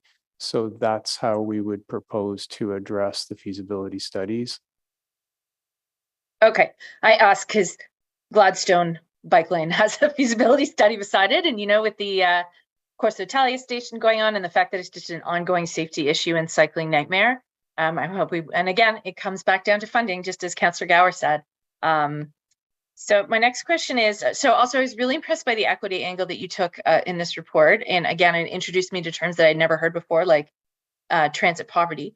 When it comes, so I did find it really interesting that the master plan says that, you know, we're going to use an equity lens, you know, for example, to continue a bus route that may not have high ridership, it serves a traditionally underrepresented neighborhood, or to prioritize pedestrian projects in underserved neighborhoods. My question is, how is that equity mechanism triggered, right? And again, I know, and possibly Councillor Galler, you could also answer this as chair of Transit Commission. How do we ensure that the values that are represented in this master plan make it into the granular decision making? Because, you know, certainly when it comes to transit, we're hearing a lot about empty buses or routes that are not as popular, but those routes might really be essential for essential workers, for example, to get to work, who might not otherwise have access to a car. So I'm just wondering how these principles make it into the actual planning piece when it comes to either routes or pedestrian infrastructure? I can just start off by saying that we did work closely with our colleagues on OC Transpo on these equity kind of overarching ideas about equity and considering them through a variety of different existing programs. We've tried to not be too prescriptive about exactly how each program or service area should bring this forward. And it is something that OC Transpo will be looking at and considering through their own projects. And I see Pat may have something to add. Thanks. No, I don't have anything to add, just to say that's right. And all of the equity and inclusion lessons, all of the policy decisions that are made by council in the TMP are always reflected in any of the operational procedures and policies that we bring to Transit Commission for approval.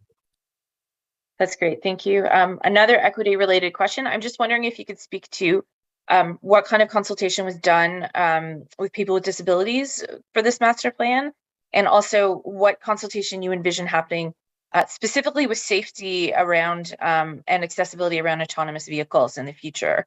What role will specific consultation with people with disabilities play? On the first questions, we did reach out to the Accessibility Advisory Committee and present to them at 2 phases during the project. And we also, through many of our city kind of design projects, we've done very close engagement with the accessibility community. For example, the Protected Intersection Design Guide included on-site visits and real kind of looking at each possible design option, that how it might work for people with disabilities. And so the TMP kind of rolls up all of the consultation with the accessibility community that has happened in the recent years, and that a lot of those are incorporated into our accessibility design standards. We also have the Ambassadors Working Group that represents a variety of equity deserving groups, and we met with them at each stage of consultation throughout the TMP Part 1. We do have a action in the TMP policy document to do a targeted engagement on barriers in the built environment. We do have some discretionary funding that we can use to try to address the most significant barriers. And so getting kind of a map and a sense of where those are so that we can assist. And then your question about the autonomous vehicles, I think that the establishment of the working group would be the first step, and that's what's outlined in the policy document. I think there'll be the need for kind of review of those types of issues at all levels, the provincial MTO, who will be kind of the regulator, as well as how that affects our city planning and design and operations. That's great. And so my last main question, you may have heard me refer to it when I was engaging with the people who made presentations. I know that there's some reference to having to find kind of a new retrofit program for arterial roads and for other roads that are not up for sewer renewal, but desperately need transformation. And I'll flag, I said it before, Kent Street in downtown Ottawa is a huge one. It's a big wide road. The speeds are super high. There's not enough crossings. You know, there was a pedestrian hit during the campaign in the summer, which is awful. There's 2 schools on the other side of it. What options do you foresee within the confines of this plan? What options will we have to propose new projects of that nature, where there's not a sewer that needs to be ripped up? Within policy 9-4, we do have a specific action that says that in the TMP Part 2, we will be identifying complete street modifications to existing roads.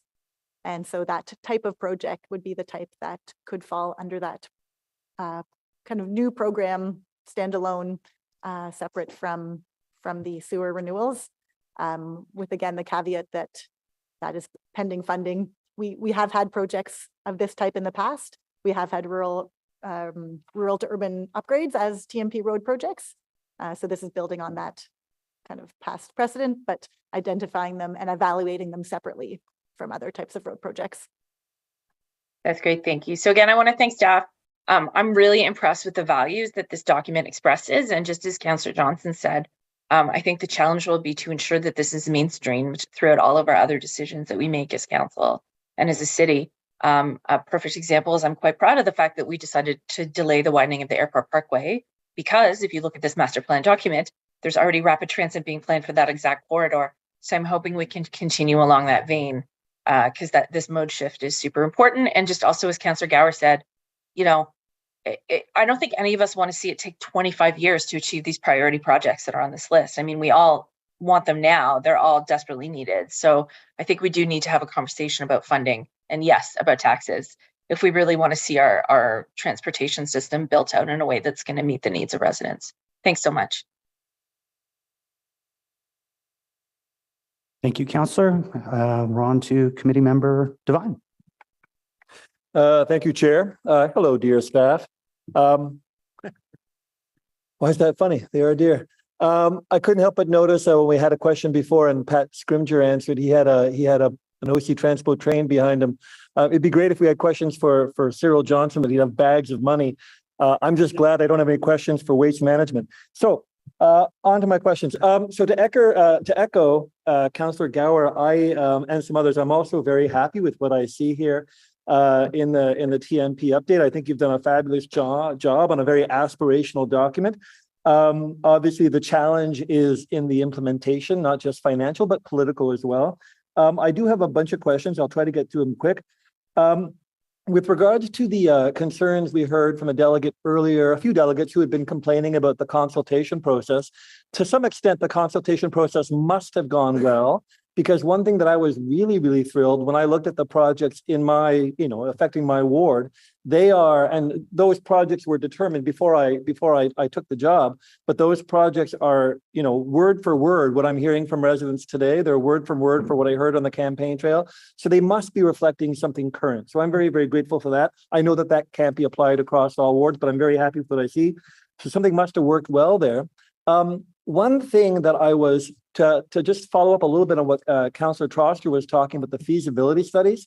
Among the projects in my ward, some of the things that I am so excited about were those neighborhood to neighborhood connectivity projects where, for, I assume, more bang for your buck in terms of those studies, those projects, not just the feasibility, but the actual implementation of the project themselves.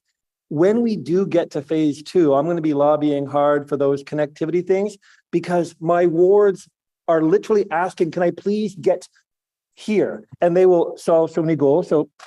But that said, even though I'm very happy with the projects I see there, I can anticipate that there will be people in my ward or myself that might come up with other ideas for projects that aren't on this list. And so my first question, after so much preamble, is there a process for councillors or residents to advocate for other projects that aren't on this list? Through the chair. Firstly, the projects that we're initiating in this plan, yes, they do run for 23 years, but the next plan update will likely be before 10 years. And so after hopefully a couple of years where we can just get working on these projects, we'll open up an opportunity to log projects for the future update. In addition, there are many other programs where there can be engagement by councillors and residents on things that are happening in the ward related to active transportation and connectivity. Okay. Following up on that, so I know that one development that I hope will be happening in my ward is the addition of a new secondary plan, which would likely have a big impact on the physical geography of a certain part of my ward. If and when that secondary plan becomes manifest, is that the kind of new development between now and the next 5 years that I could come to you and say, all right, here's a new wrinkle. Can we talk about making changes based on that? Assuming that a secondary plan would lead to, significant changes in transportation requirements.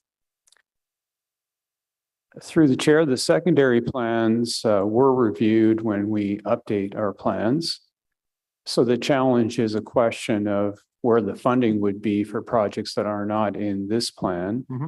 Now, there are some potential programs that do bring funding, like the community benefits charges. And so in addition, if there's developments or other roadworks and so on, there are opportunities to provide input to improve local problems that are impacted by those works. So I in general, the secondary plans don't bring money with them for implementation. No. Thank you. My next question. So I know that in the projects document, we have the projects as they relate to pedestrian and cycling projects. And then in the prioritization framework, there's the two appendices, which are the rubrics for assessing transit projects and road projects. But on the list of active transportation projects, can you briefly explain, if you haven't already, forgive me, but the process whereby we are prioritizing those projects over 25 years? And is it on a ward by ward basis or? Through the chair, the prioritization was discussed briefly on one of the slides for active transportation, where first of all, we're looking for opportunities for coordination with other roadworks because it has such a powerful impact on costs. And then there may be funding deadlines if we get external funding, equity. But the final point I raised was that we do want to have high impact projects as early as possible in the plan. And so that speaks to a question of whether they're improving connectivity, whether they provide shortcuts. And so that would be the factors that staff will use, and we will be sharing those priorities within the next, first of all, budget cycle, but then in the second phase of the TMP, we'll list those for discussion. Thank you. So I've got a question for policy 1-3, which is the policy to mitigate the effects of extreme heat and transportation system users. And the policy action suggests that we update design guidelines and standards to incorporate shade trees into new and reconstructed transportation infrastructure. So Tunney's station was built with a glass roof, so no implementation of shade tree structures there.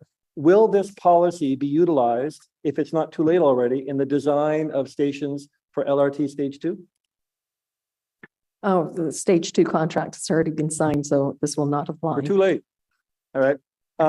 Should we get to Stage 3, can I assume that this guideline would affect that policy or any kind of major transit projects that are not yet designed moving forward? And we say, following from the official plan, shade is to be included in the design of transit stops and stations wherever possible. So it is something that we would hope to see wherever possible. Cool, thank you. Councillor Gower taught me a term I didn't know, tactical urbanism, got me excited. And I don't know your name, I'm sorry, but you were referencing, I think, policy 71, 73, 74, where pilot projects could be implemented. So ironically, just yesterday, I was getting a request from a resident saying, hey, on this road in my ward, where I know nothing is being paid attention to it, this could really use cycling infrastructure. Knowing what I know, that there's no way in heck I can get that done in the next 5 years in any kind of permanent way. Can I use those policies to just guerrilla style make a move to have a pilot project where some kind of TTC measures can be implemented on a street, if only to measure how that might positively affect the safety of cycling in my ward without having to pour cement? Councillor, I guess it depends on specifics, but staff are very open to looking at, easy projects.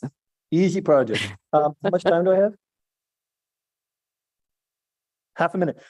Quickly, on the subject of policies to disincentivize vehicle use.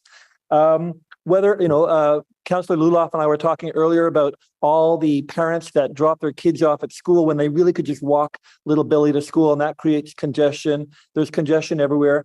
Is the punitive subject of congestion pricing policies embraced in this document? And if so, can I hear a little bit of detail about it? I know that other cities talk about congestion pricing. I know I'm going to risk my reelection just by talking about it, but it's an important thing to look at. Matt Luloff did not say the words congestion pricing. This policy document does not include a reference to congestion pricing. It does include some discussion about looking at funding sources. And we do know that through the energy evolution work that was done, congestion pricing was one of the mechanisms that was proposed through that work to achieve the city's greenhouse gas reduction targets. And it also has, can both disincentivize driving, but also be a source of funding for the city. But this policy document itself does not. And is congestion pricing, which Luloff did not advocate for, is that not referenced in this document because that's not the purview of Transportation Committee, or because it was decided that it's not a good thing to advocate for? I think so the policy document includes a number of disincentives for driving. It includes some discussion on parking pricing, which is a type of road pricing. But I think those conversations around road pricing in general, as I mentioned, we will be putting forward a scenario in the second part of the TMP that looks at how do we achieve the city's greenhouse gas reduction targets. And as that was a measure that was identified through the energy evolution work, it may very well be part of one of those scenarios that gets put forward. And at that time, there would be a conversation around that. Thank you. All right. Now we're getting on to some non-committee members. Finally, poor Teresa. Councillor Kavanaugh. Oh, I'm not so poor. I got to listen to everybody. So no problem. Thank you. I know I appreciate it. And I want to thank staff. I mean, Vivi was answering my emails on my motions at 7 a.m. on Sunday. Like, surely to God, she would be doing something else if it wasn't for that. So I want to thank her very much. And Zlatko has been working for a long time on this, and we've been working on a number of things through the ward. It's a pleasure to work with you and the whole team. There's lots going on. I have a ward that's pretty dynamic because of the construction of the stage 2 LRT. So there's lots to talk about with connectivity. And that was the theme that I put forward in these motions that I presented through Councillor Johnston, who I thank very much for doing that for me. I really appreciate it. The thing about this is that connectivity means we're connecting to each other, and we're very much connected where we didn't before. We have these obstacles such as highways that get in our way, but we can overcome it with active transportation pathways. So I appreciate all the work that's going into it. It's very, very valuable, and it will pay off. I just want to make comments on all the motions I put forward very quickly. The sidewalks, I take into consideration the fact that we need to keep sidewalks in good repair, and some good comments are made on that. Because seniors use them, accessibility, it's all important. And it's about having designated routes to stations where there was none before, because some of my neighborhoods have no sidewalks. And yet they're going to have a station. So that's what that was about. And that can certainly be across the city. Carling Avenue, that is about getting to the station as well, but it's also about a 15-minute neighborhood where people are, this is the season of people getting their bikes out. They're riding on sidewalks because they're terrified of going on the street. And that is a sign that we need to do something. It's been going on for a long time. I've gotten a lot of complaints, and it's getting worse. We're victim of our own popularity of people taking on cycling. So that is to give people an opportunity to ride safely. Winter maintenance, we've been working with the NCC, thank staff for their work so far, but this is really important to keep those pathways open. It's not just for cycling, it's for the pedestrian as well. And this is to get to stations. So that is behind that. I just want to explain the Queensway Bridge motion. It exists. It's all about just making it so it's accessible. It's not building a bridge. It's already there. It's making sure it doesn't get torn down because it's just valuable infrastructure. Why waste it? And it's just collaborating again with NCC and MTO to keep it there and make it useful, and having one more connectivity. So thank you for that. So I just want to let my colleagues know I've been to all your wards on my bike, every single one. And so I want to go back, and I want to see those rural routes. I think they're really important. Nothing's scarier than going down a road that doesn't have great infrastructure when you're out and people are zooming by you at 100K. So you've got to have that safe infrastructure everywhere. So I support my rural colleagues on that. safety is absolute key. So my question is about budgeting. Sladko, you said about 15 million per year right now. Well, frankly, it's up to us as councillors to vote for more money and prioritize certain projects. And always tough to pick them. They've got to be from across the city, and it's about that connectivity. So it would be good to know what the costs are. And I know that question got asked, so I just want to reinforce that. What can we do to prioritize these projects so that we don't have to wait 25 years?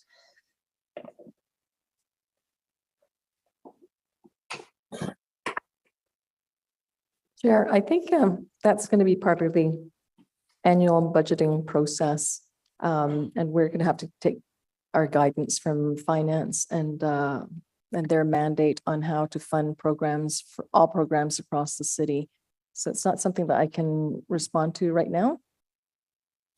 Is it possible to get sort of the low-hanging fruit ones costed out so that we can, and I'm talking about across the city, so that we can get working on those things that are not so expensive? I think we all have them that don't require, like a sidewalk is obviously a big one, but sometimes it's something smaller. Is there some way to categorize it so that we can see what can be done more immediately for less cost? And through the chair, we're also looking for efficiencies in the new plan. So we'll be bundling a bunch of projects that can be done quickly, as, for example, painted bike lanes where those are appropriate. So we can try to do them quickly and in a cost-efficient manner. Thank you. I do appreciate policy 6.5, for example, with neighborhood shortcuts. That is something that is really helping. It's not about working with entire streets. It's about getting through so that people don't have to go all the way around, like we heard earlier from the resident who lived in my old neighborhood. I can totally understand his issue and have been there, done that. So I appreciate the shortcuts in that policy. Overall, and forgive me, Councillor Kavanagh, we're at that 5-minute wonderful mark. So feel free to go back on the board if you wish again, but I think you had a long enough wait the first time. So fill your boots if you wish. Okay, just going to wrap up, if you don't mind. Sure. Just a quick wrap. Yeah, no, overall, this is a big step forward. We're emphasizing things that will actually save us money. And I hope that gets emphasized because we're getting people out of cars, not ruining our roads. If we can get more people in transit too, and on sidewalks and on bikes. Thank you. Thank you, Councillor Kavanagh. Councillor Plante. Oui, merci. Premièrement, j'aimerais remercier, comme tout le monde l'a mentionné auparavant, le staff pour tout le travail qu'ils ont fait pour mettre ensemble ce document. Je sais que c'est pas facile, qu'il y a beaucoup d'intervenants, qu'il y a beaucoup de priorités.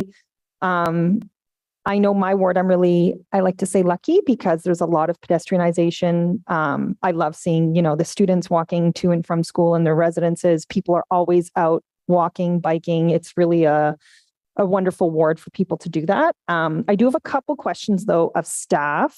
First one being, is there a reason, and I'm thinking this might actually be my fault, that the Cummings Bridge is not mentioned in the document? I'm just wondering if it should have been me that mentioned something or if there was a reason.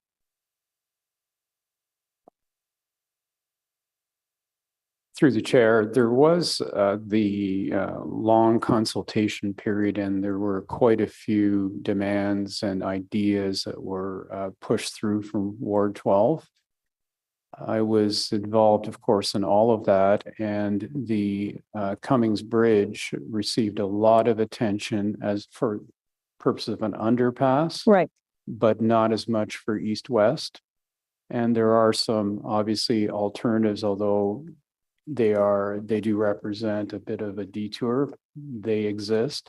In some of the other locations in the city, there were no alternatives in terms of active transportation. Okay. I also just wanted to follow up on the presentation that we had about the trucks on King Edwards. Can you please comment on the residents' concern that a bridge is going to be built with no impact study? Chair, I think because interprovincial crossings are under the mandate of the NCC or the feds, and the NCC in this case is leading those kinds of that project, and they did so in 2013 as well. And that 2013 study ended abruptly because the province pulled the funding. But they would have to do the study that's complete, that has to look at impacts, because we do not want, the problems of one community being shifted to another. Course. So they need to look at that and mitigate that to the, so that, and it's all with public consultation, and they have to come to committee to present as well. So all impacts will be looked at. Otherwise, how do they know that having a bridge at that location is going to be useful? Right. So the NCC have in their plans, their work plans for this year to conduct a commercial vehicle survey. So they'll know that would be one of the basis of their data, so that they can work from there and understand the origin destination of these trips, the interprovincial ones. Yeah, in my conversations with actual truckers, not the convoy truckers, actual truckers, that is one thing they've sort of said to me over and over, is they do not understand why there isn't a direct link between, for example, the 416 and heading over to the Quebec side. Like, why do they need to sort of snake through downtown to get where they need to go? So I just wanted to sort of double down on that, because it's a good question. Third question, final one. Can staff please clarify the complex jurisdictions on this issue when they cross over, and give some examples of the varying interests of each jurisdiction? Okay. As I mentioned, the federal government is responsible for interprovincial movements across bridges. And then with this project in particular, the intent is to connect them to highways. So the two ministries of transportation would be looking at that. And that's why the two ministries and the NCC funded the last study. And so they would, their interest is on what does that do to their highways? What modifications do they need to do for their highways and to receive the traffic and so on? And the city is at the table, of course. We don't fund these projects, but we're very much a stakeholder along with Gatineau, because it has to benefit them as well. So we're looking at community impacts, a whole bunch of things, and we will, make sure that council's voice is at the table at the staff level when we're working on these things with them on these technical studies. So the NCC, their last work that they did was completed about a year or two ago on the integrated interprovincial, long-term integrated interprovincial study. Has, they want to look at sustainability first, maximize what they can do with the bridges now that they're currently there. And then, and as the, the ultimate end state, if another 6 bridges needed, how will that be used? So they're grappling with the same issues that we are, the cost of projects, sustainability, GHG reductions, and impacts to communities. And they also want to make sure that transit is promoted, and they're quite a supporter of active transportation, as you know. Yeah. Okay. Is it now that I would do the direction to staff, Chair? Yes, you can do it verbally. Okay, great. So that city staff and the Ward 12 councillor ask that the NCC looks at the truck impacts on the future crossing project as part of their interprovincial crossing project. And I look to Vivi on that one. I believe we're actually already doing that. Yes, we are, and we'll make sure it's emphasized. Okay, terrific. So we're good to go, yeah? Yeah. Okay, great. Thank you so much. Thanks again. Thank you, Councillor. Back to, I want to make sure I got the right people here. Oh, actually, I notice Councillor Menard's on the board, so I'll just quickly go to him, and then we'll get back into the other order again. Cheers. Thanks very much, Chair. Appreciate that. And thank you to staff for the report. I've been listening in, but also in and out on meetings. So if I'm repetitive in any way, please just stop me and just say, look, at that one was asked, but I think hopefully I've got some newer questions. I first just wanted to thank you for the report overall. There's a lot of good in this report.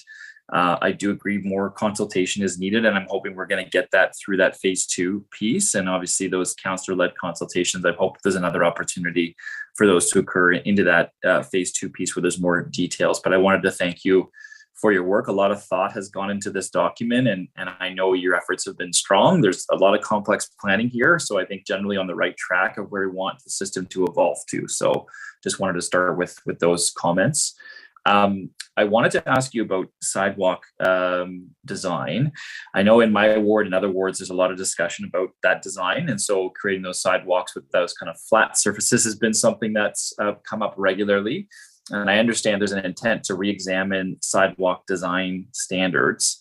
Is there information you can provide on how sidewalk design could support and align with these new TMP policies? And I know, Chair, I'll have a motion on this, just a notice of motion at the end of the meeting, but I just wanted to ask staff now about the sidewalk design and its support and alignment with current TMP policies around accessibility, and some options that would be presented to Council.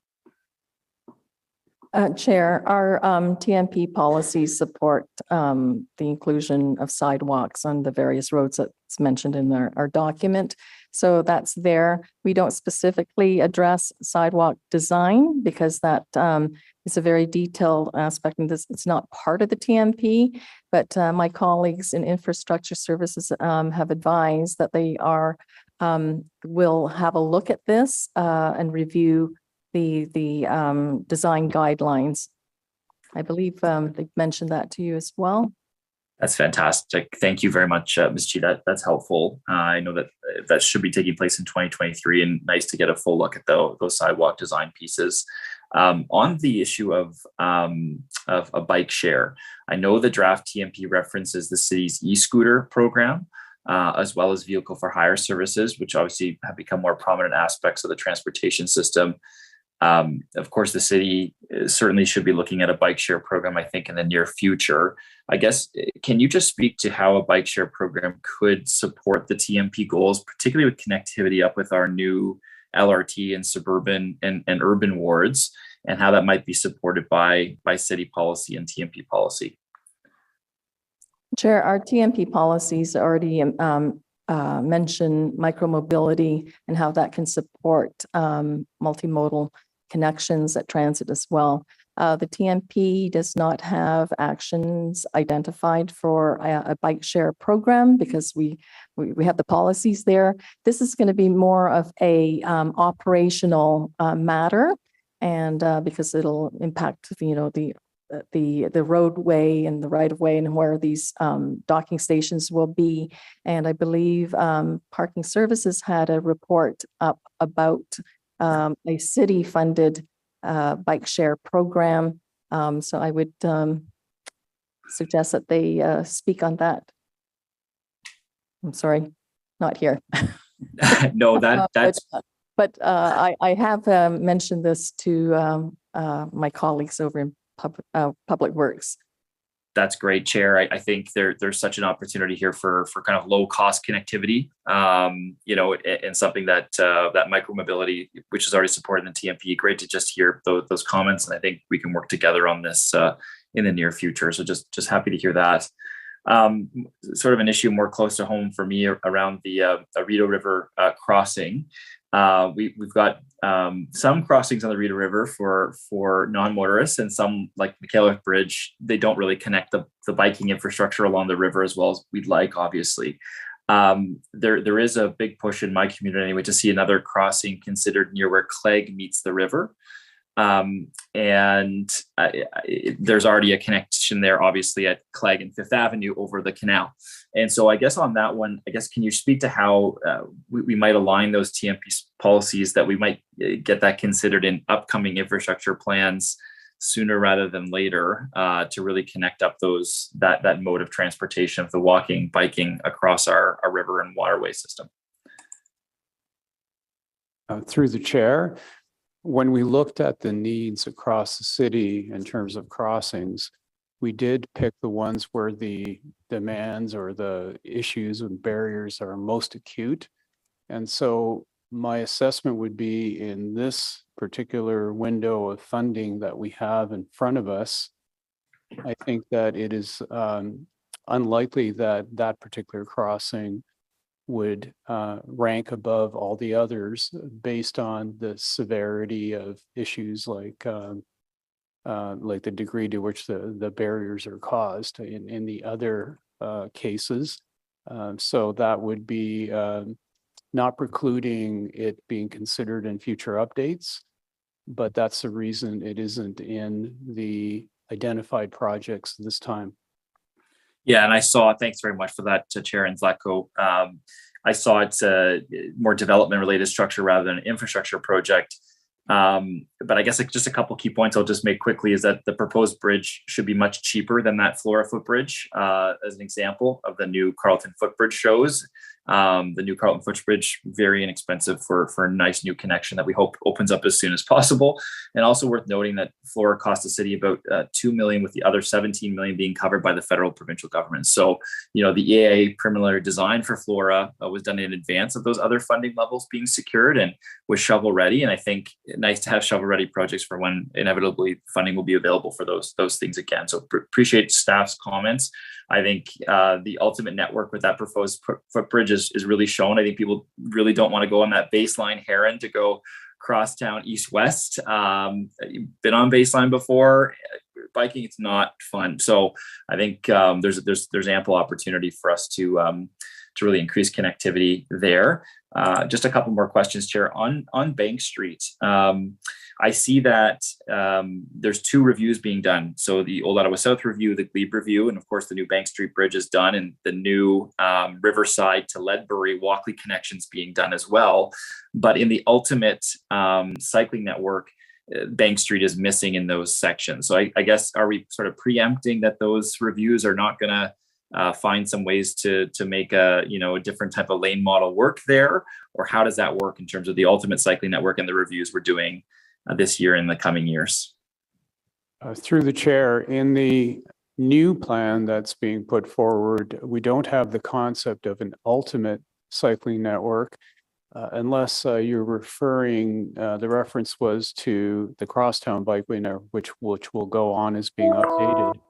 In terms of Bank Street, as you're correct, there are studies being done all the way from the Queensway down to the Rideau River, where additional works are planned south of the Rideau River on Bank. Should those prove feasible and successful, then we would realign the Crosstown Bikeway to take advantage of that, which would be a more logical route. Okay, that's helpful, Chair. Thanks for the clarification on that. Last question, and then I'll get off. I just want to thank you for your efforts and the committee's efforts here. The new scoring criteria for road design, either new roads or road widening, I guess a contentious issue in my community has always been the Alta Vista Transportation Corridor. The former mayor used to speak about how this can't be built over that Rideau River through that beautiful park system that exists there, where we have all walks of life using an incredible green space, hundreds of residents there. So I guess, how would the new scoring criteria score a road like the Alta Vista Transportation Corridor going over the river, very expensive, and through a park where it's used heavily by people now? What would you say to that anecdotally? So through you, Mr. Chair, the evaluation of the Alta Vista Parkway will be part of the next phase of the TMP. So there is sort of an initial identification of projects and review of projects that were identified in the previous TMP. So that would be included in that review exercise, and then it would go through this scoring criteria. But at this point, we haven't done that work yet to know how it would score. Okay, just to flag, obviously, I know I've made this very clear to Ms. G as well, that there's incredible opposition to that new 4-lane roadway through this beautiful green space area, and I think we need to change that configuration so that we're supporting people in this community, this area, and making sure that our networks are safe for everybody and usable by everybody. So thank you very much to staff, and back to you, Chair. Great. Thank you, Councilman Menard. Back to Vice Chair Katz.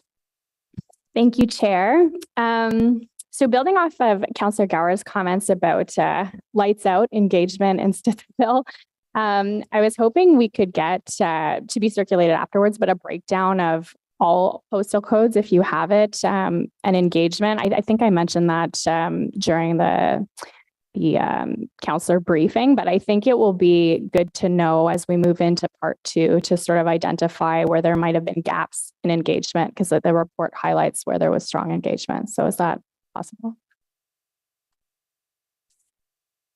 Yes, we'll go to that to you. Wonderful. Thank you. Okay, so I have a couple of maps I'd like to put on the screen just to sort of illustrate my concern. So in document 5, page 3, and I know, Chris, that would be the first map that I sent you. It shows the crosstown bikeway. And in Ward 19, that highlights Innis, Bryan Coburn, 10th Line, Trim, and Esprit. However, there is no link between them beyond 10th Line. So that would leave communities like Bradley Estates, Trails Edge, and Chapel Hill South with no north-south link or no ability really to travel west. So if you want to move to the next image I sent you, so that kind of zooms in on the gap there. So were roads like Paget, Navin, or Orleans Boulevard considered?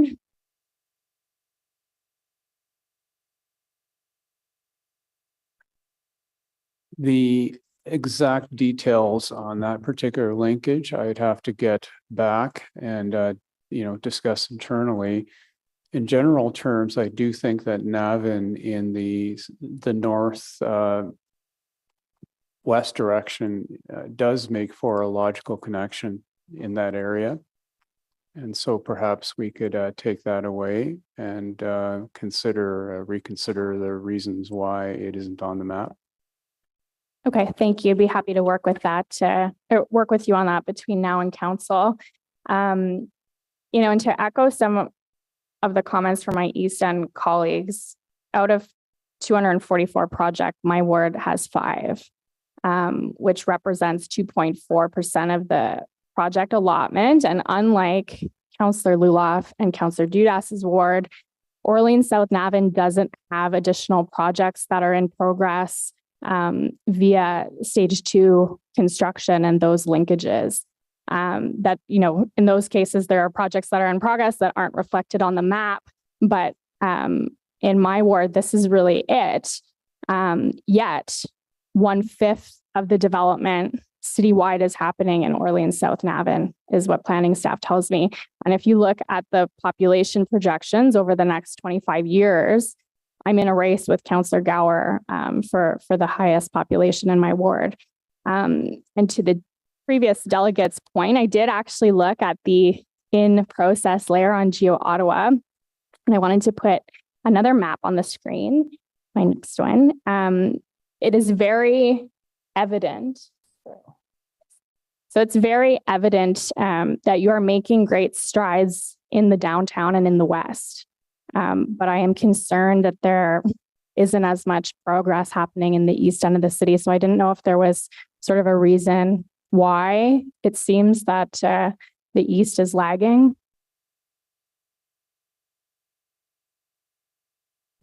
Through the chair, broadly speaking, we are looking for some what we call breakthrough projects in the east, including Orleans Boulevard, north-south, which that area lacks any north-south support in terms of cycling in particular. And we have also some connectivity to stations. There's a feasibility study on Saint Joseph. And so in the East End generally, there have been some, not only the number of projects, but those are substantial projects that are being proposed. Okay. In addition, for the new subdivisions that are being built out, the policy drivers would include appropriate cycling and active transportation facilities. Okay, thank you. Again, the projects you mentioned are unfortunately not happening in my ward. And I am working up to my point here. So lastly, I wanted to also share our rapid transit and transit priority network. I think Chris will put it up on the screen. But what you'll see, I sent it after. is obviously a stage 2 coming in to service the north end of Orleans. And there is a BRT that is in blue, but we have no path forward to realize that BRT due to funding, but also due to the stalemate that we have with the NCC on moving forward with that bus rapid transit network. And I have one more map. If you zoom in on Orleans South, I think I shared it with you as well. No, next one. It's kind of zoomed in. Yeah, there we go. So imagine that blue line wasn't there. And I've highlighted in yellow everything that is under construction or soon to be under construction. So again, I'm trying to sort of paint my concern here. And what I've tried to demonstrate by showing all these maps is that while this document is definitely aspirational, in most part of the cities, I think it's achievable, but I don't see it as being achievable in my ward, where we don't have options. And, to Councillor Lulop's point, we're applying a blanket policy asking people to use transit, to cycle, to walk, which I want for my community too. But the options don't exist. And I was hoping that this document would reveal a plan or a path forward to change that as we grow rapidly. But I'm not seeing it. And what adds to my anxiety is that for decades, we've been using that BRT found in our TMP as the planning rationale for increased density in my ward. My ward is built very differently from older Orleans. It's higher density. And the reality of the situation is that nearly every 2 weeks of planning committee, we approve building car-dependent communities in the suburbs, probably every other week, one in my ward. And our planning principles are based on a theoretical modal shift, but the growth happening in communities that don't have these mobility options. And if the planned active transportation projects is any indication, I don't know if that's going to change anytime soon. So a large part of my concern is the impact that this will have on projects that were planned for years in Orleans South Navan, that have been used to inform our growth management strategy.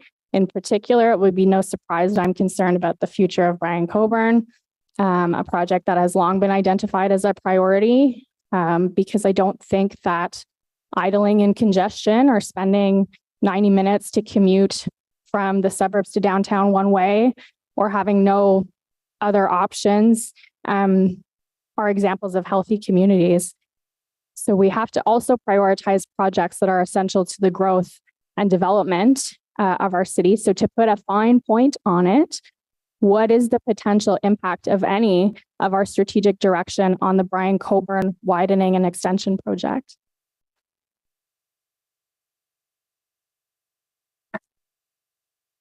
So through you, Mr. Chair. So in the next part of the TMP, we will be looking at all of the network needs, and part of what the process will involve is taking a look at the existing growth or the existing population and employment, but the projected growth for all of the different regions in the city, and then understanding what those future pressures are, but also what the pressures are today. And that's what will then lead through the identification of projects that will then be prioritized. So certainly that specific project is one that I think, there's clear demonstrated needs, and we will do the analysis, but I would say many, if not most, of the projects identified in the previous TMP,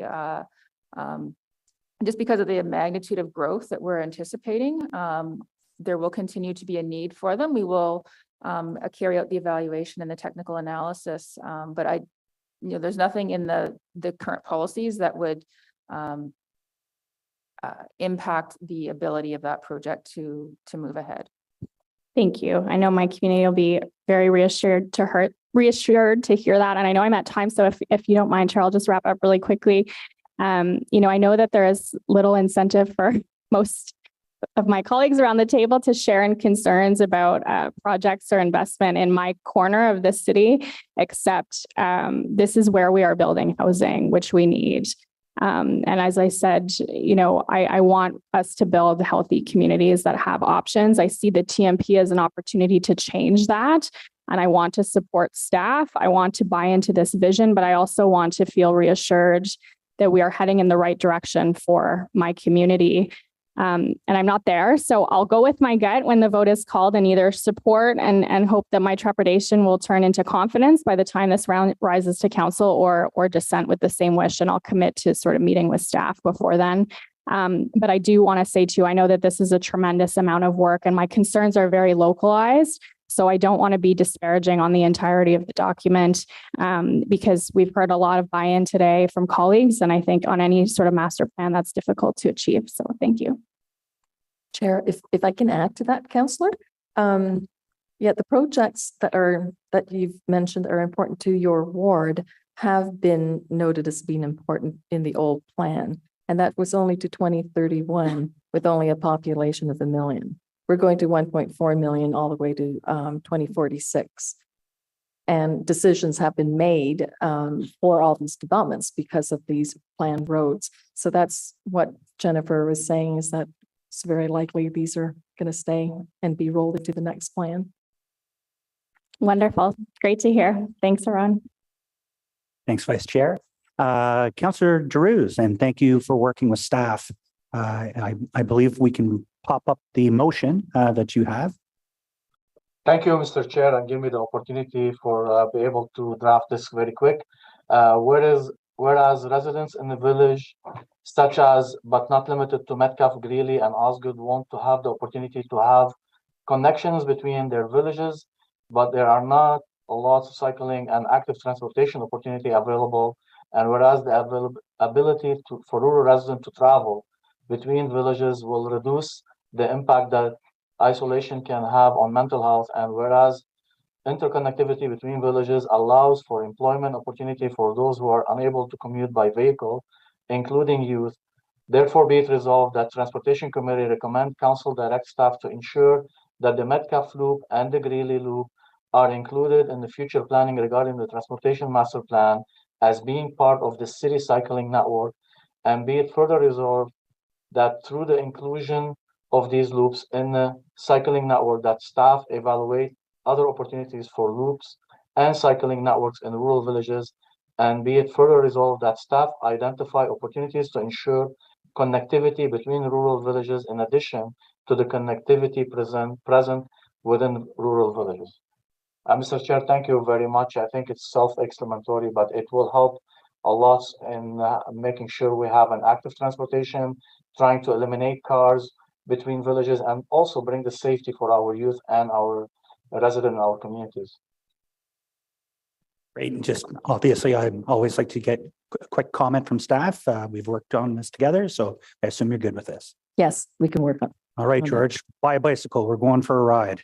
I will have, but I want to also, Mr. Chair, thank staff for really working hard on this. I know Vivi and her team, and I don't want to miss Zlatko. Zlatko and I worked together from long time, even though with the topic, the snowmobiling on the trail on the snowmobile, nobody like to talk about that, but he's always have the city and the inclusively all the user on our network. So I want to appreciate all the work he's done from the many years before I even become a councillor. So thank you very much, Zlatko. Thank you, Councillor. Councillor Lowe. Thank you, Chair. I think Councillor Kitt spoke too soon when she said no one would support things in her corner, because there are projects in the newer parts of Barrhaven, mostly in Councillor Hill's ward, that residents kind of bought in on, like knowing these future projects will be there, but they've not been, such as the Greenbank realignment. That's been kind of in the books for a long time. But on the topic of BRT corridors, and I guess on a slightly different note about them, when we're determining future consideration corridors, like say a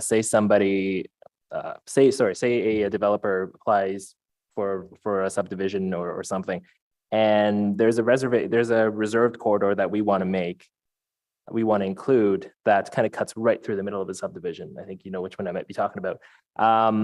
When the developer wants to work with the city to kind of modify it so that it suits the development better, both in terms of what they have at stake as well as possible considerations for future residents. How does that process work? Because the message I'm getting seems to be that even if there's no solid plan, we ask them to reserve 40 something meters, I think, of right of way for a future potential BRT that might not be built for a long time. Chair, the issue here is that although our plan is only to 2046, we do show future connections, beyond the plan. And if we don't protect for the corridors, we lose that opportunity. So it's quite important to protect for those things. And because there will be many more TMPs, it'll go past 2046. So, and we do work with the developer, but these things are in our official plans and there are master plans without an alignment defined. So there is some opportunity to work with them, but we need to make sure that the corridor is not restrained so much that it can't function properly as a rapid transit facility. So those are the things that we say to the developers when we're working with them on this. They may have a certain perspective, but for just their site, whereas we're looking at it for the larger city. And anyway, yeah, that's what we've been discussing on that file. Yeah, so I guess the details of that item we can probably discuss online or offline, or I'll prod David Hill to do so. Second question, and the next few are going to be a little fragmented in terms of topics. When it comes to refurbishing for retrofitting for complete streets, could it include some of our older residential streets in Nepean which don't have streetlights? Because I know one of the things that we want to do is make it safer for all road users, and the fact that a lot of our streets in Councillor Devine's ward, Councillor Johnson, Councillor Hills, and my ward, no, not exactly lit. That's right. The older municipalities had some, or former municipalities had some bylaws in some communities. Some neighborhoods had no lights at all. So these are when we get the renewal projects that come into my service area for scoping. We will look at some of those things, and we will certainly consult with the ward councillor to know what the issues are in that ward. And if lighting is one of a very important issue to be included in the scope, we'll make sure to discuss that and see how everything fits in with the budget that's provided for that renewal project. Okay. Yeah, a lot of areas have lawn lighting to kind of make up for that, but there are also some areas that don't. And it really is quite dark there.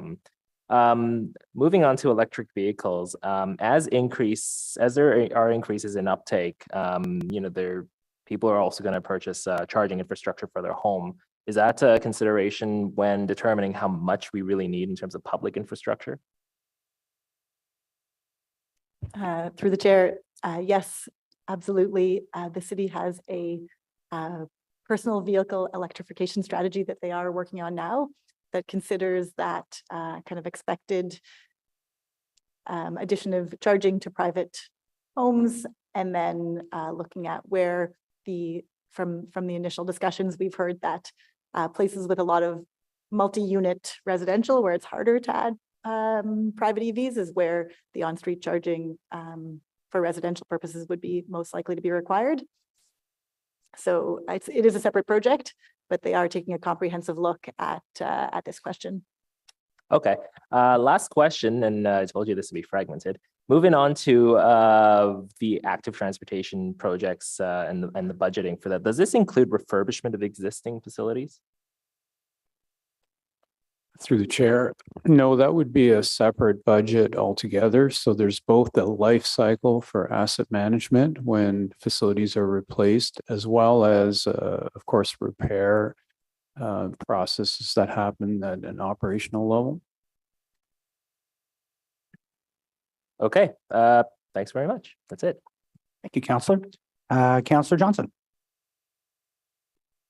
Thank you. So my questions will just expand upon traffic. So similar to Councillor Lowe's question, where transportation planning ends and transit services begins. That's often a place where I get caught up too. So let me know if this is going to come up in the traffic management plan, I think is what it's called, that you will refer to later. But building on Councillor Gower asking about the volume to capacity ratio of 1, I remember more measuring based on level of service, like using that indicator for road performance. Can you explain to me how volume to capacity relates to level of service, and if we'll still be talking about road performance using level of service measures?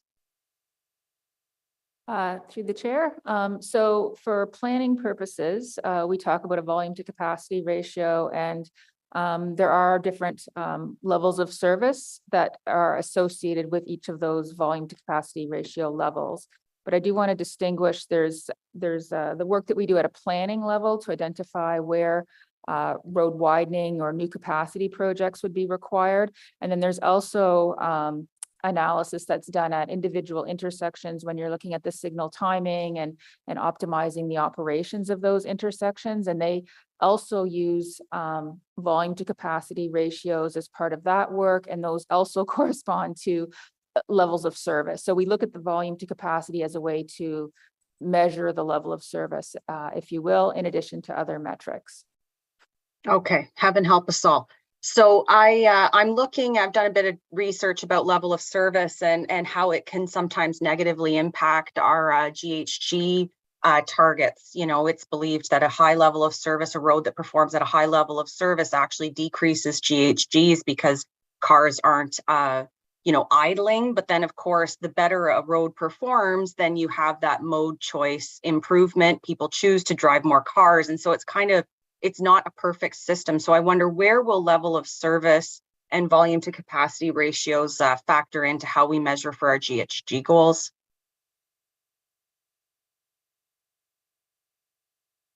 So again, through the chair. So when we look at our greenhouse gas emissions, we're looking at it at a network-wide level. And when we do that analysis, we use what's called an emission factor model. And what it looks at is how much travel is there on the transportation network. So the VKT, the vehicle kilometers of travel. And then there's an approach used to say, okay, for that amount of travel, here's how much fuel is associated with that. And that takes into account the types of vehicles that are in the fleet, the percentage of electric vehicles. And then based on the amount of fuel consumed, there's again, another set of factors that get applied to convert that into greenhouse gas emissions. So at the analysis level that we are doing, the operational characteristics of the corridor are not accounted for. You can do more of a microscopic type analysis at an intersection or a sort of localized area level that does take that into account. However, we do apply different factors depending on whether it's a city driving situation where you do have more stop and go because of intersections, as opposed to like a rural highway or freeway type of situation. Okay, that's tremendous. That does sound like a progressive way of measuring how we perform and measure our roads for GSGs. So I just wanted to understand, are we considering ever using zones, versus specific road assignments when we talk about how to design our neighborhoods? Like I see that Montreal has just decided to recategorize. It's in 13 streets and it's a urban center to be able to apply more traffic calming measures, regardless of whether it's an arterial or XYZ. Have we ever considered taking a zone approach to how we want to impact traffic? So again, the new official plan introduced the concept of transects, which correspond to sort of different areas of the city. And it also introduced the concept of access and flow and capacity types of streets. And so those two concepts together allow us to apply to look at the specific context of the different programs that are being implemented. And as part of future project, there's work planned to further classify roads according to their access and flow of capacity type of function, which will further allow this type of work to proceed. Okay, that's great. I think that access and flow categorization is going to help us address some of the issues around stroads. So for example, Robertson Road or Maryvale Road. We've got places where we've got both categories, and this might help us to understand what to do. I just wanted to ask about the traffic impact assessments. For example, at Maryvale and Clyde, we've got several different new developments, and residents are consistently concerned about the impact on traffic when you bring all those different developments together. Are they considered holistic? Because you're talking about monitoring and evaluation over time of different mode share performance. How would I be able to talk to residents about that particular intersection using this TMP? So the TMP again includes direction to update the traffic impact assessment guidelines. But it's really through those traffic impact assessments that are done through new developments where you're really diving into the details about the impacts of particular development projects and what sort of mitigation measures might be required associated with the traffic growth from those developments. So the TMP, it provides the overarching direction that these traffic impact studies will be responding to as they are carried out. And in addition, when we set the mode share targets in the next phase of the TMP, again, for different areas of the city, that will be something that these transportation impact assessments would also be looking at and taking into account as that work is done. So are those traffic impact assessments talking to each other when you have 100 high rises happening on one intersection? So they would build off of each other. So typically what happens is you have the first development that goes in and a traffic impact study is done. Then the next development comes in and it will look at the results coming out of the first study and sort of build on top of that. And there's a process where they explicitly account for traffic being generated through other developments that are also planned within the area. So that they should be all consistent with each other and using similar assumptions. And when that goes through the review process, that's something that city staff would be looking at as they're reviewing those studies. Okay, and then just my final question on budgeting for some of the road safety implementations that we're after. So example, PXOs. Do we currently have a list of PXOs that are warranted but not funded? And are those investments factored into the current plan, or will they be? Through you, Chair, yes, we do have a list of locations that aren't warranted, that aren't funded. What we've been doing is through the Road Safety Action Plan, we've been funding some locations there. The majority of locations are the type Bs, which are the more expensive ones. They can run from anywhere from $60,000 to $120,000 to $130,000. So we do have a program of just over $500,000 to install PXOs every year. So we're trying to move that list lower, and we expect over the next few years we'll be able to accelerate that with the additional funding we plan to get on through the Road Safety Action Plan. Okay, and similar but different with these 30 really highly dangerous intersections, do we have an understanding of what those budgetary needs might be? And is that part of any of this phase 2 implementation planning as well? So those are the warranted traffic signals you were talking about, Councillor? Yes, thank you, yeah. Yeah, so similarly, what we've actually been doing over the last few years is working on designs for some of these locations so that when we do get the funding over the next few years, we won't have to wait for the design, we'll just be able to go build. So that's been the strategy from that perspective. So to cover off those two programs, you're imagining it's going to be due to the increase of the ASC money that's coming in that will fund those investments and not through the TMP? Yeah, the ASC would fund part of it as well as the existing programs that do provide some funding.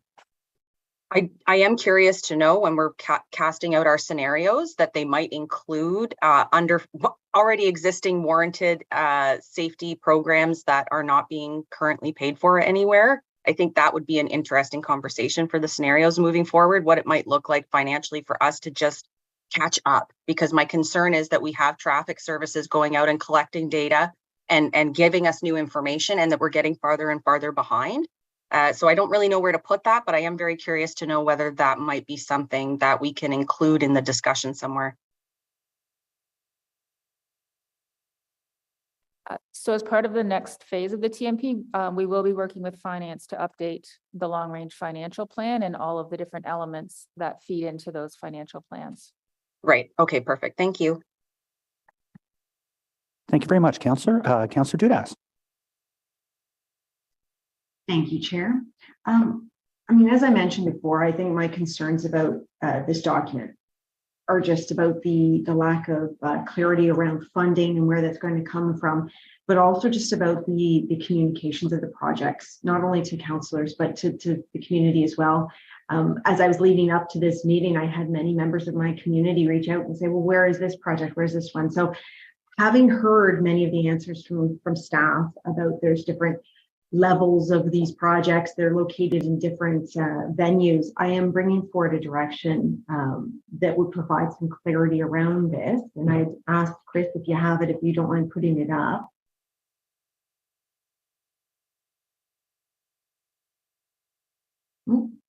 Although I am happy to read it off the cuff. How about I read it and then Chris gets it up when he wants. Yeah, let's just do that. That city staff be directed as part of public consultations for TMP Part 2 to provide clear information outlining all projects that are being considered as part of the TMP. This summary should include relevant information to the project status, such as the project stage, funding status, etc. And I think for me, it's just more so about that clear communication with our residents and setting up expectations that while we all want to see a bike lane on every street, a sidewalk on every avenue, and making sure that our MUPs are connecting and all these pieces of infrastructure are being prioritized, we can only do so much, whether that's because of our limitations of funding or just, some projects do need to get done before others. Connectivity to LRT is a prime example. So I'm asking if staff can accept that direction, because I think that clarity in communications is always key to making sure that our residents know how hard our staff are working and what our council is prioritizing in terms of these projects. I'd asked staff to just comment on the direction. Are they satisfied with that, or can we work on wording or change? I just need feedback on this. I've done that with every other one, so I feel I should do the same. Okay, so for Part 2, definitely we will identify the full network. Okay. And then we will prioritize them based on the affordability envelopes that finance is going to help us with that. So then that you will see this project, maybe Part 1, Part 2, Part 3. Last time in the TMP, we called it stages 1, 2, and 3, or phases 1, 2, and 3. So we'll do that as well. I'm not so sure that I can guarantee the status of each project in terms of funding, because this is a forecast, and council every year sets the budget parameters, directions, and so we won't know for sure until council approves the annual budget. But at least you'll see the path forward of what we have planned, and that's about as far as we can go. Councillor, are you satisfied with that? If we modify some of that language? I am comfortable with that. I think for me, and I do appreciate maybe, as you said before, you said this is in some respects a living document. And I think we get that, the community gets it, but just as much clarity and as much communication around just how living, just how flexible these are is going to be imperative as we work on these projects with our community members going forward. So I am comfortable with that, and I appreciate you taking the direction. Excellent. You're good with that, Vivi? Yes. Wonderful. Thank you very much. Thank you, Councillor. Councillor Kavanagh. Thank you, Chair. My question is about the overpasses of the 417. And thank you for that technical amendment for Moody. That was great. Appreciate that. We had the 4 others as well. And it's time sensitive because Maitland is going to get redone because they're going to do one of those bridge removal and replacements. And it'll happen, I believe, next year. So we have to make an agreement that we're going to prioritize that. What kind of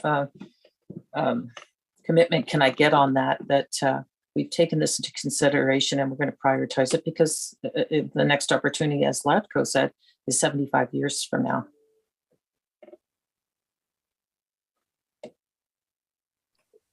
Through the chair. We believe that the discussions with the MTO show a path forward to being able, for example, to provide the needed width on Maitland. And from the point of view of our staff opinion, it does meet the criteria of a project that has to be brought into let's say, a coordination with an ongoing project from the MTO. So that is probably as far as we can go with prioritization until that work is done. But hopefully that is addressing in some way the question. I appreciate that because and we already know that if it's gone, it's gone, and we won't have that opportunity again. So I appreciate, and I'm sure you'll keep staff will keep Councillor Johnson and I in the loop on this since it's I'm getting a lot of positive feedback on this possibility since it was put forward years ago and then pulled. So so it's been anticipated for a long time. Thank you. My other question is about multi-use pathways.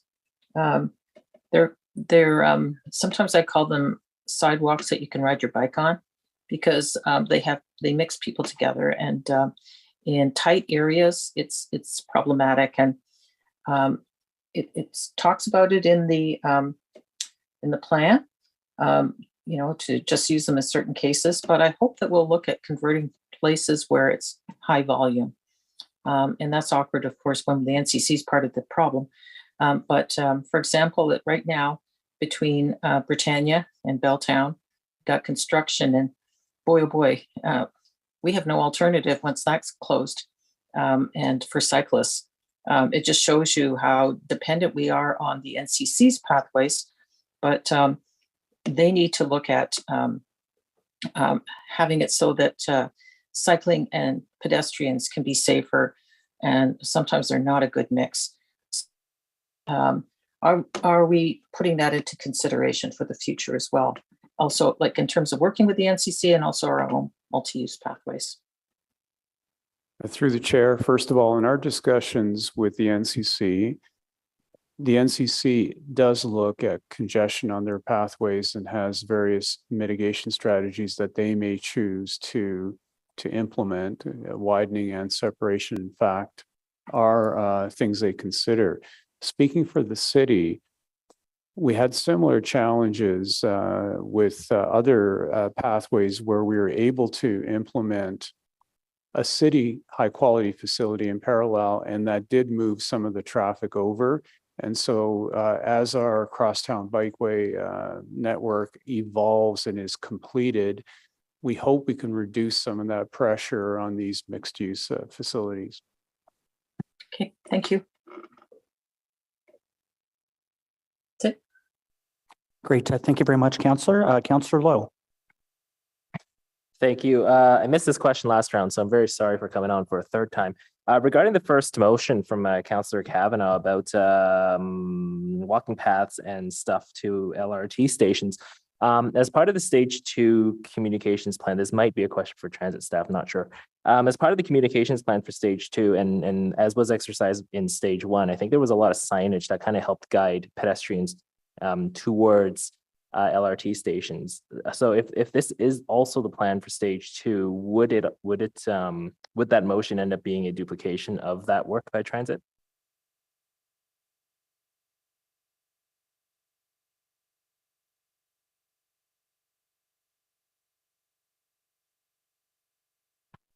Through the chair, for the question of wayfinding, we would deploy wayfinding on our pathways on a limited targeted basis, especially where it's not obvious. At this point, we'd need to follow up with whatever signage plan that would exist around the stations themselves, although I think it tends to be rather closer into the station itself. Yeah, my own observations is it's fairly obvious, I'll say. Although some of them do exist up to 800 meters away. For example, the one outside City Hall, pointing to Rideau Station, is 800 meters from the station. regardless, yeah, that's I guess that's it. Great, thank you. Councillor Hill. Excuse me, Chair, can I make a clarification on that motion? Because I think it was misunderstood.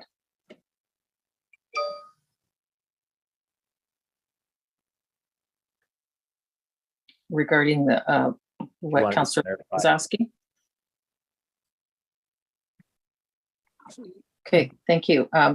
I was just concerned because I'm talking about existing communities that are right beside stations and having sidewalks go to them. Some of them don't have sidewalks. So to have certain routes chosen to have sidewalks, because there are Wood Park is the big one. It's a community with almost no sidewalks, and yet it leads to a station. So it's about putting in infrastructure to for routes to get to the station. So just to clarify.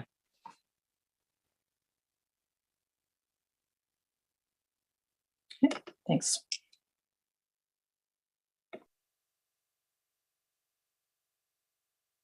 Councillor Hill, sorry about that. No problem at all. Thank you very much, Mr. Chair. I just wanted to highlight, one of the issues that I have seen over this past winter in terms of snow clearance operations deals with some of the planning considerations regarding sidewalk and MUP placement in the front yards of some of my constituents. And so specifically the issue that I just wanted to highlight, and maybe it's a question for staff to comment on in terms of how they're looking at some of the planning considerations for this going forward. And I think the best mechanism to do that, I'm just going to describe the situation. So I have a subdivision called The Ridge out in Barrhaven, and basically the setback from garage to the multi-use pathway, I want to say it's about 15 feet, which is probably adequate if you've got a smaller car, but I've got a couple people down there with some trucks, with some SUVs, with some minivans, and even with them parking with the nose right up close to the garage door, the butt end of those vehicles are sticking out into the MUP. And the problem that causes is that essentially it restricts your snow clearance operation to the point where they actually had to completely abandon the snow clearance of that MUP over the winter, which forced all of the folks that wanted to walk to go on the street, which I don't think was the intent. So I just wanted to highlight that we need to be really careful when we look at that MUP in particular establishment, because I think if it was just a sidewalk, there wouldn't have been an issue with that. But because the intent was to obviously make the active mobility component of that a little bit easier in the warmer months, I think we inadvertently may have shot ourselves in the foot from a winter operations perspective. So I just want to highlight that perhaps for staff comment if they're aware of that. Through the chair, in that particular example, it's not one I'm familiar with. However, when we do add our facilities, generally sidewalks where there were none, we take a lot of time in considering what the impacts are for driveways that are short and how many cars could be parked. And that is a big focus of consultations as well.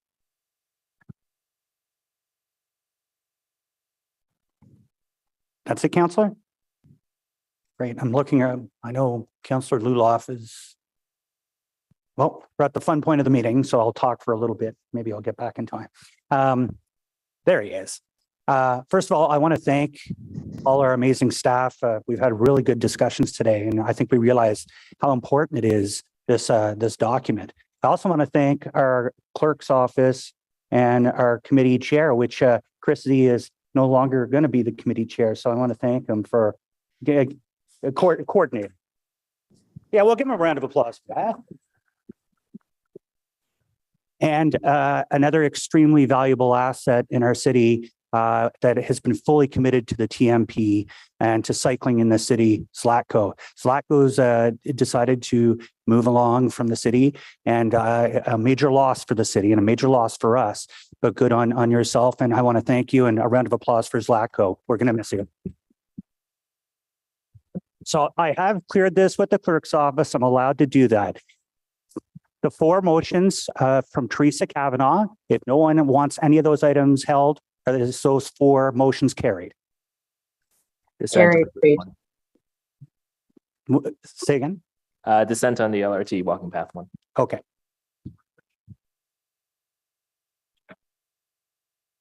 And Councillor DeRuse's motion, is that carried?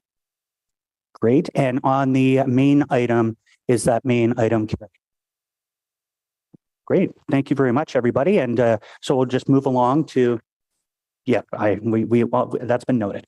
We will go to, there's no inquiries, but in other business, we do have a notice of motion for the regular meeting. And Ariel, Councillor Troster, if you're there and available to read it in, that would be terrific. I am. Is it up on the screen or do I need to, can it be put on the screen? If not, I will just read it. 1 second. It might take us a moment. Yeah, no problem. Go ahead, we might catch up. Okay, I'm just looking for it. I apologize. Here we go. I'm sorry, it seems to have disappeared. Just one moment, we should have it shortly. Yeah, I apologize. This is a motion about sidewalks. It's a notice of motion put forward. I'm putting it forward on Sean Menard's behalf, so I apologize that I don't have it in front of me. That's very strange. 1 sec.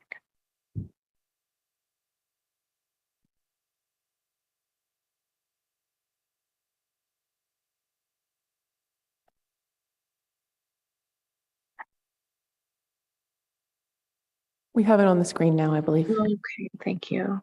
All right. Whereas city staff are intending to conduct a review of the city sidewalk design guidelines, whereas the draft transportation master plan has identified a number of policies to enhance sustainable transportation and walkability, including deliver convenience, comfort, and accessibility, create a healthier and more equitable transportation system, maximize walkability, provide safe multimodal streets, and encourage sustainable travel choices. Whereas residents have expressed concerns about both the current ramp style design that is standard for the city, as well as expressing some concerns about the previous drop style design. And whereas there's general consensus that maintaining a level, flat sidewalk surface is the optimal design for the pedestrian experience. Therefore, be it resolved that city staff, in the upcoming review of sidewalk design guidelines, give consideration to the 2 current sidewalk designs, ramp and drop style, as well as giving consideration to an alternative design in which the full width of the sidewalk remains flat and level with a mountable curb serving to provide driveway access. And be it further resolved that in the interim, until the staff review is completed and design guidelines are updated or confirmed by City Council, city staff increase the consultation with the local councillor on the possibility of implementing either ramp style or drop style sidewalks for current and upcoming road reconstruction projects in their respective wards, assuming the preferred design meets current standards. So that's just a notice of motion. Wonderful. And that's for the next regular council meeting. And apologies, my poor chairmanship today. I'm all over the map. There was an inquiry that I did miss there. Councillor Johnson. Thank you. And I was just asking if we could put it up on the screen. And you're doing a fabulous job, Tim. Don't worry about that. There's a lot of pieces to get through. I've only had a muffin for breakfast, so I'm ready. Oh dear. Okay. Someone get the man a sandwich. All right. So with regard to the network modification program, what is the budget for the program? What had been the budget for the program each year for the past 5 years? How many projects did the program accomplish each year over the past 5 years? Please provide a list of intersections modified under the program over the last 5 years and the cost for each. Those are similar to the same kind of question. For projects completed over the last 5 years, what modifications were made? And how are projects prioritized in order to qualify for the program? Thank you. Do I speak to it or it's just an inquiry? It's just inquiry and I'll get back to you in writing. Thank you very much. In a future meeting. Okay, well, everybody, we've had a terrific meeting today, so we're moving to adjournment and look forward to seeing you at the very next regular Transportation Committee meeting. Thank you. Thank you all.